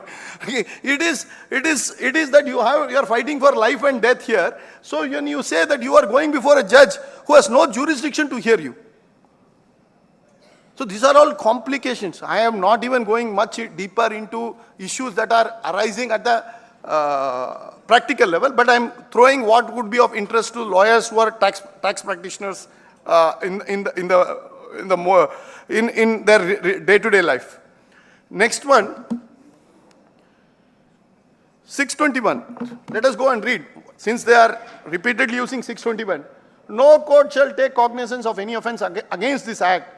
I don't know what it means. How can you offend? This is what it is. 621. 1956 it came, 2026 it has been buried. Now we are asking this question. This against this act, which is alleged to have been committed by any person or officer thereof, I can understand, except on the complaint in writing of the registrar or of a shareholder of a company or a person authorized by the central government. So central government now suddenly has woken up. 621 May they have issued authorization letter to SFIO officers.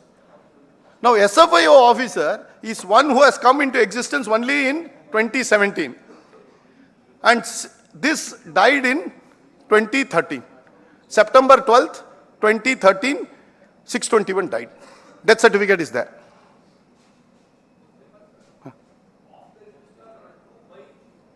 All those English, chodo. Sir, you are like a grammar master. I am like a criminal lawyer. English sab maaf dand ho gaya. You have to concentrate. We have understood the drift of your language. Now we are asking some questions. Now, penalty for false statement and all, They say it may extend to 2 years. 628 says penalty at best is 2 years. Okay. So 2 years. Now, you see this. On 12th September 2013, Section 439 was of the Companies Act was brought in, which corresponds to 621, and 443, which corresponds to 628, was brought in. Now, the question is, if there is only 2 years, no court can take cognizance because criminal law says there is a section called 465, which says no cognizance can be taken after 2 years. If the offense is for 2 years, more than 3 years, sorry, from the date of the offense. Suppose you have done an offense in 2012. Your punishment is for 2 years, but the cognizance must be taken within 3 years. It must be brought to the attention of the court within 3 years. So after 2016, unless an investigation started, you cannot invoke 628 because you will be hit by the provisions of 465 of the CRPC. Now you have to read all these acts in tandem. You cannot read one act in isolation. Now see another case. You see the date, 5/8/2019. Read this bottom half, that the complainant is presently working as an additional director in the Serious Fraud Investigation Office, New Delhi, and is filing the present complaint in his official capacity as a public servant and due discharge of his official duties under 621 of the Companies Act. Now it is like suddenly some income tax officer wakes up and says under 32A and 32AB, investment allowance and investment deposit. We have one town called Kanchipuram. I hope you all know it is one of the most sacred towns. Once in 40 years, Mahavishnu is brought up. And for some 42 days he is kept out. We all do puja. Again he is put inside the box and put inside the temple tank. Once in 40 years it comes in. Like this, you are exhuming a section out of nowhere. This is SFIO for you. Frighteningly dangerous. It is not only frightening, it's frightening and dangerous. Now, one more thing that has come in is that 447 came in the statute books only on 1/4/2014. So the definition of fraud, explanation, all those things, assuming that there is some sanity in it, cannot be invoked prior to the act coming in. So you could not have committed a fraud under the Companies Act 2013 in say 2010. And SFIO can investigate only under the powers given to it under 212. And 212 is linked to 447. But some courts have said, no, SFIO has got a power to investigate anything prior to 2013 also. What it should investigate? It should investigate only 447. And 447 is a section that has been barred by Article 20 and that there cannot be post facto laws. So these are still simple things that the Companies Act courts are not, I will say, conversant with, and they are not happy with these situations. The investigators do not understand the nuances of constitutional law or criminal procedure code. So we are still grappling with several issues even at the very, very embryonic level. Now see this 468, which is what I was talking. It was not 465, 468. This is the 3 years if punishable with imprisonment between 1 to 3 years. Anything more than 3 years, there is no limitation under criminal law. But up to 3 years, there is a limitation. If the punishment is less than 2 years, up to 3 years you have to file a complaint. Otherwise, the complaint is non-est, void. Then 2 more judgments, which I thought I will bring it in. Kanya Resorts, where I think Madras High Court said 465 of the Companies Act deals with certain enactments and savings. As per this section, Companies Act 1956 and the Registration of Companies Act 1961 Sikkim Act stood repealed. 462(2)(1) says, any prosecution initiated under the repeal enactments and pending immediately before the commencement of this act before any court, subject to the provision of this act, continue to be heard and disposed of by the said court.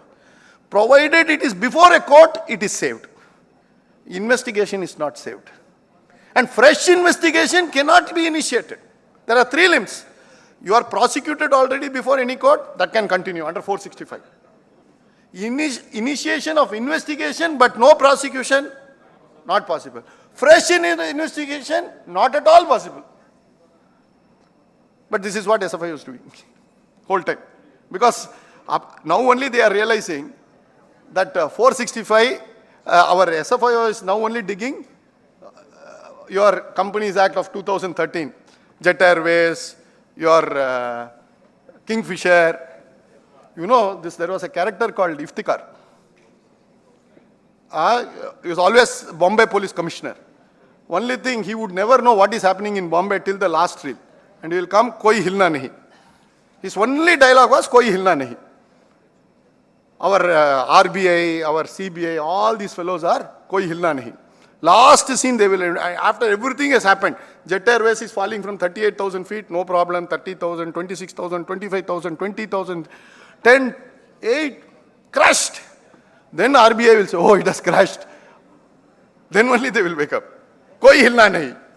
Banks, several banks, yes bank, no bank, all these things. They're falling. Fall, koi hilna nahi. So this Iftikhar fella did not act in 60 movies. He acted in one movie. They shot in different camera posts. And they should put it in all these movies. Koi hilna nahi, koi hilna nahi. Likewise, RBI, SFIO, CBI, there is no economic intelligence in this country. That is why courts, what can they are after post-mortem. Sir, what can courts do? What is the provision you can do? What provision? You tell me what provision of law they can interfere. They are not, sir, investigation has to be done by investigators. Courts, there is a clear trifurcation of powers. Sir, all that is okay. Courts are there in their own field. I am not defending the courts one wee bit. I am not one to defend. They are eminently capable of defending. But where is the law? Investigators are failing us, sir. And very badly written laws. Let us be very clear about it. Very pathetic laws that we are having. And to be very frank, whenever laws are being circulated, the Bar Association, Institute of Chartered Accountants of India, we all sleep about it. And then when we apply the law in our day-to-day life, we then wake up and say, what nonsense is this? That is the truth of the matter also. Now, Vidya, in this Vidya case also, Karnataka High Court, almost every senior advocate appeared. It's a very landmark case. It says section 435 clearly states that special court can try only the offences under this act with imprisonment of 2 or more years, which means the Act 2013 and not the offences under the Act 1956. For other offences with imprisonment less than 2 years or offences punishable under the previous company law, the first proviso said they will be tried by the judicial magistrate of the first class. But you are giving one composite complaint. So, who will segregate? Which power is there? Will the magistrate do this? No, he doesn't have it in the first place because you have filed it before the special court. The special court will it segregate and say page number 1 to 8, 13 to 14, 55 to 65, go to magistrate court. Balance will be here. You see the practical difficulty. Or will it say, no, I am not. And see, what happens in cognizance is, anything you give anything, it is cognized. There is no application of mind in the true sense of the term cognizance. So these are our challenges that we face.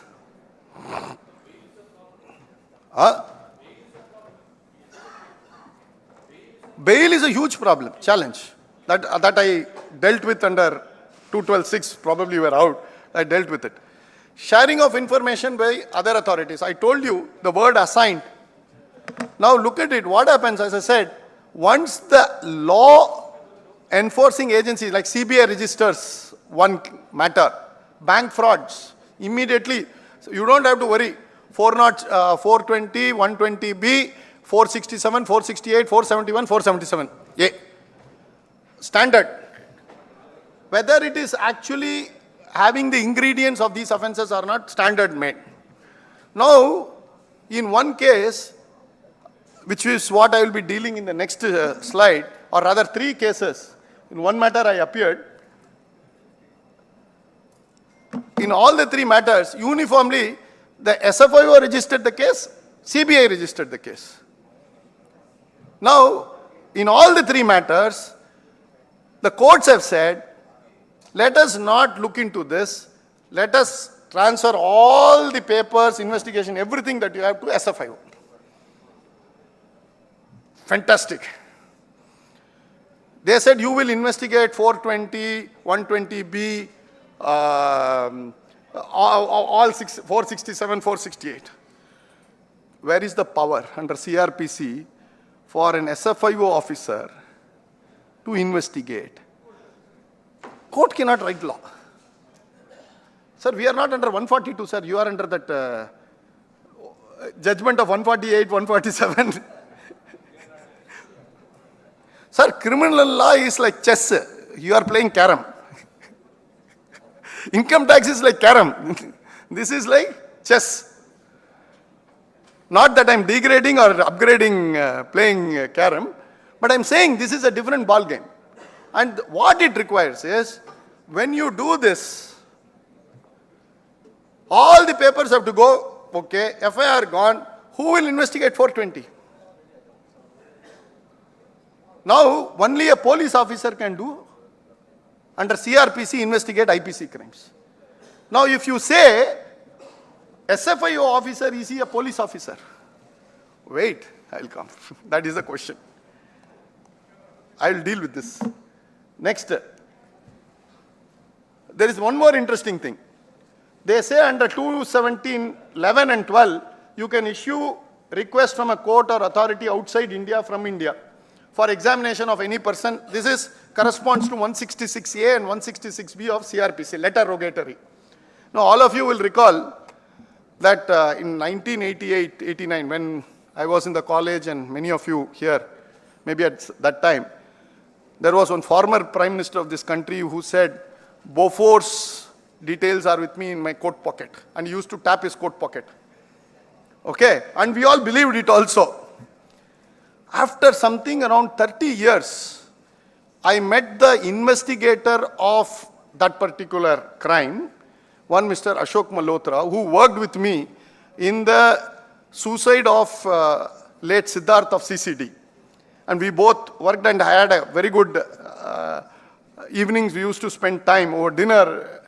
And he told me one very interesting thing. Our people went to Switzerland and other things and said, Bhaiya, thoda details de dena, bank statement de dena. They said, what the hell are you talking about? You must understand there must be a MLAT.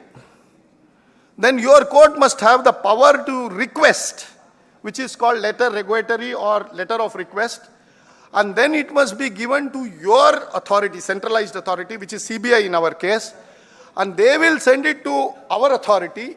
And that authority will come and give it to our courts here. And that court will only do the collection of evidence or whatever. And then again goes through the same path to your people. So minimum two years. But the more interesting thing is, which is not tested as of now, central government can do all this MLAT, all these things is there.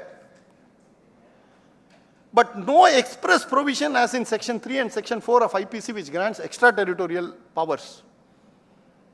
No exactly there is no Section 3 and Section 4 in Companies Act. It says investigation powers are there. Power of central government to enter into MLAT is there. Now see what has happened. After several years, government has woken and amended customs law in the year 2018.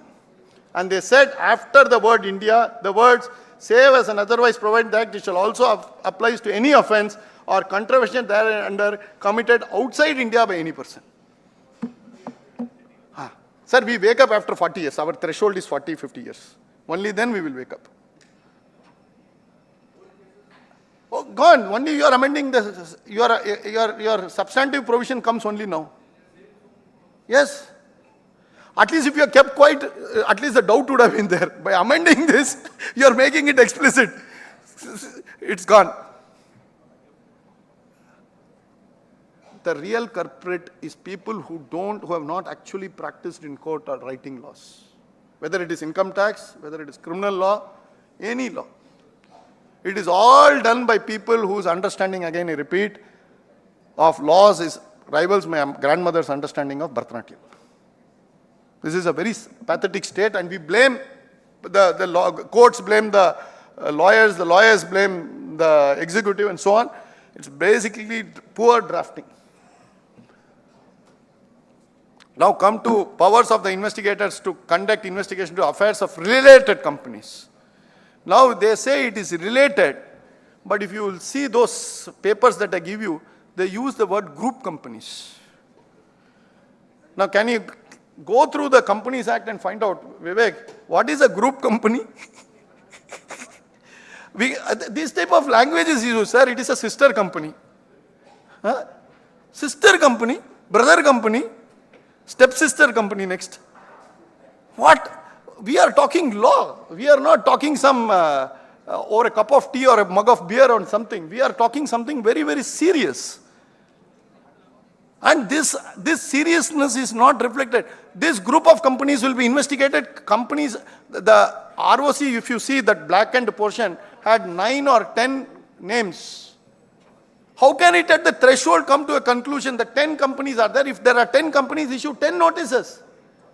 You have only power under 219 to say, I investigated this, I feel the funds have gone to 8 or 7 companies, go back to the central government, take a permission, and then do further investigation. You cannot at the threshold say 7 companies. Even search under the Income Tax Act, you come and search, then you find that it is somebody else, then you can do that. You cannot straight away start, I suspect some 25 people of having got the black money of somebody, unaccounted money, and then start searching. All these things are going to be challenged. And each step will be challenged. But the problem is, the courts get threatened by only one sentence nowadays. You do not know the consequences of where it will lead to. This is a 10,000 crore scandal. This is a 15,000 crore scandal. Let it be. The courts need not be worried about 1 rupee scandal or 10,000 crore scandal. It has to be worried about the scandal and the due process of law or the procedure established by law, Article 21. So everybody starts looking at what will come in live law and bar and bench and start giving judgment. This is what happens. 2091 search and seizure. Search and seizure is possible by the ROC. I'm sorry, I'll have to. Then retaining materials is also possible. Huh? Yeah. All are horrible. First section, first slide itself, I have told all are horrible slides, didn't I? Every slide is horrible. See, they can retain up to 180 days more. Then this also you can see information in his possession or otherwise. It is looking as if you read the Constitution, Article 356, where the President rule can be invoked on the basis of a report of the governor or otherwise. Or otherwise. Even before a governor can send a report, the central government can act. That happened in the case of Tamil Nadu in 1990 when Mr. Karunanidhi's government was dismissed. And incidentally, the person who interpreted this to have a sky-high power was no less than Dr. Subramanian Swamy, who was then the commerce minister, tasked with the job by Prime Minister Chandrasekhar to dismiss the Tamil Nadu government. History is very important when you read every section. I don't know what you mean by or otherwise. I don't know. What does or otherwise mean? First you tell me, then I will say why it is needed. Yes. Now, there is a power to disgorge even when the investigation is all. If you have this money being stashed, it's a very welcome move, because all that you end of the day, you say it's a 10,000 crore fraud, 15,000 crore fraud, but you see no recovery because persons have actually layered it and taken it outside the country or done whatever. They say disgorgement is possible, which I think is a very, as you see, it is 212.14 capital A, and this was brought in the year 2021 or 22, which can check it up. It's the latest amendment, it's a good amendment. Freezing of assets is also possible. Then Neeraj Singhal. This is what I thought I will deal with this case. In Neeraj Singhal, you remember I had told you, and you had asked me this question, they are police officers. Justice Muralidhar in Delhi High Court had a wonderful take on this. He says, prima facie, it appears that the investigating officers of the SFIO is empowered under 212.15 to file an investigation report which is deemed to be a report contemplated under 173 CRPC, which is a police report. That is the challan or charge sheet that is filed by a police officer, and on the basis of which charges can be framed by the special court. This power was not given to either the officers of Department of Enforcement or the Customs. That is why in Senthil Balaji case, the Supreme Court had no hesitation in saying that the officers of enforcement are all not police officers. In fact, in Ramesh Chand Mehta was a state of West Bengal, it was held that the customs officers are not police officers since they do not have power to submit a charge sheet. They only file what is called as a prosecution complaint under section 200, cognizance taken under 190. It is therefore not possible at this stage to conclude that for the purpose of the penal provisions in the Companies Act, the senior officers of SFIO, including the IO, are not police officers. So he says double negative. It is not possible to conclude they are not police officers.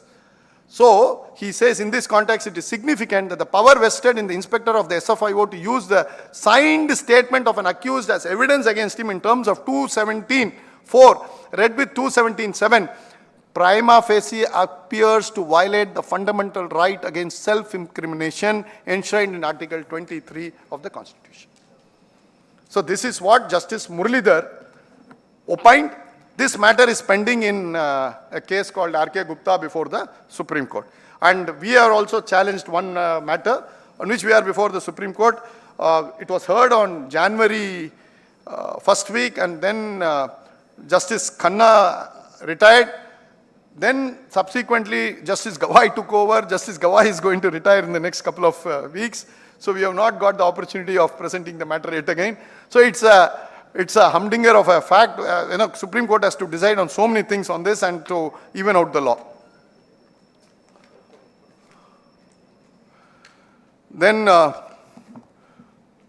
we have seen this issues in PMLA. I think we will come to the fag end, and I will finish in few things. Yeah, I will finish in 5 minutes. Don't worry. 5 minutes. I know my time is up.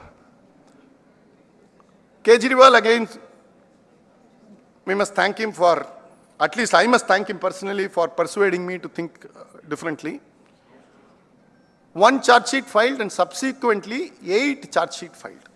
8 charge sheets in the what is called as a Delhi liquor scam. So totally 9 charge sheets. Now in criminal law there are 2 ways in which a charge sheet is filed. One is a police files what is called as a charge sheet under 173. Non-police officers like customs, like income tax, SEBI, ED, whatever, they file what is called as a prosecution complaint. The power is given under 173.8 for further investigation under 173.8. That is a police charge sheet. So supplementary charges, any amount can be filed. But under the case of a PMLA, whether you can find subsequent complaint or supplementary complaint, something alien to criminal law. Usually 1 complaint is filed, that's all. So I set the thinking, but before me, somebody went to Supreme Court, and it was the former Chief Minister of Chhattisgarh, Bhupel Bagesh. And he said, what is this you are going on filing this amount of cases? They have said, go back to the High Court. Supreme Court said, we don't want to interfere. First, let us hear the High Court. So he has gone back to, I think, Chhattisgarh High Court. This judgment came in the month of August.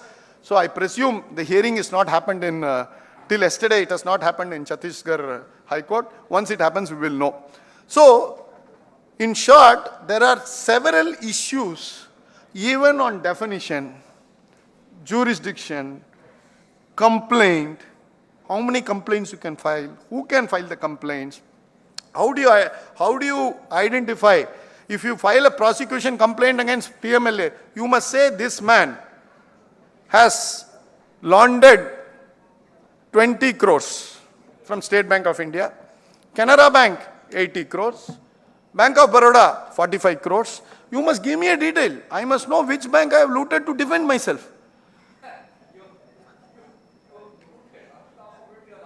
Same thing will you do under 147. You will say, give me reasons to believe.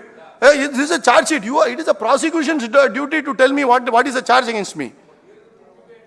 What? That is, I have come out after 3 years only. So now, even the quantum of proceeds of crime, they are not giving. They think all NPA is equal to proceeds of crime. That is the point I am trying to make. Proceeds of crime is not equal to NPA. NPA is different. Proceeds of crime is different. So this is all very complex situation that we are in. I think I will have 5 minutes for some question answers. Or is it? Yeah, I will stop here. I know I skipped 1 or 2 points, but I thought I made my point in terms of the issues. I'll just take some questions if you have. Thank you.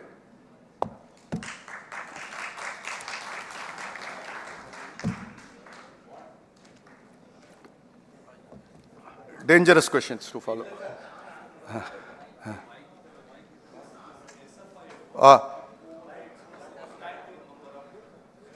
Yeah. SFIO overrides means others come to an end and SFIO only survives. It is not SFIO in one place, 2 CBI, 3 EOW, 4 something, no. Everybody, that is why the word assign is given. Once you assign, your right comes to an end.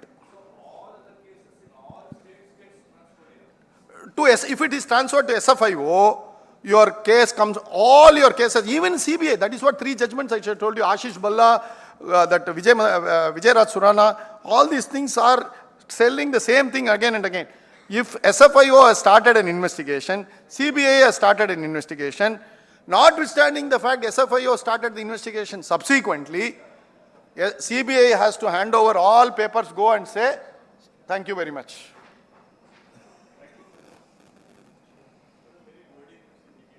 Assign. That is why I highlight. Yes.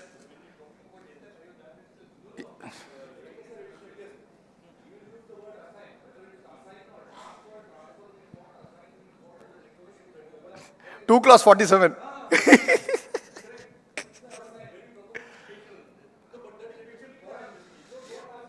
Say, I am very glad I have at least ensured a war between 2 senior citizens. Okay, see the amount of confusion that even one slide can bring in. That's the point. Any other questions, sir? Always an issue. Till settled, and these will all take 30 years. Who cares? Sir, if you permit, I have a question. Yeah. In your entire presentation, which I really liked, what I thought was interesting was the fact that you mentioned, I think, about information not being provided when the case gets initiated, when the charge sheet gets filed. Somewhere I have read that the information is not provided to the accused primarily because he has the capacity of wiping out the entire evidence or a huge chunk of evidence, so-called, even before any arrest could be made or confiscation can be done. Is it correct, sir? Practically in a company's investigation, 99% of the evidences are available with the ROC, with the banks, with SEBI, it's all publicly available documents. 1 or 2%, what could be not available in public side would be the auditor's working papers, for instance. These are things nobody can tamper, in the sense, the moment an SFIO case is initiated against a company, the chartered accountant is also complained against with the Institute of Chartered Accountants of India or NAFRA, as the case may be. And if it is NAFRA, there again you get all the papers. So, investigation saying that I will tamper with the evidence in a Companies Act case, something outlandish.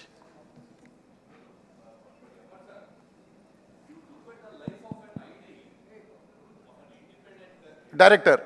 You look at the life of an ID vis-a-vis SFI. All cases they transfer to SFIO. Yes. They don't know whether it is an internal fraud, external fraud, whether at all there is fraud. They have no idea of what they are talking. Everything goes off to SFIO. I have appeared also before NAFRA. Okay. I'm sorry to say, again, lot is decided that they undergo basic training, without which they can't understand this. How many people understand Companies Act to be a derivative of contract law? Contract law, partnership law, insurance, banking, all stem from the original genus of contract. The principles of contract law will apply at every stage. Section 10 will apply, Section 17 will apply, 26 will apply, 23 will apply. All these are something so rooted that people don't understand those principles and start trying to talk on the periphery. Those are all superb laws. Contract law is superb. Even today. In present tense. So that is what, at least if you look at the Samhita, Sangita, the triumvirate of criminal laws, Sakshya, the triumvirate of laws that have been changed, more or less they have retained the language what was there in CRPC, evidence law and IPC. But Income Tax Act, they changed, it's a good Wren and Martin grammar book, they changed all passive voice into active voice and active voice into passive voice. Okay, they did that. And when it comes to Companies Act, whichever section they borrowed from the previous act, it is good. Previous act, wherever they borrowed, 631 renumbered at 436, it has pass mark. But whenever they were asked to write one section in the new, 0 out of 100. That is where the problem starts. Sir, we have paucity of time. Yes. Sir, I will address your question. I'm sorry, I don't want to burden them, sir. Thank you very much. Sir. अभी question जो किसी का question रह गया वो पूछ लेंगे, अभी रुक जाइए प्लीज सर. दोस्तों, I am here for the vote of thanks. No, एक minute. Now, I have honored to invite Professor Vanita Patnaik Madam to make a concluding remarks of the session.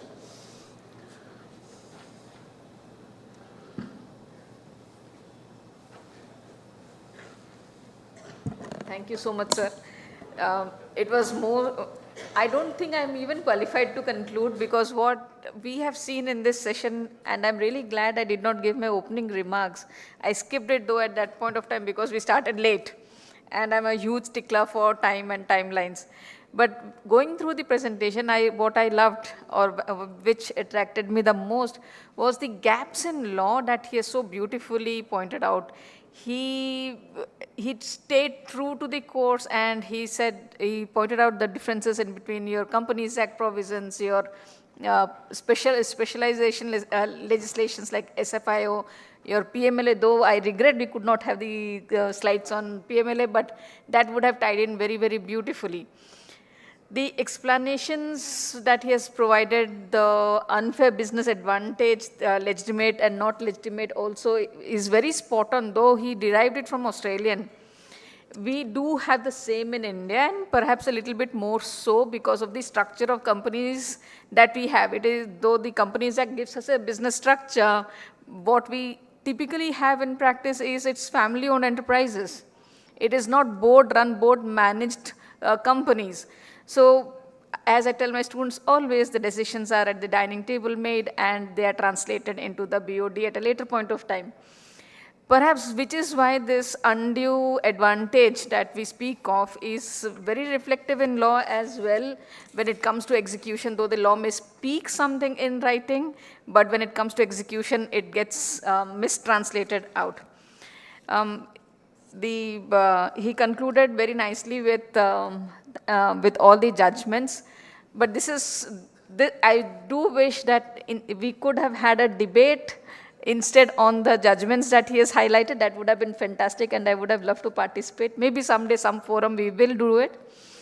Many of the judgments do have slightly contrarian views to each other, which is what makes it very, very fascinating and interesting for lawyers.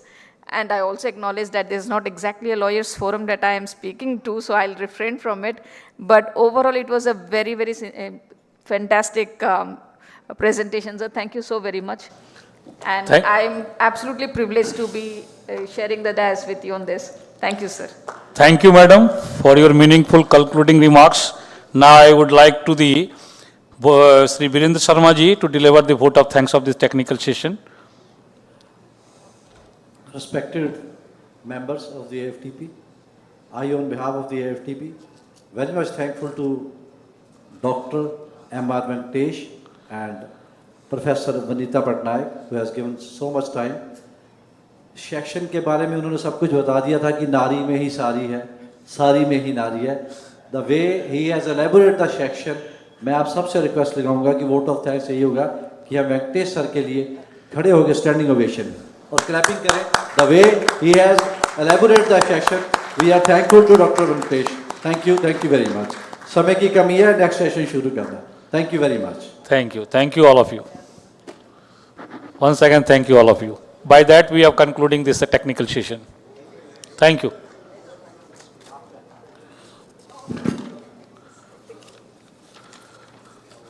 Now,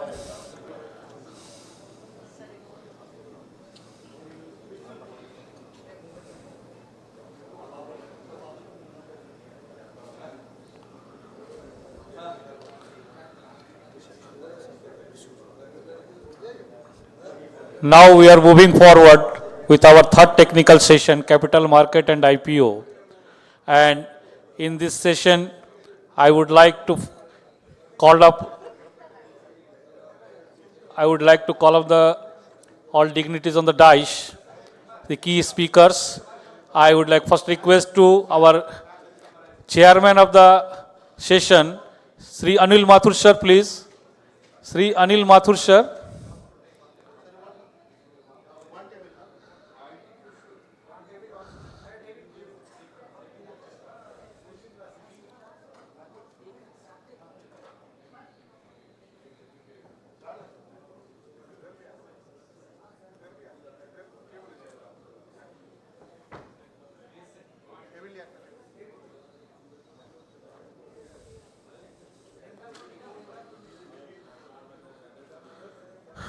Mr. Mathur is joining soon. He's somewhere in the outside the conference room. And now I would like request to the our keynote speaker, guest speaker of this session, Sri Bikram Saraf sir. Sri Bikram Saraf sir, please come on the dais with his team. Sri Bikram Saraf sir, please come with his with your team.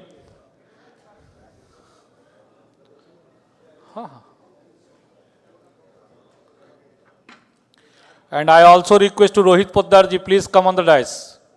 Rohit Poddar.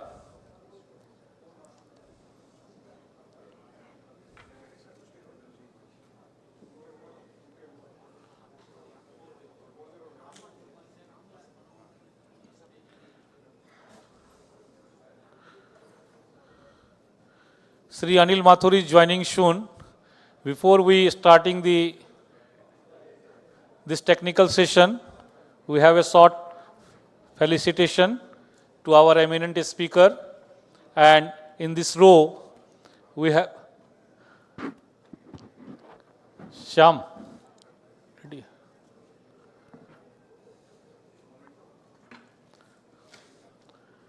And in this row, I would like request to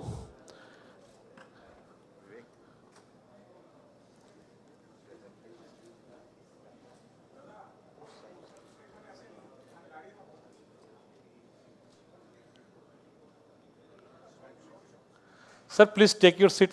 After felicitation, you have to start your technical session.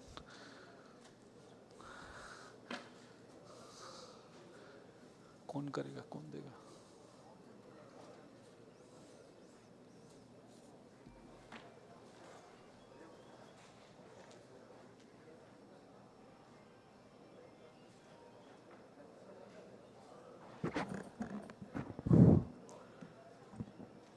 Now, we are before starting this technical session, we have a short felicitation program, and we felicitate our guest speaker, Sri Bikram Saraf sir.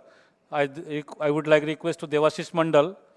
Devashish Mandal, please come on the dais and felicitate our keynote speaker of this session, Sri Bikram Saraf sir. Give a big round of applause for Bikram Saraf sir.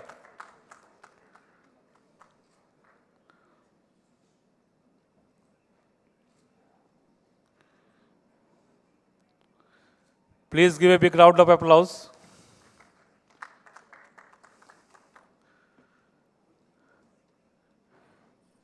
Mr. Anil Mathur sir, chairman of this session, will joining soon. And I would like request to our guest speaker, Sri Bikram Saraf sir, to start the technical session without any delay, because we have already delayed by 35 minutes. Okay.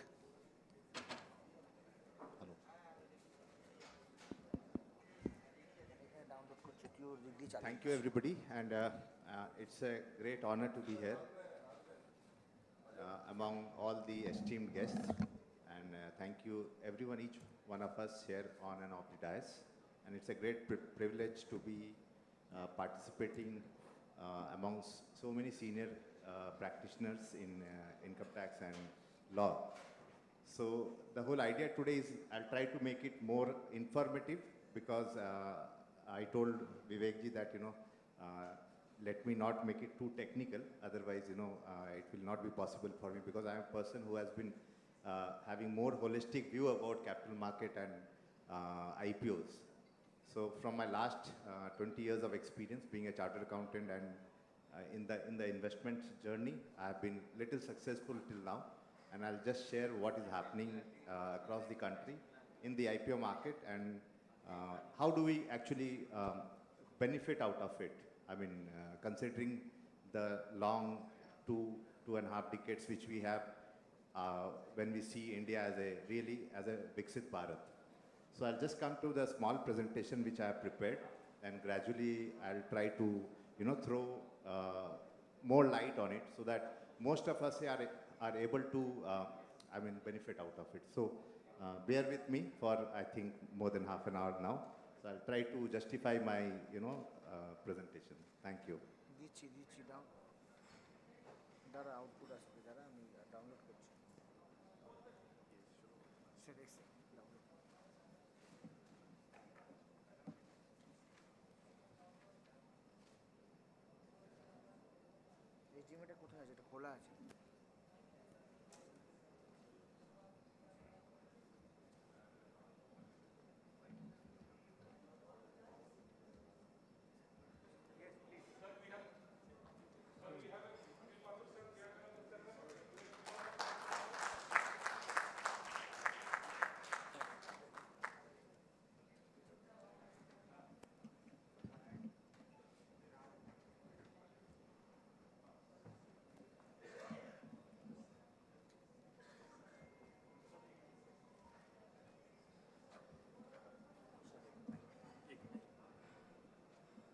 Sir, we have having us, our chairman of the session is arrived and join us.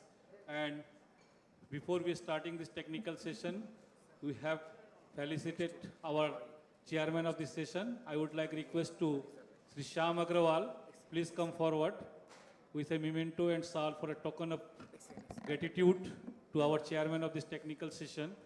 Shyam Agrawal, please come.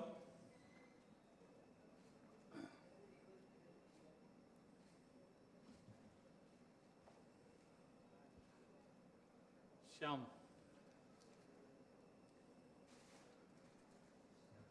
Ankit.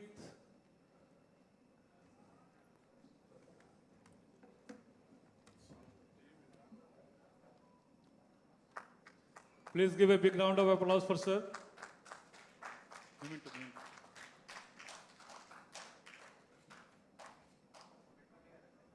Thank you, thank you.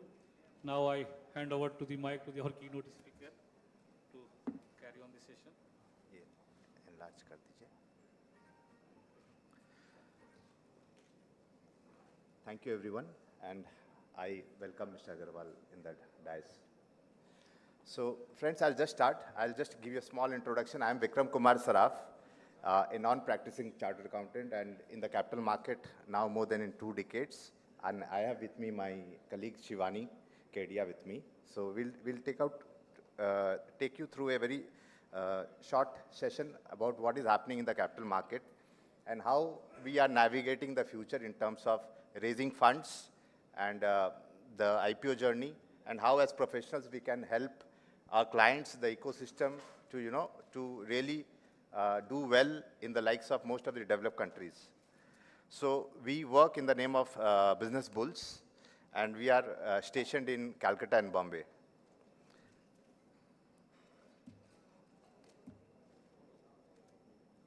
So I'll just give you a brief about, where do we stand in terms of the IPO market as of now in India.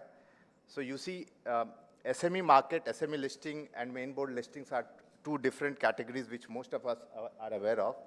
And in last 13 to 14 years, the entire ecosystem has actually emerged for a lot of small and medium enterprises in this country.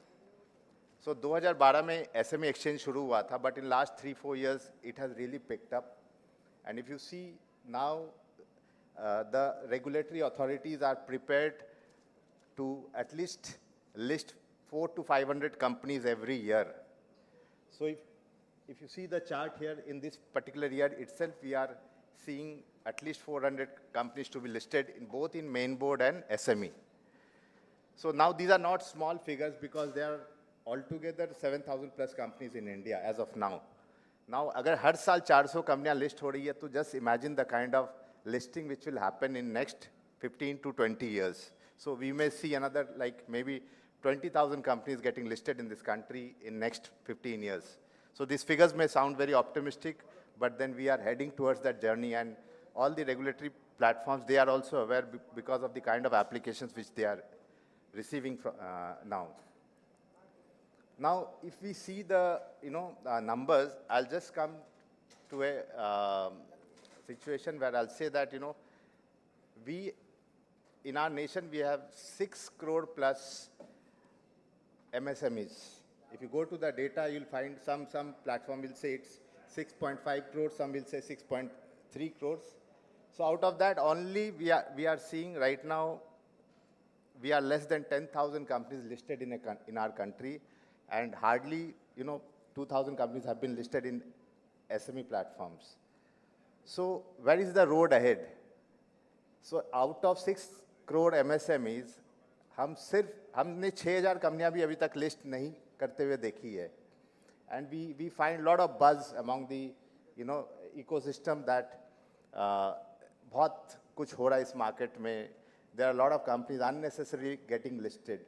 But if we want to mature as a country, if you want to mature as a real capital market, I think more and more smaller and medium companies, medium enterprises have to come and participate. Maybe out of 300, 400 companies which are getting listed every year, some may not do well, or some may be not, they are not eligible to the fullest extent. But ultimately, there will be something which who are not eligible, they'll manage to get. But then the whole point is that if we want to mature as a developed economy, if we want to become a Viksit Bharat, then we'll have to get these companies, get these smaller companies to get listed in the platform, because banks are not eligible to fund 100% of the shortage of the capital. This country has a shortage of 30 lakh crore of capital requirement, and I don't think banks or any financial institutions like NBFC, they are eligible. So this data is very clear that, every year we are not raising more than 10,000 crores of capital in the market. So this, if you see the entire ecosystem, this is just a very minuscule amount in terms of the whole requirement. So let us not at times assume that, there is a lot of buzz in the market in terms of smaller companies getting listed. I think we have to encourage each and every company who are good companies, whether they are our clients, whether they are people in the ecosystem who actually need capital. So as a professional, we should support them and, find ways to get them listed if they really want to grow. So if you see now in this slide, I'll just share something that there are companies, if you see here, I've given 15 companies, and on an average, if you see, these companies have raised more than 100 crores. So SMEs भी अब 100 crore से ऊपर का fund raise कर पा रही है. So earlier it was not so, and we see more and more companies where the smaller and medium companies are going to list larger amounts.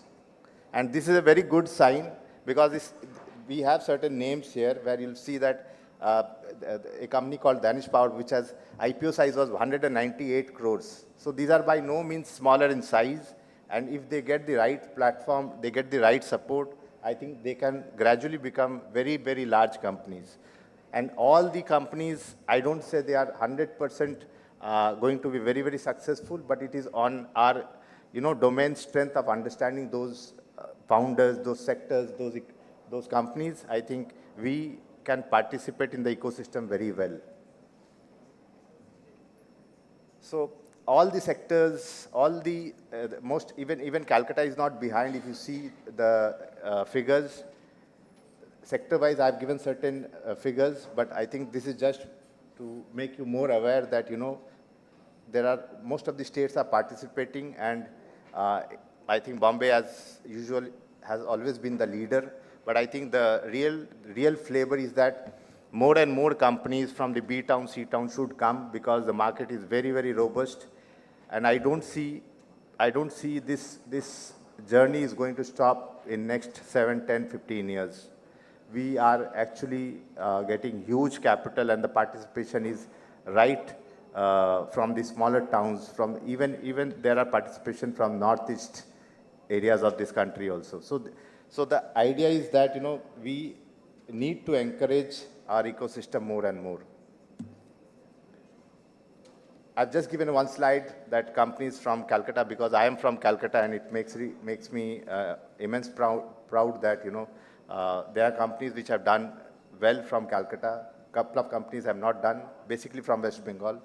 So under no circumstances, this state is also behind. We are gradually catching up, and Calcutta has been one of the big participant in the capital market.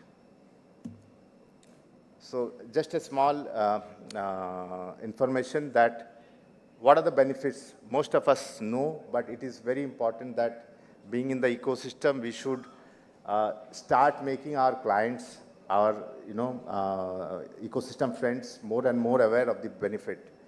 So these are the general benefits which I have shown here, but you see the capital is one of the core thing. As I said earlier, if you see the data, this country needs 30 lakh crore of working capital for expansion, and that is a general need. And most of the banks and NBFCs are not capable to fund this money. So paisa kahan se aayega? Paisa from the larger aspect, from the larger participation of retail. And retail has to be more and more aware, and and that's how we can strengthen the smaller and medium enterprises. So we have to, I tell to a lot of my clients that we have to rise from book value to market value. And the day we understand that we are actually not, these companies are, turning their book value to market value. So I'll just play a small video which is from our Honorable MD and CEO of National Stock Exchange. So this is a small video which will enlighten us further with regard to what is happening.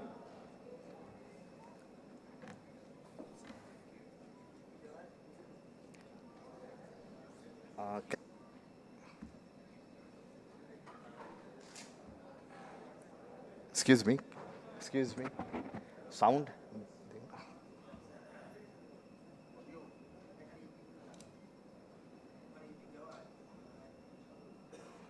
Audio नहीं आ रहा.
symbol by many startups. And so how do you weigh the pros and cons of doing an IPO? What would be, to your mind, the real motivation to actually go out there and decide to do an initial public offer? What should be the real motivation by a company to decide to do an IPO? So if you have plans to grow, you don't have the capital, and you are confident of your growth, which is going to be 10x, 100x, you should come for IPO, because you are able to convert your income into wealth, but also you're going to get that capital, which will also allow you to borrow more loans to create the dream that you want to create, right? And for me, it allows you succession planning. It allows you to also hire more qualified employees by giving stock options. It allows you to even purchase other companies using your stocks.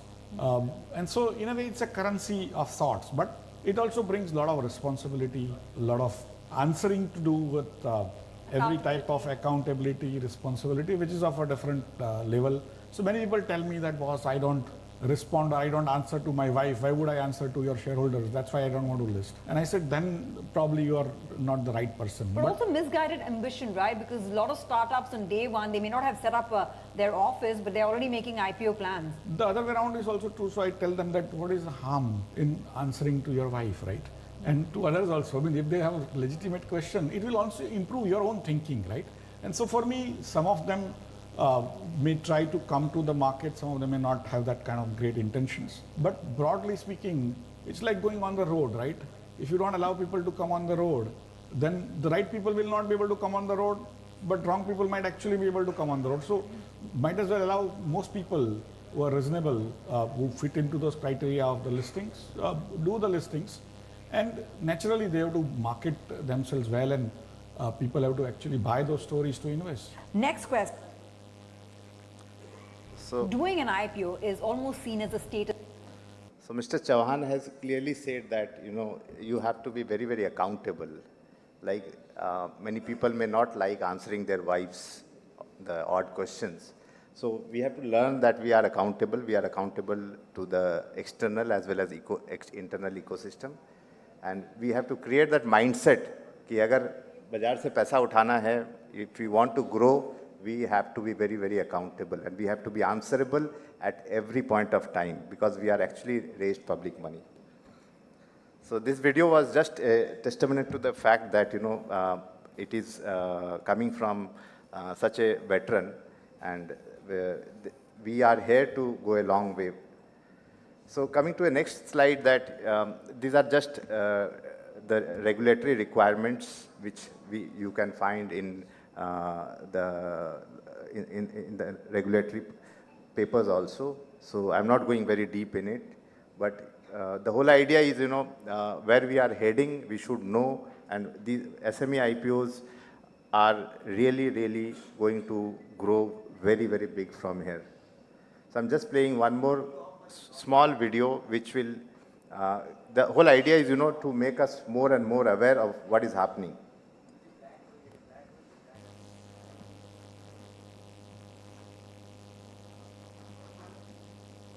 I think one of the objectives of bringing SME IPO are a little light touch regulation for them was exactly to facilitate the SMEs to access capital markets, where the cost of accessing we have to see the cost is relatively down, and it is easier for them to access capital markets. So I mean, we have a very large number of SMEs, and so therefore in order to enable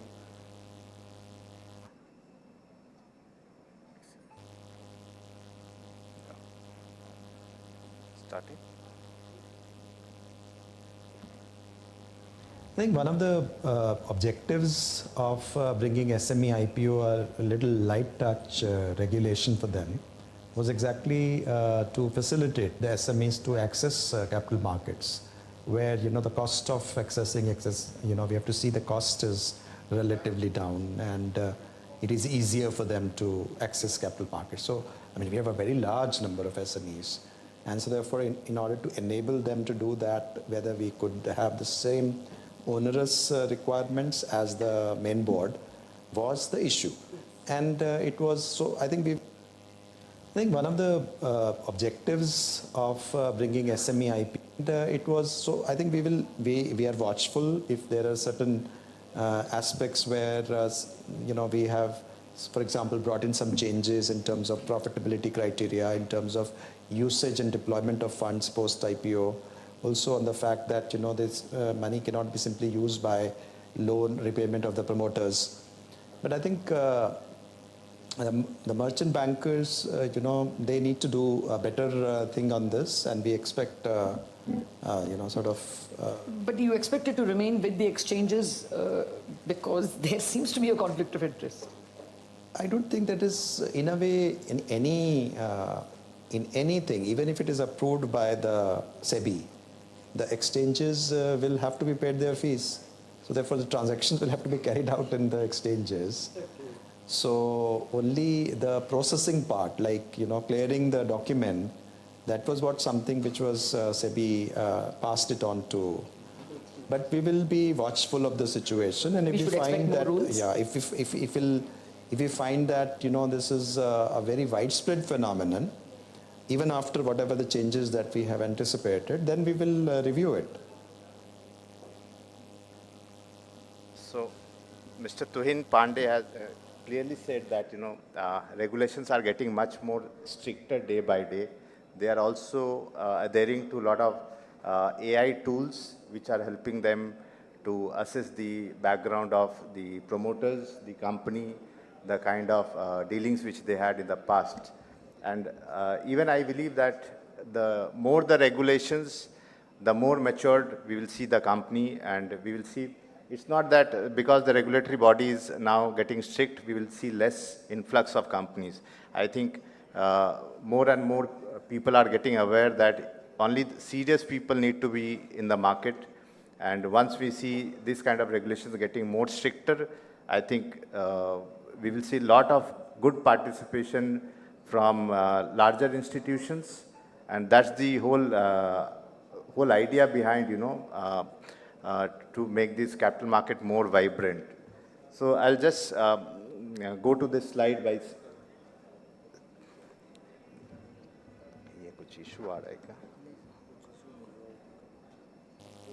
अच्छा,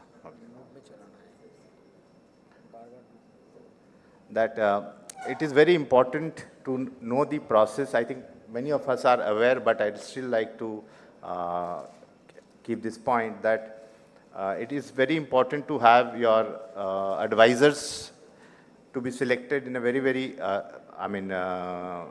in a very scheduled manner, because many a times we directly go to the merchant banker without knowing the entire understanding of the process. So it is very important to have your own advisors who will guide you right from day 0 till the listing day. So, and there comes the process of appointing the merchant banker. So these are a couple of processes which we need to follow. And as a professional, we can, study more about the process because after appointment of merchant banker, restructuring of capital is a very, very important process which requires help from lawyers, which require help from chartered accountants and practitioners. So these are the rest of the processes which I am not going into very deep. And I always say that, IPO is not a transaction, it's a journey. So the journey has to be enjoyed by not only the promoters, but the people who are associated with it. So even the practitioners, they handhold the company, not till the IPO, but, because after IPO के बाद भी बहुत ऐसे transactions होते हैं, they again raise funds for the second, third, fourth time. And handholding is one of the important subject when a company grows. And it is not there are so many companies which have, migrated from SMA to main board. I think that is a very important journey, and people like us can really play a very, very important role there. So just a small background. We are basically a Mumbai-based company, and we assist in pre-IPO and IPO readiness. I think that is very important. And we have helped now more than 100 startups and continuously helping them to come in the market. We have invested in a couple of good companies. So that's our journey. And I would just like to play one very, very important video which will give a very clear details that, a lot of negative things are being said. So this one video will really give a lot of, this is the last video, I don't want to make you bored, but this has really caught my attention and I really wanted to show to the audience here.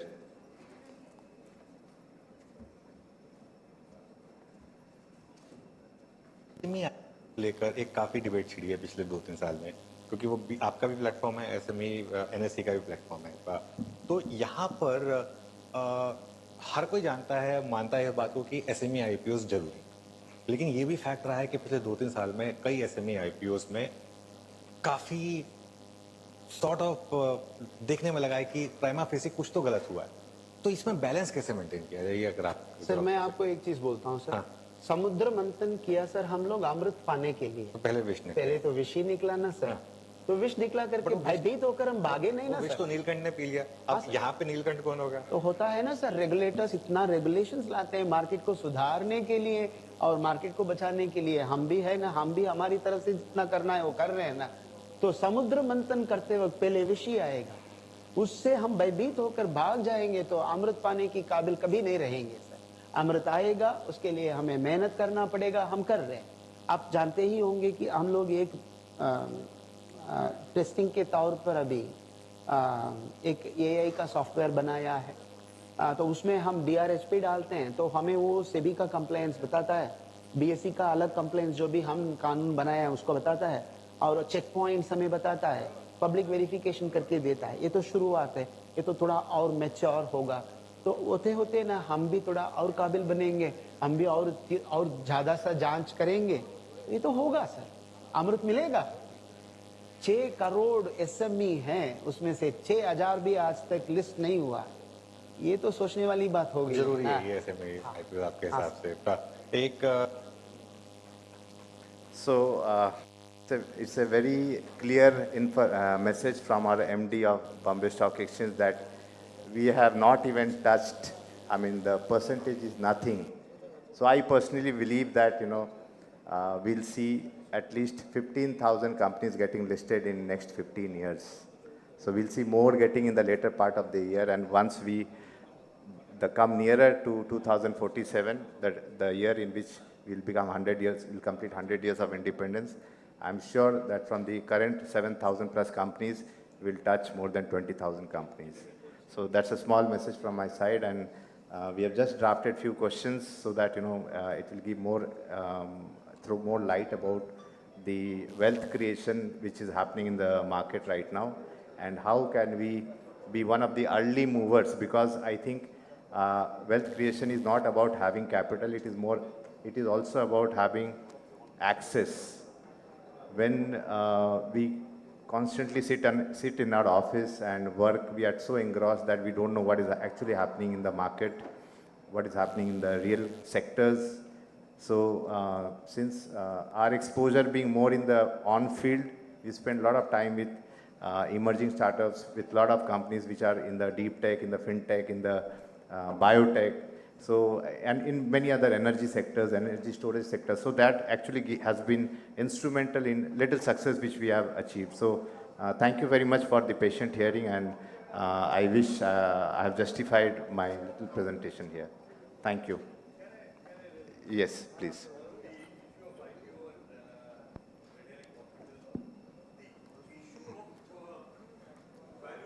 Right, sir.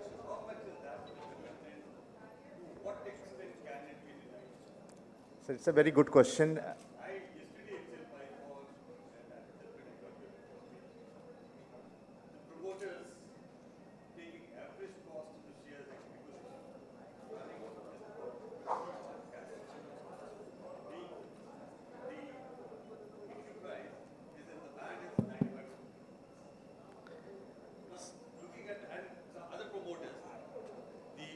Nowhere the average cost of acquisition was even 20 rupees. Issue price 95 to 100. But to what extent can we rely upon the valuations? So I'll tell you something, that in our country, judgment as a quality has been very, very underrated. So your judgment has to be very good. Now coming to your question is that, as I said earlier, that we are coming from book value to market value. So I have seen a couple of promoters coming to us and saying that, sir, मेरे को ना 20 का PE चाहिए. So I tell them that आप PE का मतलब बताइए, what is PE? PE का full form क्या है? So the problem which is happening right now is that everybody wants to go for IPO listing. I mean, everybody is looking to list themselves. The point is that that is not the right way of thinking. You have to understand that in the industry, in our company, where do we see our future? I mean, valuation, we can have our registered valuer appointed and valuation being done. Suppose your book value is say 5 rupees and your valuation, after taking the market value of the land and property and the IP which you carry in your balance sheet and the goodwill and etc., your book value may, you say, maybe 3 times, market value or fair value may be 3 to 4 times, right? That is okay. But then if you want to command the premium of the multiple which is there in the sector of the listed companies, I think that is not possible. Most of the promoters who are going to list themselves, उनको लगता है कि हम listed companiयों का multiple command करें. Look, they are in the market last few years. They have already established track record. So valuation is a very subjective issue. So I personally feel that we should have our own judgment, proper judgmental, character being developed, where we should not pay more than the growth factor accounted for. P ratio is not the only parameter. I think we look at PEG ratio also, which is important. A company which is growing at 20% and a company is growing at 90% will not command the same P ratio. So valuation is again something which will vary from sector to sector. I am not going to invest in a steel company in a commodity sector. I have got 2 proposals in last 6 months where a small mini steel plant wanted to get listed, but it's very difficult to raise money for them because they are not growing big time. They are not growing 40-50% in a year. So I will keep my valuation very, very strict in sector wise, and I will not like to participate in those companies where the growth is not at least 35-40% per annum. Take it further. Are there any checks and balances on the valuation? Sorry, come again. Are there any checks and balances on the valuations that we make? I will give you a live example. Like company, not recent, older time, IPO at 625 rupees. Right. Went up to that company despite having good profits. Good profits. Went up to 1200, 1300. From 1300 in a couple of years it came down to 100 rupees. Again, slightly went up 700-800 rupees now. Now, what are the, whether any checks and balances are there for any investor at all or not? See, that's a big issue that we find that theoretically, because the valuation is more theoretical. I understand. Rather than being actual practical. We as a chartered accountant had always believed in the past history. And what should be the multiplication factor taken is a very big issue. Theoretically, as a conservative person will take, maybe somebody will say 4, 5, a theoretical person will take it 10. So what are the checks and balances, and whether you have any instances where any action has been taken against a wrong valuation by a company? So this question, I don't think there is any specific answer to that, because you see, Lenskart, I have to name it now because the IPO is just on.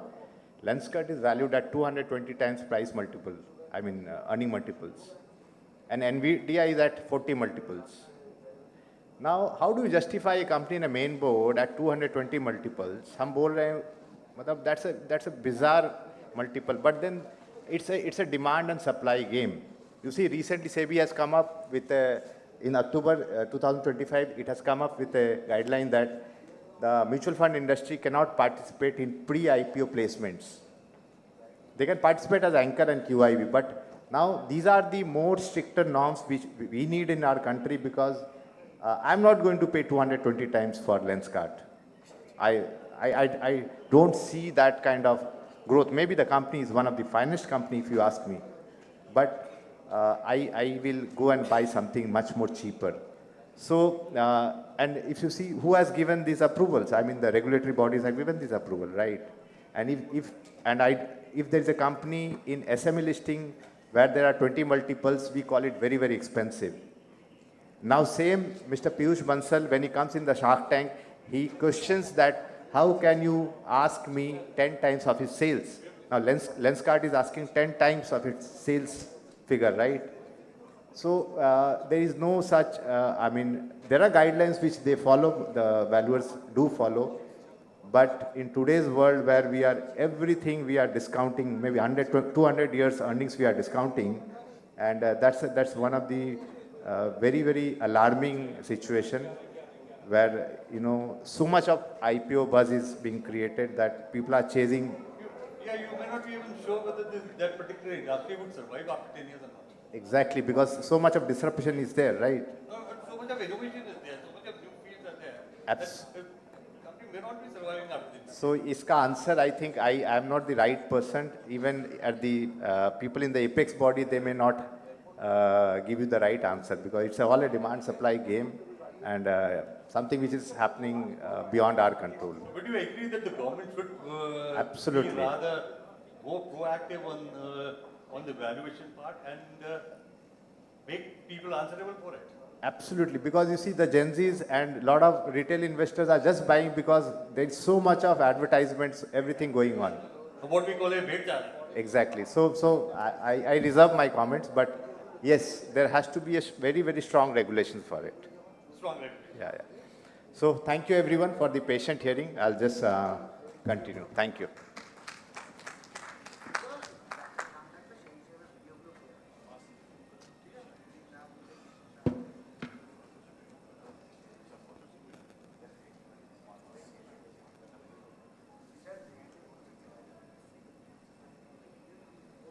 We have just drafted a few questions. So Shivani will take, and I would probably answer those. And if you have any particular questions, you are most free to ask. Good evening, everyone.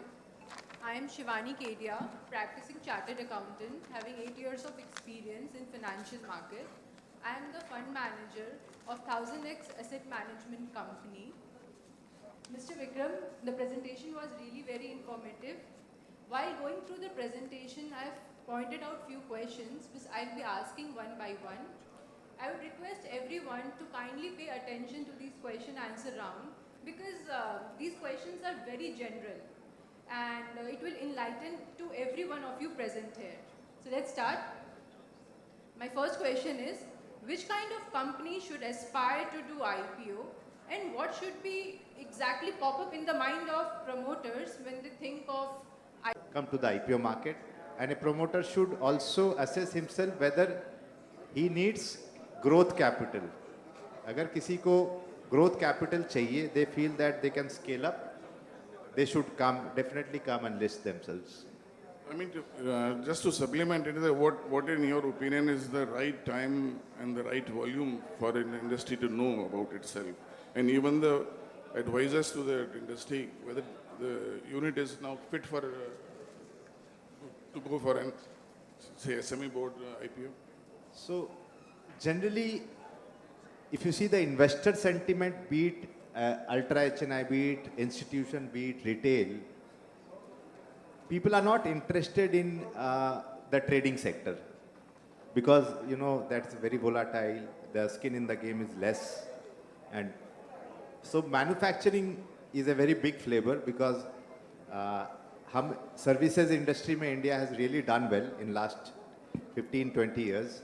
But manufacturing, हम लोगों ने actually कुछ नहीं किया. If you see in real sense, we are far behind. So if a promoter is in a manufacturing sector and if he is actually making good operating profit, he has been in the business last few years, and he actually thinks that he needs actual money to grow. So typically he should reduce his debt burden if he already has. He should aspire to come into the capital market because manufacturing companies are actually the flavor of the season right now. this word is IPO readiness. So what is IPO readiness and how a company prepare themselves for it, and what is the time frame a company decides for IPO readiness, that they are ready for it? So Shivani, you told about IPO readiness. So I consider we should be pre-IPO readiness first. So IPO readiness के पहले कहना अभी we are seeing a lot of companies who are raising funds through pre-IPO. So once you know, if at all you are thinking to raise capital, then there are a lot of internal evaluation which needs to be done. And if you are willing to raise funds, you should start by raising funds before IPO. Maybe you dilute 4-5% or 3%. And if you are able to create that entire ecosystem internally, whether it is structuring of the books, whether it is appointing the right professionals, creating the right board, and having the corporate governance mindset, if you are able to structure everything internally, I think before IPO, you should be ready for raising some pre-IPO funds that will make you do the net practice very, very well, and you will know how deep you are in the ocean. At least 3 to 5 years prior to the IPO, that is the right time. I think in today's time, 2 to 3 years is a good time before you come to the market, So from the point of view of investor, how sector plays an important role in IPO?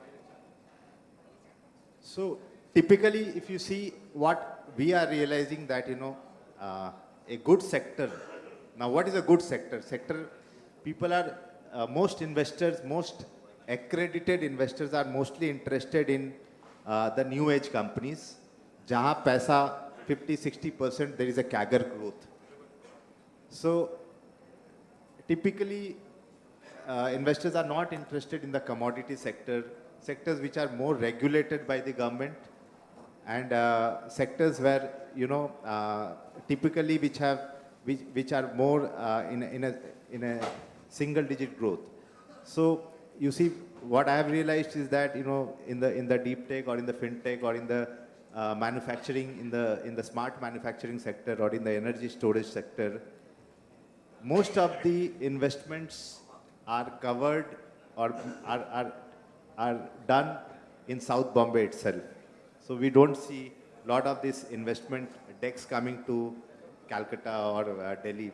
So deals are mostly closed in Bombay itself. So the reason is that these are invested by closed circles. So sector is a very, very important thing, and every promoter should be aware that in which sector he can raise more funds. So how the wealth creation is happening in pre-market, pre-IPO industry these days?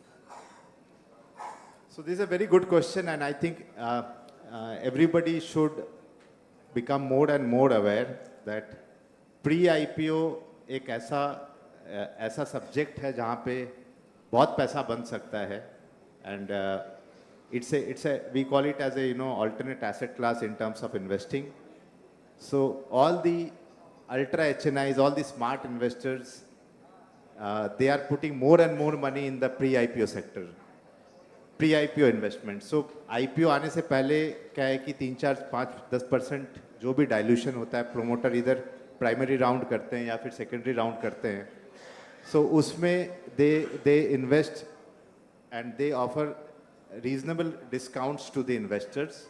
And I think most of us should aspire to study more and more companies, access those pre-IPO deals either through our fellow practitioners, either through merchant bankers, market makers, the VC funds, the angel funds. So because they are the people who know where the pre-IPO deals are happening.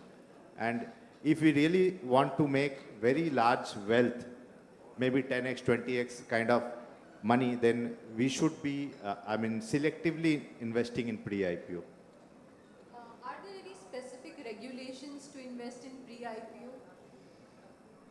Unfortunately, in India right now, even the SEBI chairman has said that, there are no pre-IPO regulations.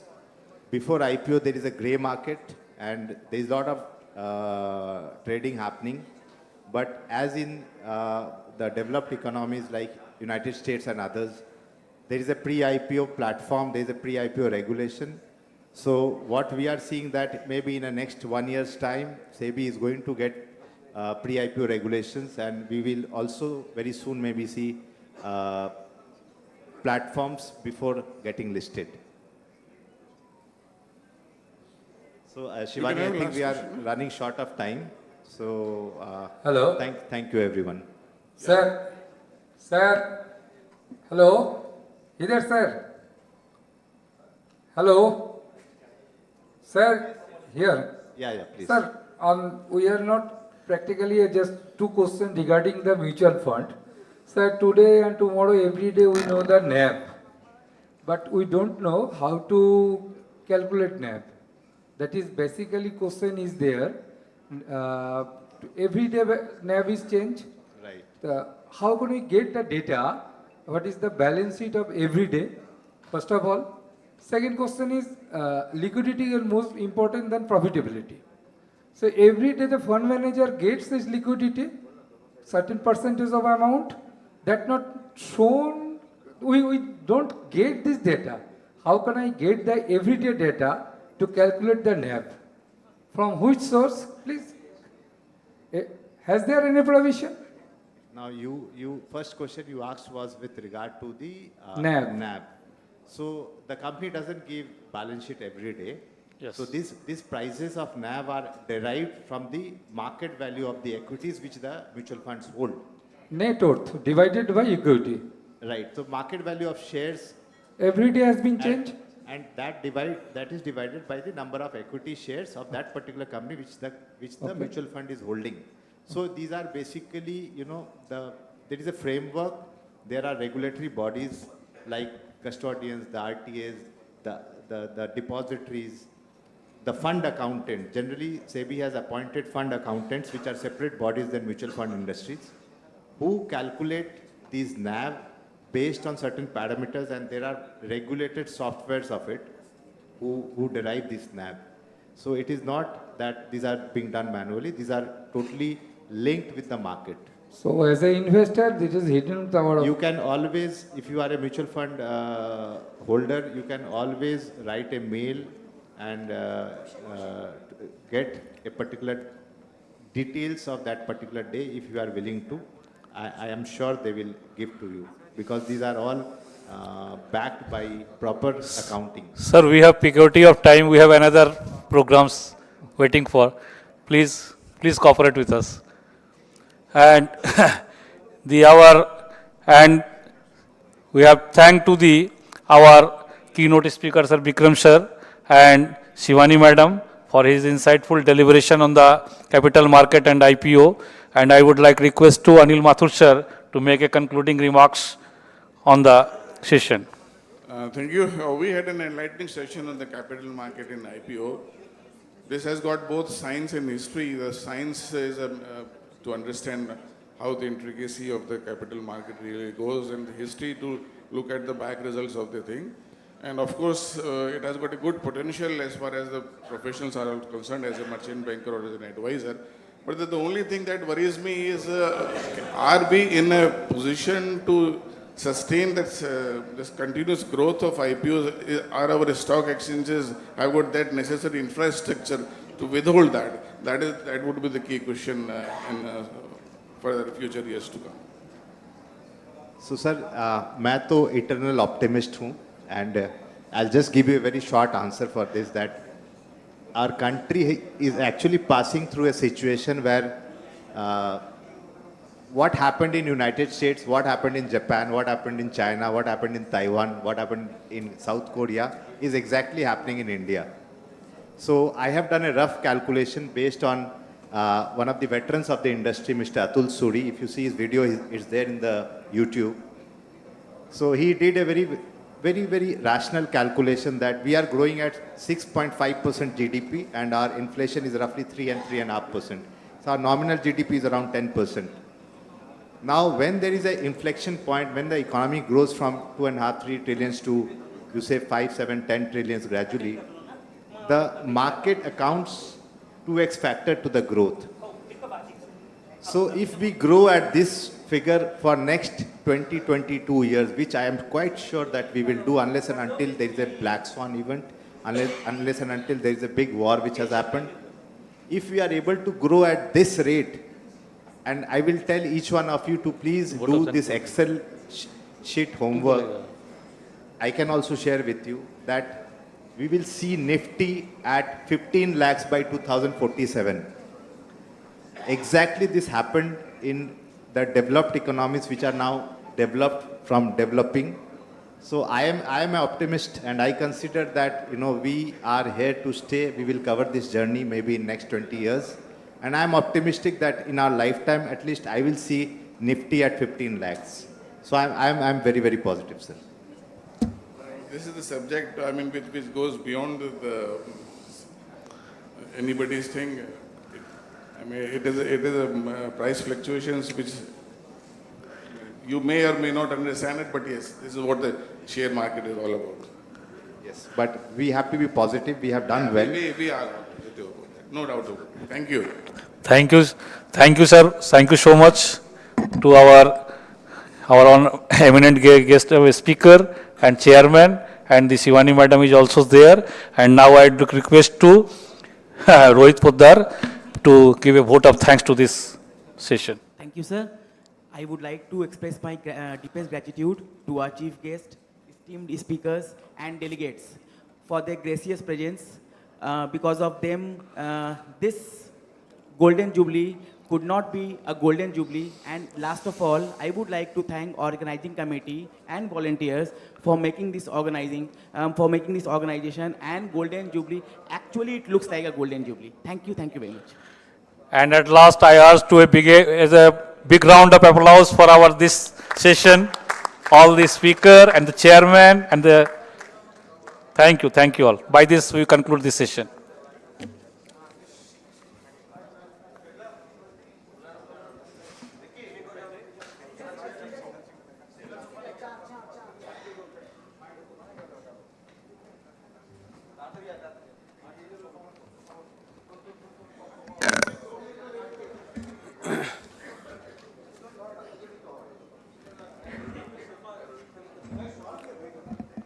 Friends, when we are here for the Golden Jubilee inaugural, we have to go beyond to see the history of AIFTP and the pillars behind the day where we are standing here having this national conference.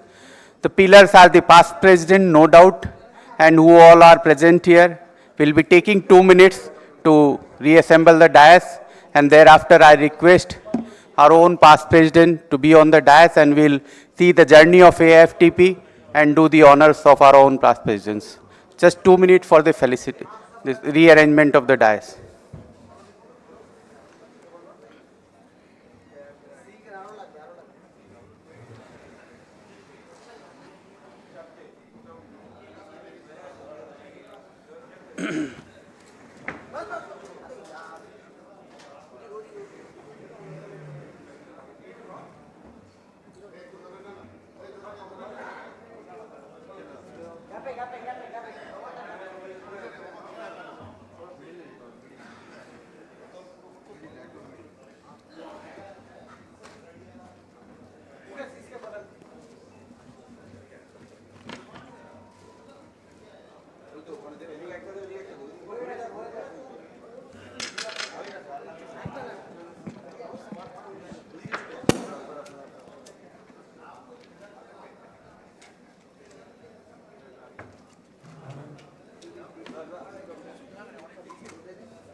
हो गया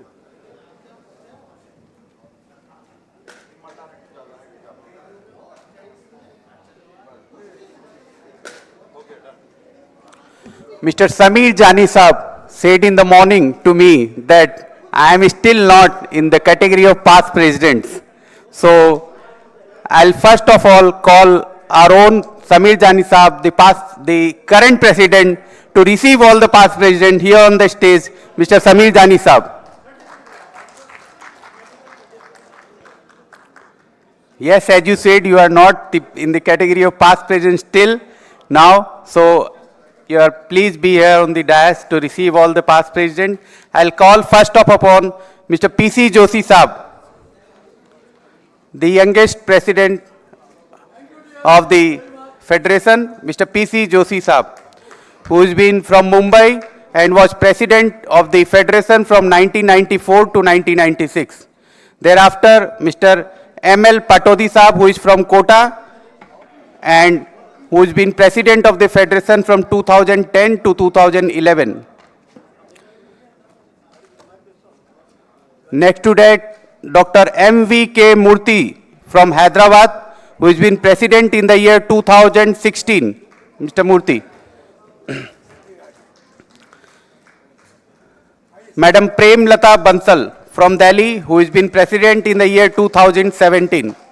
Madam, please come on the dais. First Lady President in the Federation, for the grand clap for Madam Prem Lata Bansal. You will find her in roaring in the courts and getting favorable orders for the clients, and now she is on the dais.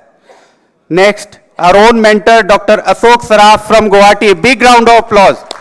Who has been president the year 2019. We all witnessed the grand convention at Guwahati by Dr. Ashok Saraf. Next, Lady President, Madam Nikita R. Badeka from Mumbai, who has been president in the year 2020.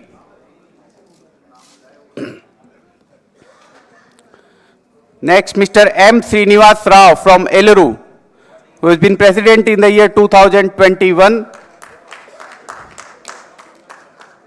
We all witness his wonderful year and the hospitality everywhere we have gone for the conferences.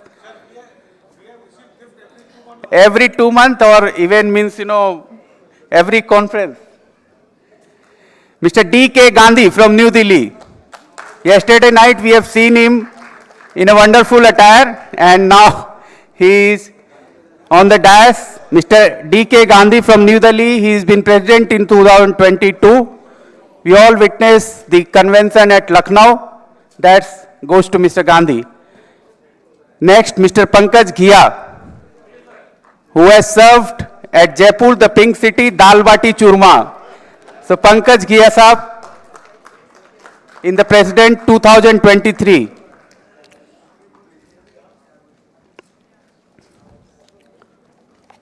That's amongst the past presidents who are present here, I believe.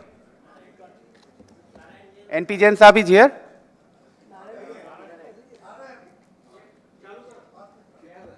So those who are here, I am calling them, I believe, is not here. So before starting, as I said, it is the history of AIFTP which brought us the 50 glorious years, and we are entering into 50 years. So first I request to play the history of AIFTP. We have made a small video by our own members, Sri Syam Agarwal. Kindly play the video.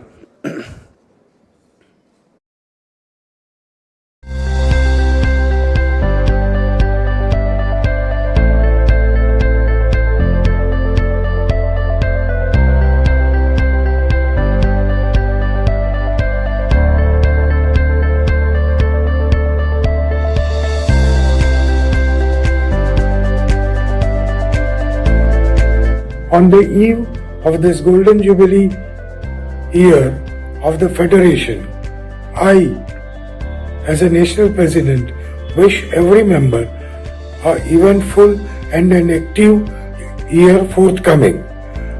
I would wish that all the members pledge for the betterment of All India Federation, and based on the 3 E's, that is ethics, education and excellence, let us all grow together.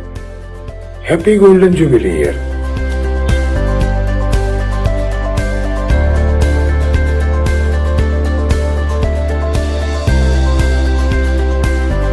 I'm happy to learn that at Calcutta on 8th and 9th November 2025, a conference is being arranged to commemorate the 50th year of All India Federation of Tax Practitioners. It is really a joyous time for all of us to see that an All India body of this nature has survived all the 50 years. I really compliment the organizers for such conference, and I wish the Federation will progress in a great stride in future as well.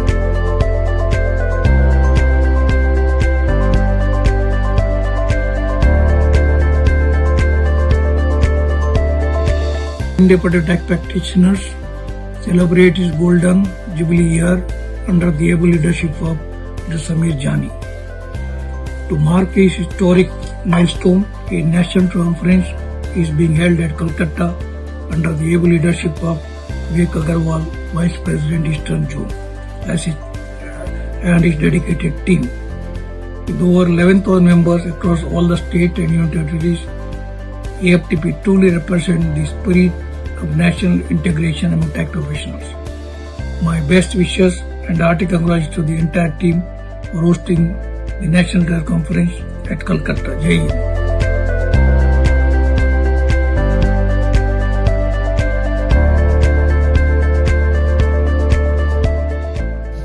I am El Patodi, Sir, as National President of All India Federation of Tax Practitioners. In the year 2010 and 2011, we worked to expand AIFTP activities into naval, religion, and prompt transparency and leadership among members. The Federation progress today truly reflects decades of collective dedication. Best wishes for the Golden Jubilee celebration. Thank you.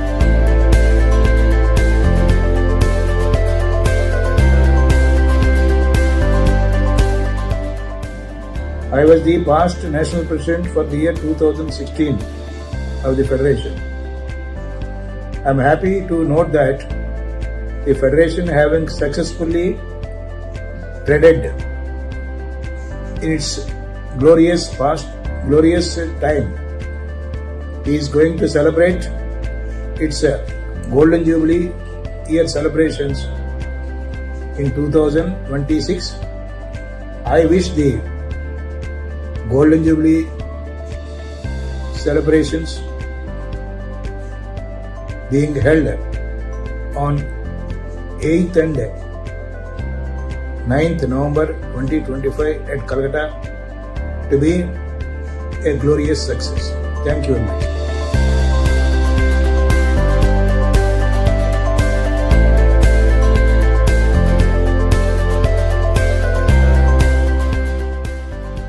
Friends, we focus on women empowerment, ensure greater participation to women professionals as well as younger generation. AIFTP is a symbol of unity in varied diversities. I congratulate each zone and wish them a grand success for organizing this Golden Jubilee Curtain Raiser Conference.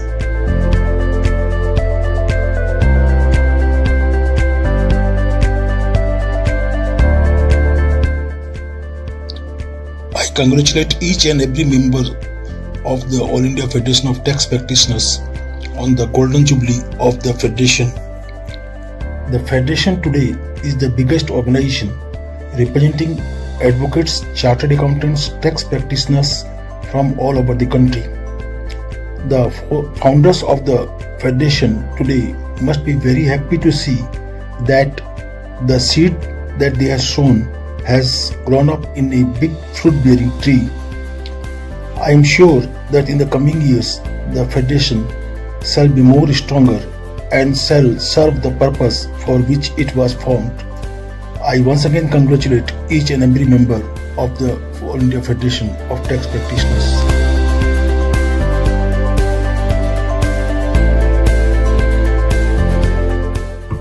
Dear delegates, the DNA of AIFTP is its determination to keep members updated, its team spirit, strong bond of fraternity, and its resilience. During my tenure as National President in the year 2020, amongst the darkest clouds of Corona pandemics, we could keep the members all over India connected through webinars and national tax conferences. My best wishes to the present National Conference. Jai Hind, Jai AIFTP.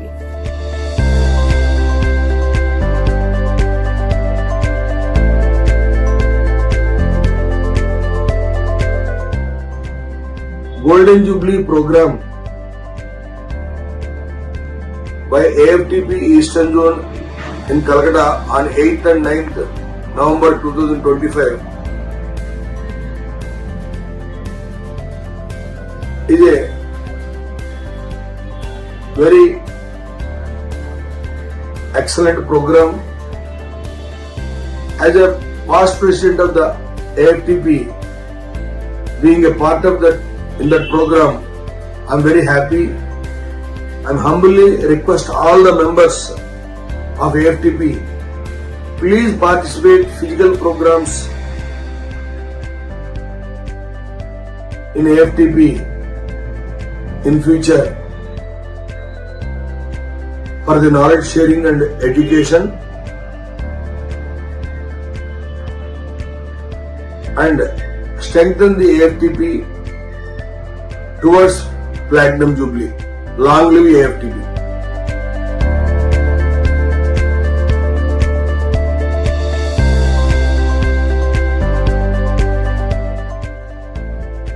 Good morning, friends. I, D.K. Gandhi, congratulate each member of East Zone to start the Golden Jubilee celebration of AIFTP at the glorious place Taj Vivanta, Kolkata.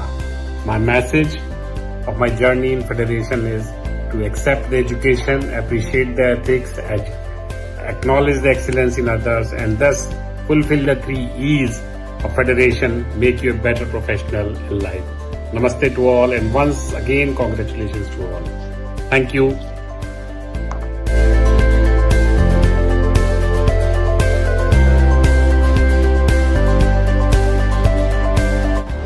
During my term as the National President of AIFTP in the year 2023, AIFTP strengthened the digital platform and the international collaborations. Seeing the Federation celebrate 50 years fills my heart with pride, wishing the conference every success, and I wish the AIFTP continues to work for the benefit of all the tax professionals longer and continue to achieve new milestones.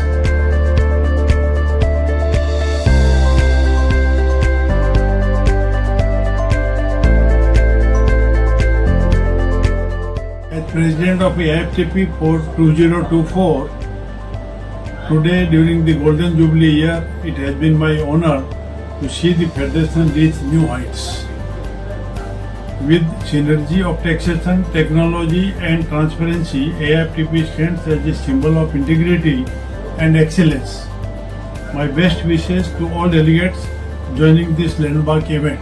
All the best. Thank you.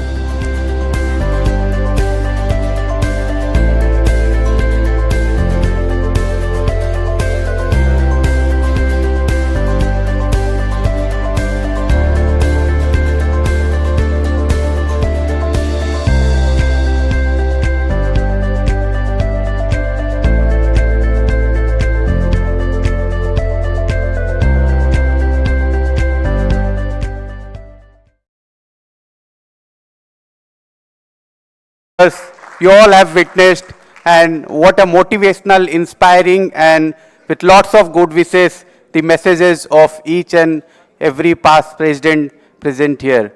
I give my personal thank you to each one of the past president who on a simple request has sent their messages, recorded their messages and sent us and make us enable to make such a wonderful video to present before you. Friends, this video what you're looking at has been onerous task and been done by our own member, not any third party, no technical team, and I call upon CA Syam Agarwal to kindly come on the dais, and he is the person behind the technology and he needs a big round of applause, friends, for this technical work. I request our national president to kindly felicitate him with a shawl. Samir Jani Saab. We need Dr. Saraf in the morning was talking about Palki Walas, more to come, and here amongst us, many more in different fields, maybe in taxation and technology, everywhere, new gene and new means, brilliant people to come. Now we'll start the honoring the felicitation. First of all, the PC Joshi Saab from Mumbai. I'll request Vivek Agarwal to kindly come on the dais and felicitate our own past president, PC Joshi Saab. Vivek Agarwal.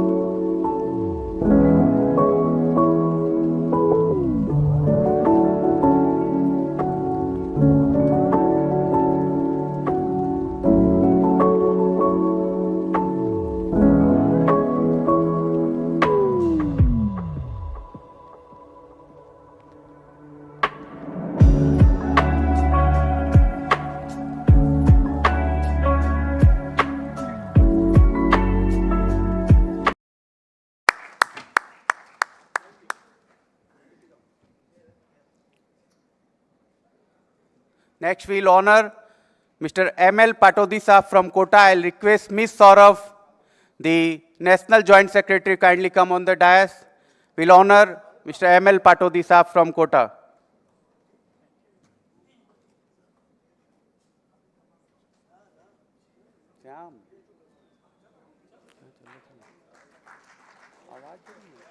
कोई music तो देगा, कोई music, music for the Golden Jubilee celebration. Next And is Dr. I, M.V.K. M.L. Murthy Patodi, from Hyderabad. Sir, I'll request our own O.P. as Shukla Saab to National kindly President come forward and of honor All India Federation Dr. M.V.K. of Murthy Tax Saab. Practitioners. In the year 2010 and 2011, we worked to expand AIFTP activities into naval, religion,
Pillar of the zone, the backbone of the zone, Dr. Ashok Saraf.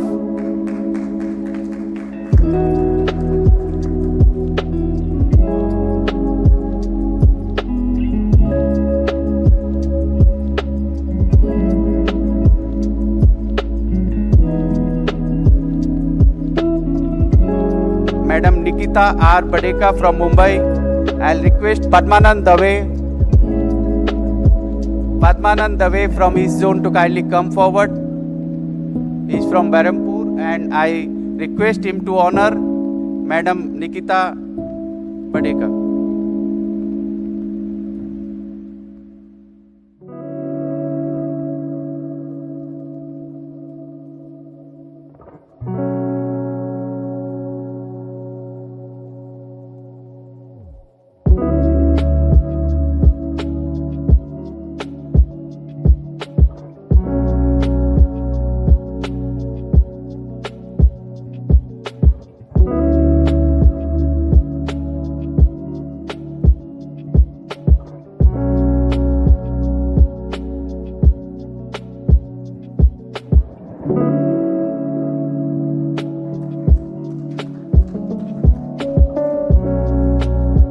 D.K. Gandhi Saab, our national past president from New Delhi, been the president in the year 2022. I request Sandeep Agarwal from Jaipur to kindly come forward and felicitate Mr. D.K. Gandhi. A big round of applause. In his leadership, we've been able to have a NTC at Kolkata in 2021. I believe you all remember the Ganga Sagar tour, and it was all possible because of the leadership Dr. Gandhi.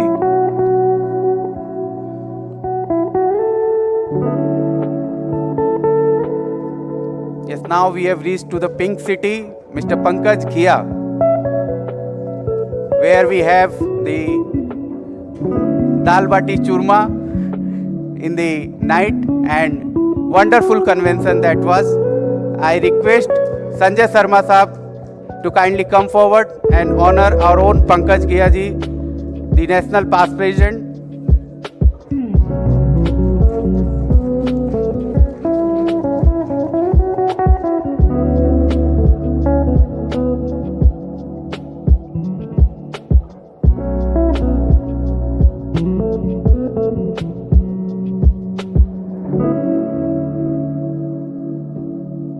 The list from our own zone, our own Mr. Narayan P. Jain, the president in the year 2024. I'll request KC Kaushik Saab, the senior advocate from Delhi to kindly come forward and felicitate our own Narayan P. Jain Sahab.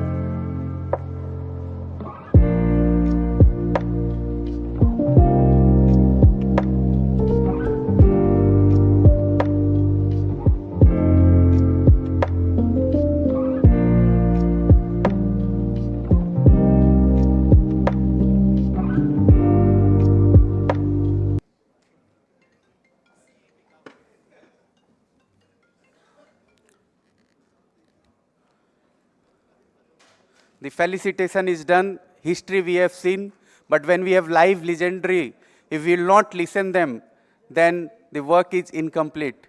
We have heard Mr. PC Joshi in the morning, but man nahi bharta hai. So we'll again request our own PC Joshi Sahab to kindly come on the mic and kindly guide us for another 50 years how we can go ahead. Please.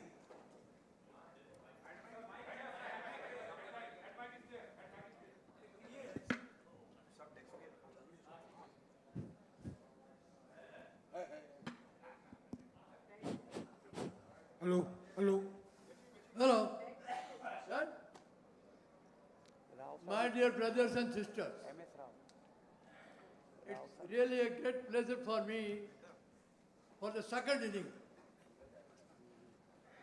As far as the Federation is concerned, history has already been told in the morning, so I won't repeat it.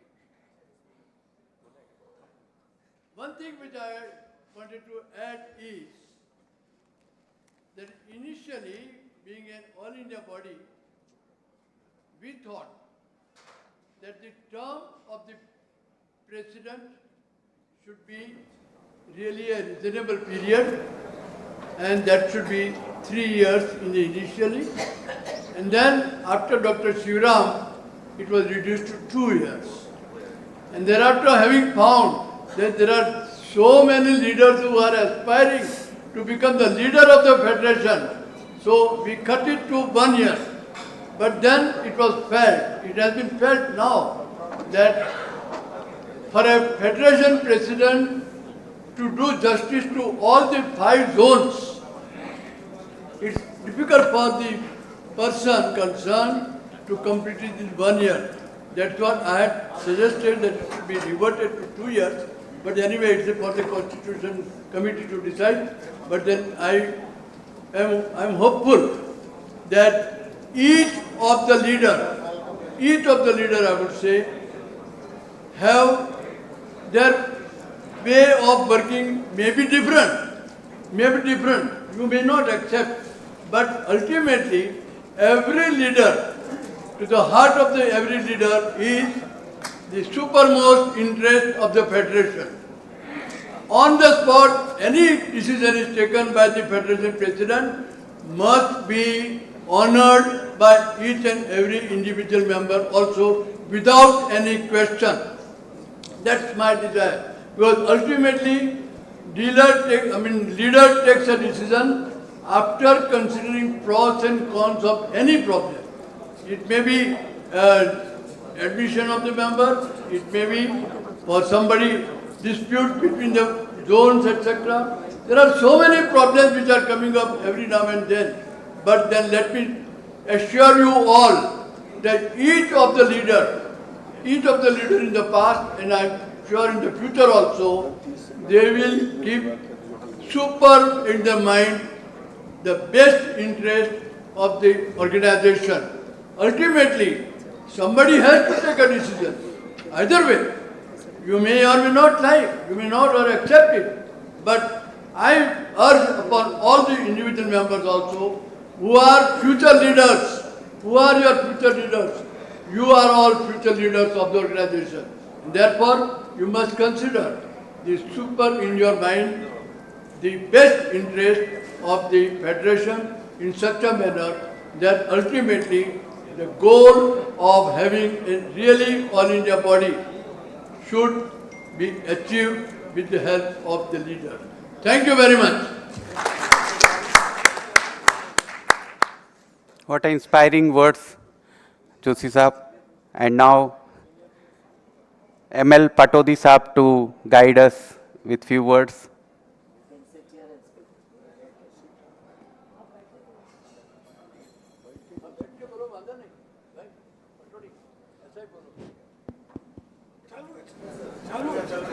Hello. Hello. Yeah.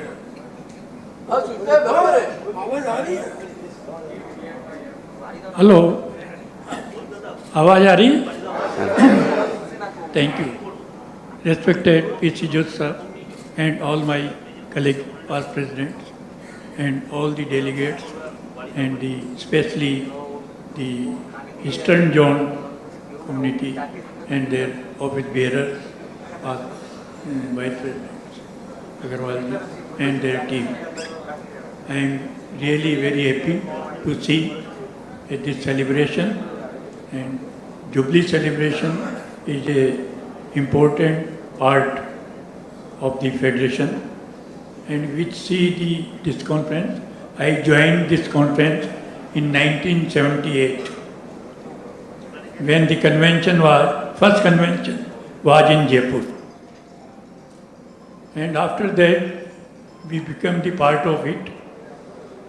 I worked with all the seniors, our respected N.M. Ranka sir, we can't forget him.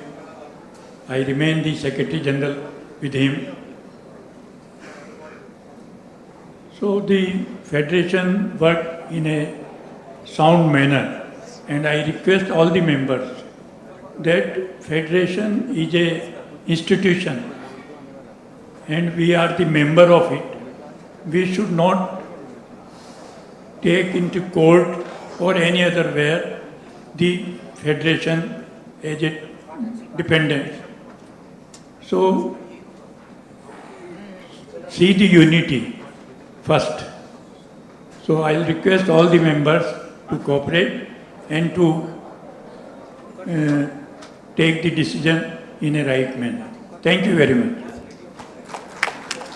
Now I request our own First Lady President, Madam Premlata Bansal, to kindly guide us. Oh, Murthy sir, please. Murthy sir, please.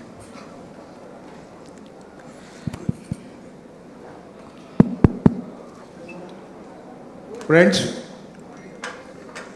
at the outset, I would like to thank the East Zone for convening this wonderful program. As far as the AFTP is concerned, of late, I am hearing so many grievances from persons across the country regarding the election disputes. I want to say one thing for all of us and for every member of the Federation. The institutional interest is paramount, not personal interest. That should be kept in mind. Then only we can lead and guide the Federation for another centenary celebrations. If we fight among ourselves, then it would be very difficult for the institution to move in a right and successful manner. No doubt, being human beings, differences would be writ at large. Nevertheless, if there are any disputes or differences in opinion, we should first of all inform the head of the family, that is the sitting president. Then he will look into that grievance and take remedial steps so that the family disputes would not go outside. Otherwise, people may comment that when you are not able to set your family right, what would be the expectations from others and from the society as far as your premier organization is concerned. I am also advising the present sitting president as well as the incoming president to contemplate creating a election redressal committee, or as discussed now, one of the past president, Mr. Ashok Sharaf, has also suggested that there should be election tribunal, so that in-house settlement is contemplated for settlement of the disputes. And I also know that certain people have gone to courts and charity commissioner. I wonder myself as to what is the ultimate achievement by going to the court or approaching the charity commissioner. We are all elite of the society, senior chartered accountants, senior advocates, tax practitioners, this and that. Charity commissioner. Why do you move the charity commissioner? In what way he is concerned with the election dispute of the federation? After all, to claim exemption from the provisions of Income Tax Act, we have also got registered ourselves under Bombay Public Trust Act. Apart from that, originally we have been registered under the Registration of Societies Act 1860. Simply because we are registered with the Registrar of Charities for claiming the income tax exemption, it doesn't mean that the charity commission can do anything beyond the law or beyond his functions. And he is nobody to interfere with the election disputes taking place within the four corners of the federation. Another thing, some of our friends in Odisha have gone to Cuttack civil court. What happened? No stay, and the term is going to complete by 31st December. What is the great advantage? They are secured by, and you know that civil courts are very, very slow in disposal of the cases. Therefore, let us sit together, let us sit together and try to find out the ways to settle the disputes. If necessary, we will interact with the election officers and other things, and such type of in-house settlements, in-house discussions, they will guide us to take remedial steps and improve the election process and conduct of elections. But friends, I am clearly saying that you will not get any kind of benefit by moving the courts or the charity commission. So let us be together. Let us forget the differences, different opinions, and let us all work for the institutional interest. Because I remember one thing. In 1980s, after 2 years of my enrollment, I was enrolled in 1978. Some of the closest judges who practiced with me and became judges, they asked me, "You never asked for anything personal." I said, "I am not interested. I will argue my case and wait for the outcome."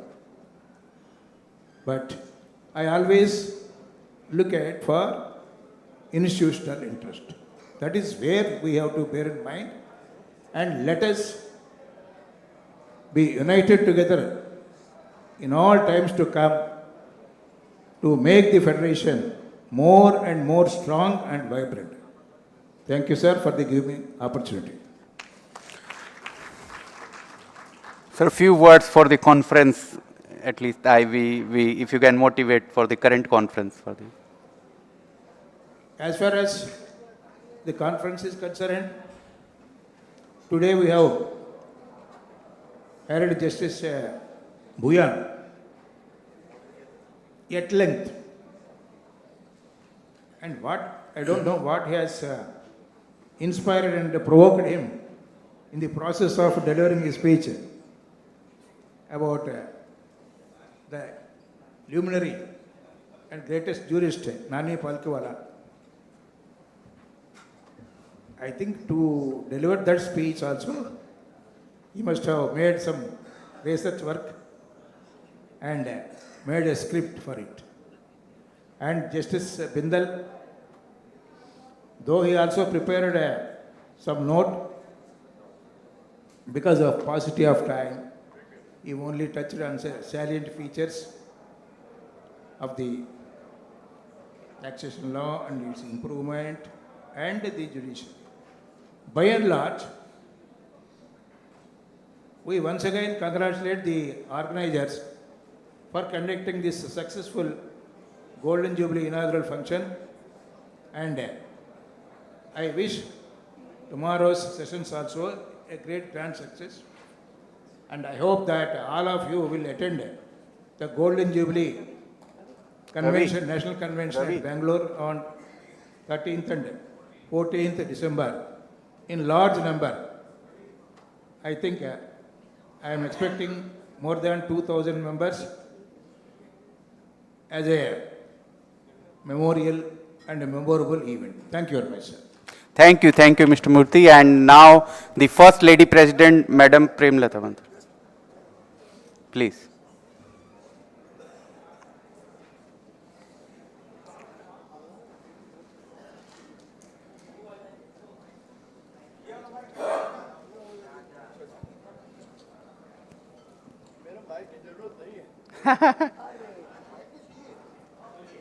Friends, I wanted to share one thing which I forgot to tell. On 11th of November 1976, when we adopted the Constitution, we started with 11 life members, one of which was myself.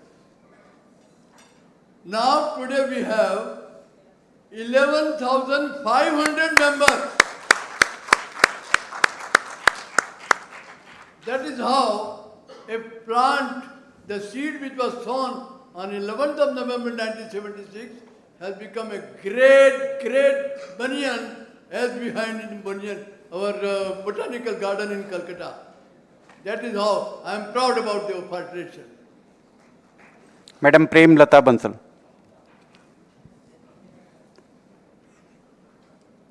Friends, first of all, I congratulate you all on the eve of this Golden Jubilee year. With the handful of members, this federation was constituted. And today, there are so many members, and that credit goes to you all. So this is so we have to increase, because we are boasting of women empowerment. And therefore, we have to have the inclusivity of the women members. What is my experience? I don't want to say that we are boasting for women empowerment, but as and when any duty is handed over to the women members, then male members to that extent, whichever is wanted, male members do not support to that extent.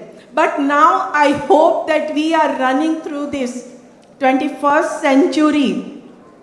And therefore I hope that all the members would cooperate with every members. Women members should be given more responsibilities. And with that, another thing I want to say what Murthy Sahab had said, that as and when the strength increases, ideas increases, visions are increases, and the differences of opinion are bound to occur. But we must have patience. These years, if you cannot be elected, whosoever want to give services to the federation, there is no need to be the member, there is no need to have any office bearership. One can serve to the federation even without being any office bearer, even without being any zonal managing committee member. If anybody want to serve, they can serve to the federation. But why we want to be the office bearer of any organization, or only the president or only the chairman? We can serve the federation, and that is the service to this nation ultimately. And that is what our duties and responsibilities. And to that sense only, we can fulfill our responsibility towards Article 51A of the Constitution.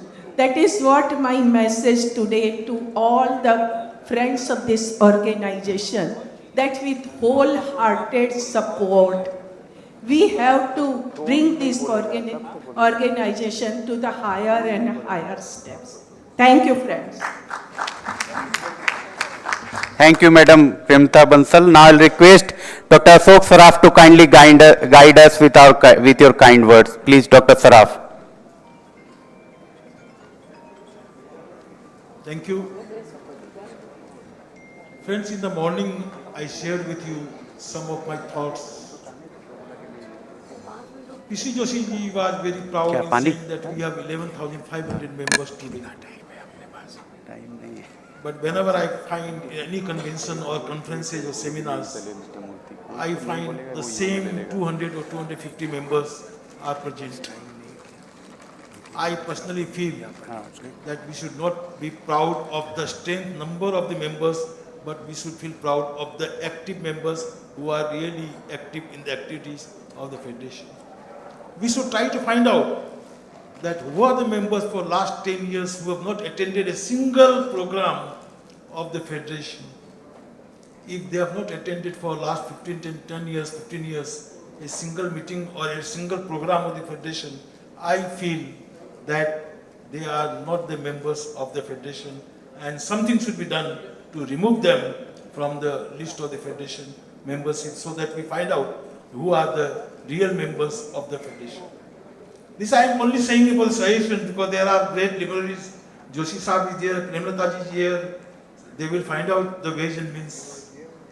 I disagree with Mr. Srimati Premlata Bansal also that Federation is only for knowledge, knowledge and knowledge. That is the reason the disputes are there in the members. Apart from knowledge, we need friendship and fellowship. If that is lacking, the disputes will always be there, and the members amongst themselves, the fellowship is not there. I also am a firm believer that the leader of the Federation should be very strict. We should try and see that any problem among the members, any misgivings or anything is there, that should be sorted out. But if after that any member thinks that he can take anybody Federation to the court or the Charity Commission and instruct and bring disrepute to the Federation, I personally feel that the leader of the Federation should take strict action against the member. He cannot bring disrepute to a Federation of 11,500 members, and one member cannot, or two members cannot bring disrepute to the Federation itself. It depends on the leader, but if I would have been there in the same position, I would have not kept mum or silent and would have taken stern action against the member concerned. I am not saying, you have asked me that about the future. If you don't do this today, I can tell you that in coming years, many members and extra members will go here and there to the courts and etc. Today we are going for arbitration, that settlement amongst anything. Let us sit together, have a person, we will decide that who is correct and final. But court, etc. is not the solution, and that is for that the Federation is not there. In the morning itself, I am hearing about Palkiwala. There are many Palkiwalas amongst ourselves. They are there, but they are not getting the chance. And our platform should give them chance. They may come out and become, they may show that they are real Palkiwalas. I can at least, I don't know about other zones, but I can say that there are many hidden Palkiwalas in the East zone of the Federation. And we need to find out those persons who are capable of becoming better than the Palkiwala. Friends, I really am become sorry when the speakers from outside are asked to speak in the technical sessions organized by a particular zone. That shows that the zone does not have the speakers who can speak properly in the seminars organized by the zone. If we don't give the opportunity to the zone persons, speakers to speak in the zone seminars and programs, and then you think of that Palkiwala will be there, it cannot never be there. You have to find out the Palkiwalas amongst ourselves, give them chance. Palkiwala was not born as Palkiwala. He was made Palkiwala, he became Palkiwala. Somebody was feeling proud in saying that we have judges in the Supreme Court, High Court. I don't feel proud. Becoming judge of Supreme Court and a High Court is very easy. But becoming a top lawyer and top chartered accountant is very difficult.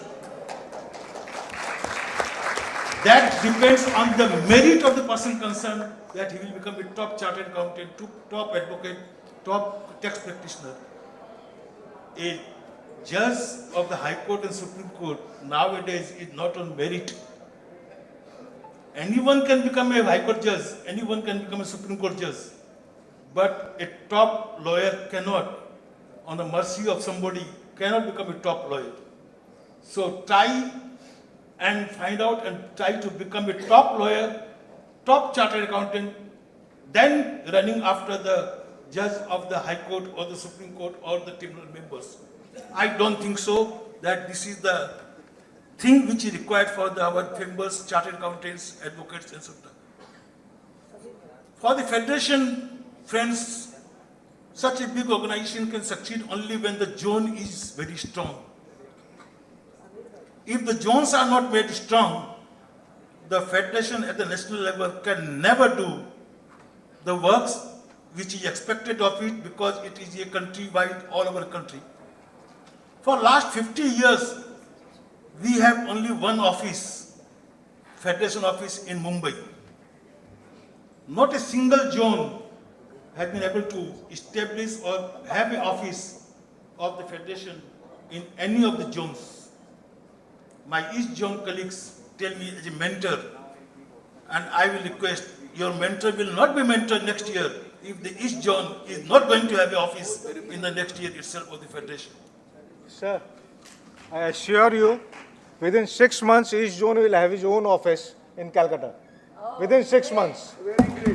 And I hope and expect Sir P.C. Joshi to come and inaugurate the same. So this is only to encourage you to, so that you may come up and say, even if you not have said, I would not have gone away and I would have remained the mentor. But as I told earlier, that somebody has to be strict, and then only the Federation prosper. So one must be strict that you must do it, and you have assured today to Sri P.C. Joshi that he must come and inaugurate it. And if Vivek, you are not able to do it, then really it will be very difficult. And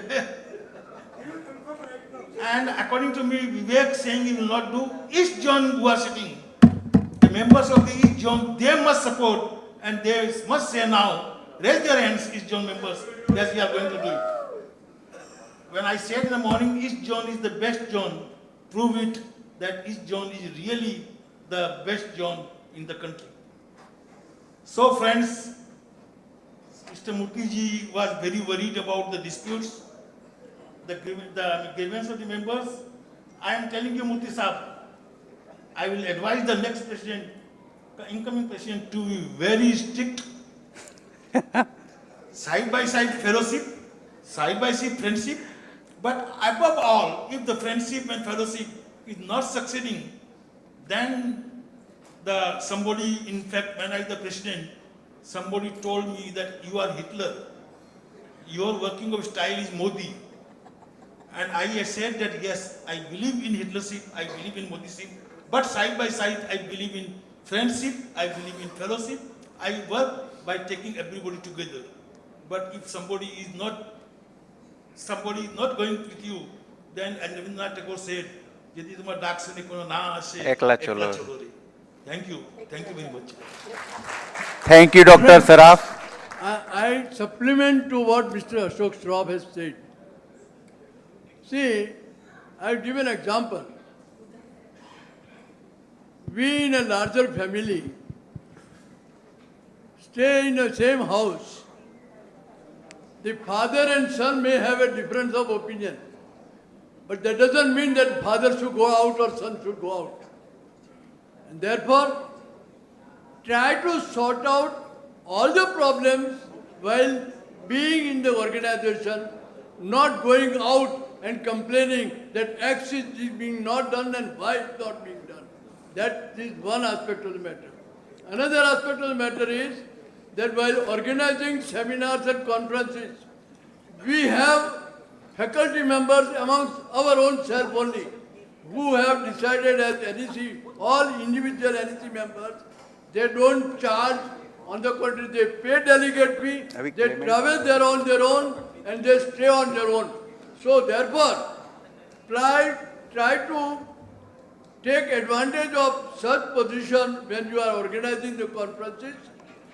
Never invite anybody who is charging for attending and speaking at the conference. Gone are those days. Let us decide that we shall not pay any faculty member as far as this organization is concerned. Thank you, PC Joshi Saab. Dr. Saraf has advised the coming president or the current president to be very strict. But here the Secretary General Saab is coming very strict to me. He's come and reminding me that UAGM is there, UAGM is there. So we'll be requesting the other ones to be very short and very precise. Madam Nikita Badika. Yes, sir, I agree fully. Everybody has said about what is AIFTP. Let's look at the future. Now, first of something is about the AI, education about the AI. I'm personally doing AI research certified course today. I mean, I'm doing a big course of 6 months. And I have realized each and every member also must be taught that because that is our future. And that our future president should take care of. Morning, our Binder sir said about the website improvement. The link to the given for the judgments in the other high courts, including CGST 80, which we are going to have. So have it that way. About the emancipation, that is participation of the women. Sir, Venkatramani sir, 8th March, we should have all Dias Women Conference. And that is my challenge to you. Thank you. I think that's all. Thank you. Thank you, Madam Badika. To M. Srinivas Rao. Precisely. Thank you giving me this opportunity. Good evening. First of all, I would like to thank the organizers to giving me a small opportunity. 1 or 2 minutes I would like to emphasize about the earlier issues which are going prior to my initiation in the Federation in 1994. Mr. K.J. Chandran and Mr. V. Ramachandran are inducted me as a member of Federation in the year 1994. After becoming the member of the Federation, I have visited all over the country, in all the states as well as the all union territories for the functions of the AFTP, and I learned a lot from the seniors and as well as the functions from various zones of the AFTP. But one thing I would like to say, whenever the opportunity comes to the South Zone in the year 2020, I become the president of AFTP. The seniors are thinking that a small town Mr. Rao has come and what he can do. That is a challenges task for me in the year 2021, and I would inducted more than 1750 members in the AFTP. The benchmark of 10,000 has crossed in my tenure 2021. And I have collected 65 lakhs benevolent fund and 36 lakhs award fund in my tenure, and a lot of reforms already I have made it in the year 2021. And I would like to say one thing, whenever we are having a dedication and involvement in the organization, we would like to do miracles without having any problems or any issues. Coming to the Golden Jubilee, the team of Vivek Agarwal, under the able leadership of Dr. Ashok Sharaf, Senior Advocate, our own past president, this was planned 4 months back, and the Vivek Agarwal and team has conducted this program in a very super fantastic. It gives a immense pleasure to join with the Golden Jubilee function, and today morning up to the till date and tomorrow also, till time and tomorrow also, the Golden Jubilee function is to be a great success, and I wish the organizers to having this Eastern Zone is a vibrant zone, and all the Eastern Zone members I would like to congratulate once again, and thank you very much for giving me this opportunity. Long live AFTP. Thank you very much. So kind of you.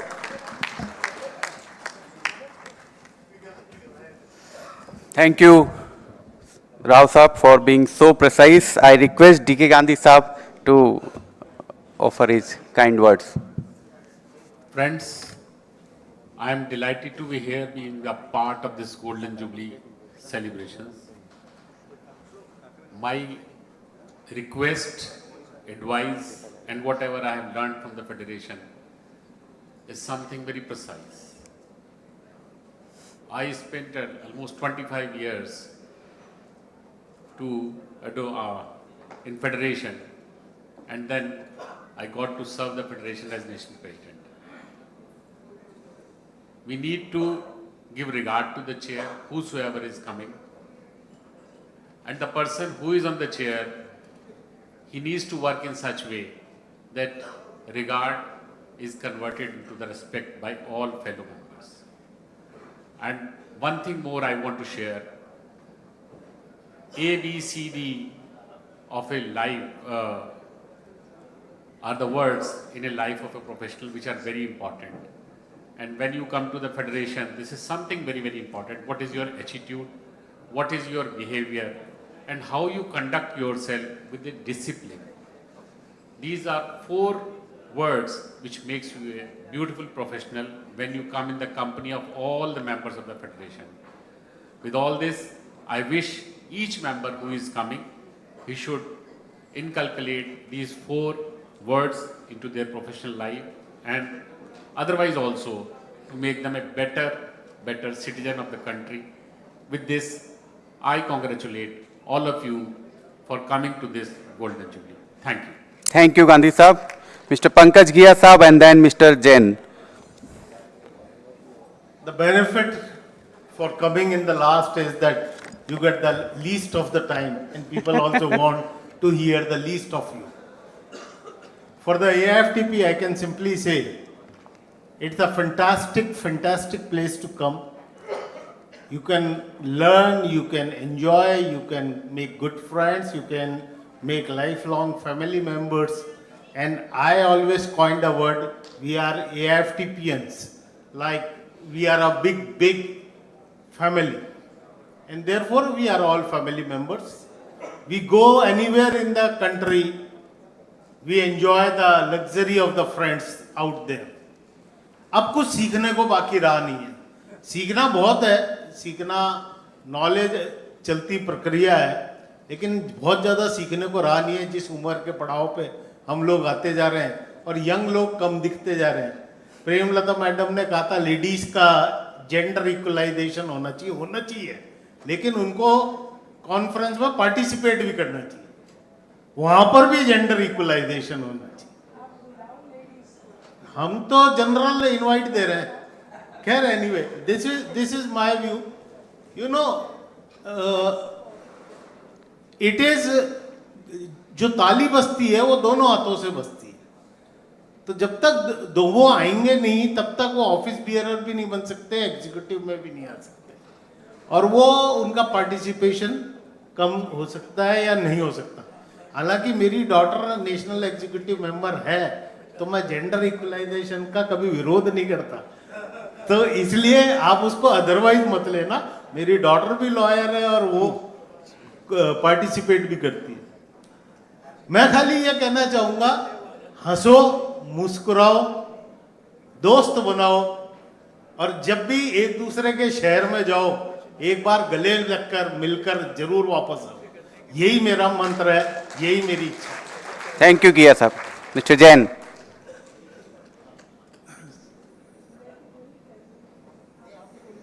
Sir Joshi साहब और हमारे सभी past president, मैंने तो आप सबसे जिंदगी में बहुत कुछ सीखा है और अभी भी सीखने की चेष्टा करता हूँ। पंकज भाई ने जरूर बहुत कुछ सीख लिया, लेकिन मैंने नहीं सीखा। मैं भी सीखने के प्रोसेस में ही हूँ। आप लोगों को हमारे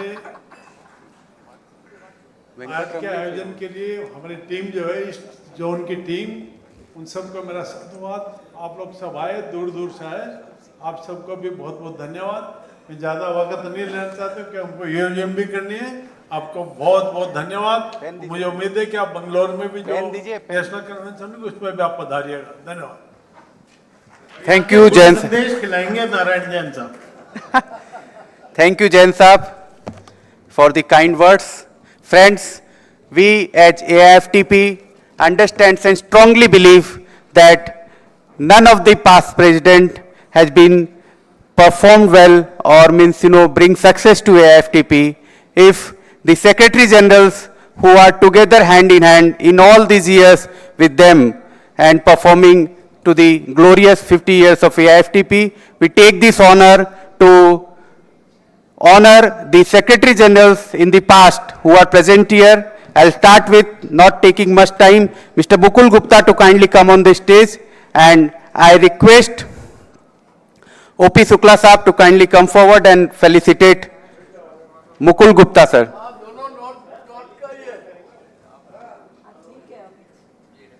Fast thoda.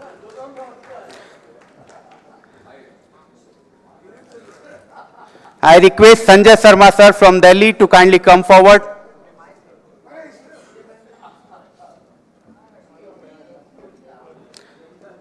I request our own Secretary General at current to felicitate Santosh ji to kindly come on dais to felicitate Sanjay Sharma.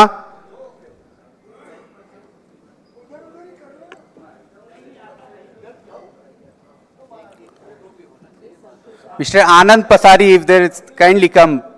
To Anand Pasari, who been the Secretary General in the year 2019 from Ranchi, I'll request Padmanand Dave to kindly come on the dais and felicitate Anand Pasari.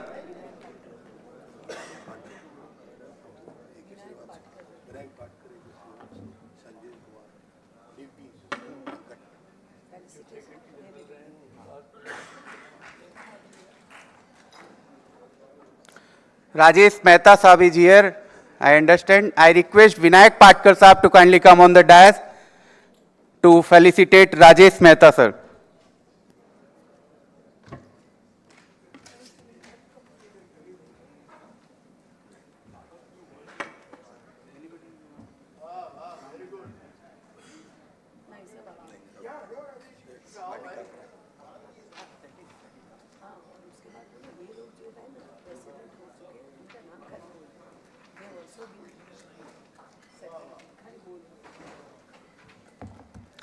Next is Mr. R.D. Kakra Saab to kindly come on the dais.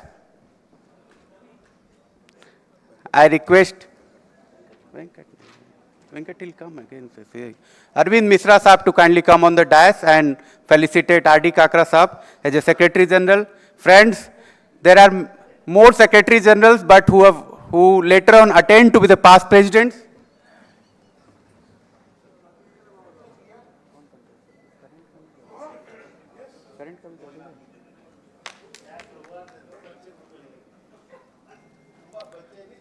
I request the current I request Santosh sir, the current Secretary General, to kindly come on the dais, and I request Dr. Ashok Saraf to kindly felicitate him. Momento koi bhi de. Because the current National President is here, so current Secretary General should also join, and Dr. Ashok Saraf is felicitating. Friends, as I said, some of the past Secretary Generals become later on the National President. I'll just call upon the name. They have already been felicitated. Mr. P.C. Joshi, who had been Secretary General in the year 1978 to 83 from Mumbai. फिर मिलेगा sir. Mr. M.L. Patodi, who had been Secretary General from Kota in 2000 to 2002. Mr. Narayan Jain, who had been Secretary General in 2012 and 2013. Mr. Srinivas Rao Eluru from 2016. Pankaj Ghia Saab from Jaipur in 2018. Samir Jani Saab from Junagadh in 2020. That's it. Friends, before I hand over to the current National President, who have not spoken and though maybe falling out of time, but he has onerous duty to speak and conclude what past presidents has guided and advised, and obviously he has responsibility to conclude. But before that, I'll take 2 minutes and call upon stage Mr. S. Venkatramani, because Deputy National President is always hand in hand with the National President. Please, Venkatramani sir, kindly come and say 2 words, and then Mr. Samir Jani Saab, the current National President, to conclude. Sir. Yes. We'll have a standing ovation, and Dr. Saraf will be felicitating the founding Secretary General, Mr. P.C. Joshi. Big round of applause.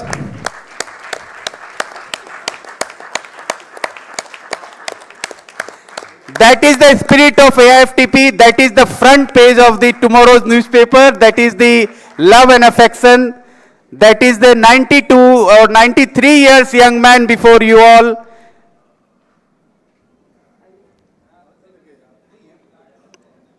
क्या हुआ?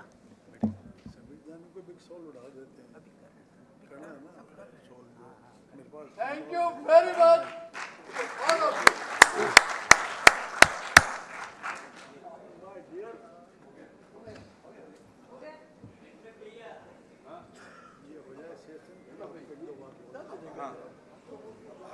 Don't waste time. I request VP Gupta Saab to come on the dais and felicitate S. Venkatramani sir. VP Gupta. I'll just finish.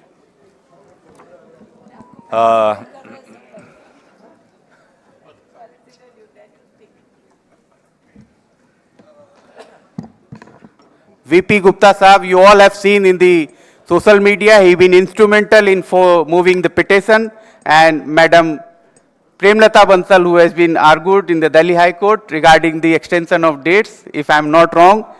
The VP Gupta Saab, who regular been in writing articles, sharing knowledge, that's the spirit of AIFTP.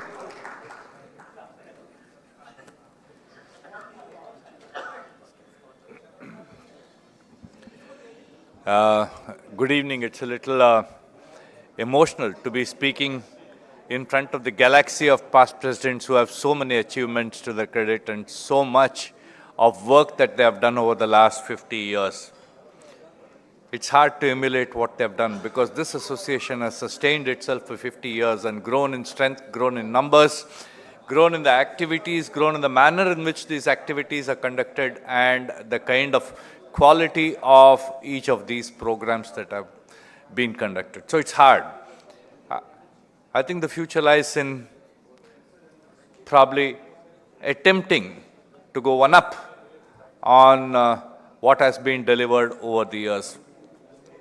There is one thing that I definitely look forward to. I think the strength of this association comes from the members who are sitting here and the education that you can bring to the table. So if we are able to do that together and make it an year of academics going forward, with the new zonal members taking charge and probably the new NEC which will be in place very shortly, I think we can do wonders in the Golden Jubilee year. But as a part,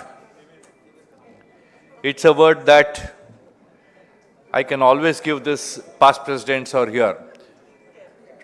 Trust us, this association is in safe hands. Each one of them here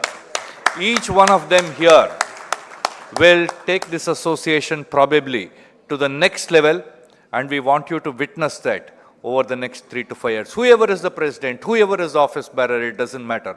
Trust us, each one of us here will take it to the next level. Thank you so much.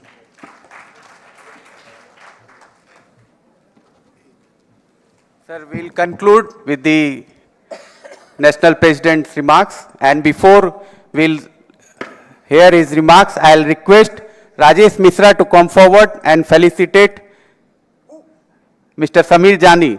You are amongst us only, but medal always goes to Senapati. So this is the medal for the success of the conference, and Mr. PC Joshi and Rajesh Misra will felicitate Samir Jani. May it be the Jones program, but the national president, the national leadership is always on the top, and the success goes to Mr. Samir Jani. Big round of applause.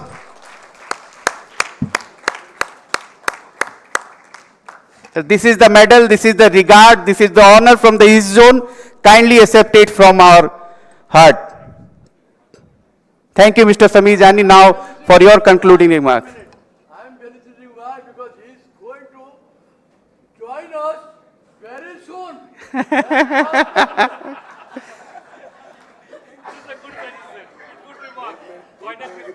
Mr. Samir Jani for your concluding remarks.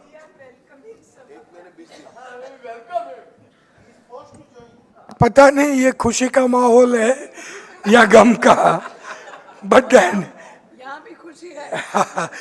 then those who were present at Junagadh would remember that I am on this side for 1 year only.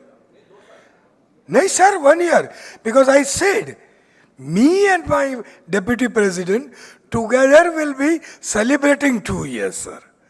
So I am with you, but I'll be sitting on the other side, sir. And in any case, one thing which I told at Junagadh was also that, sir, Dr. Sharaf could not make it happen. I have my full regrets for that, sir. But then his mother was not well. But I had said, I had a session, orientation session, and I learnt from them, and I started my year. I am blessed by them to have it over here.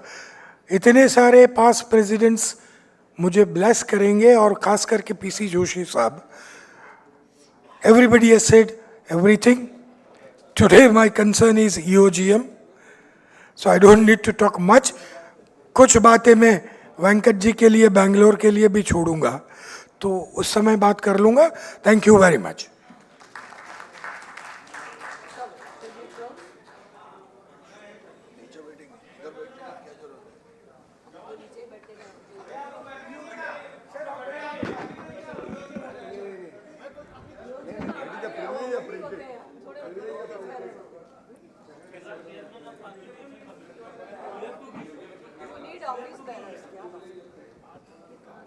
मैं रखा था.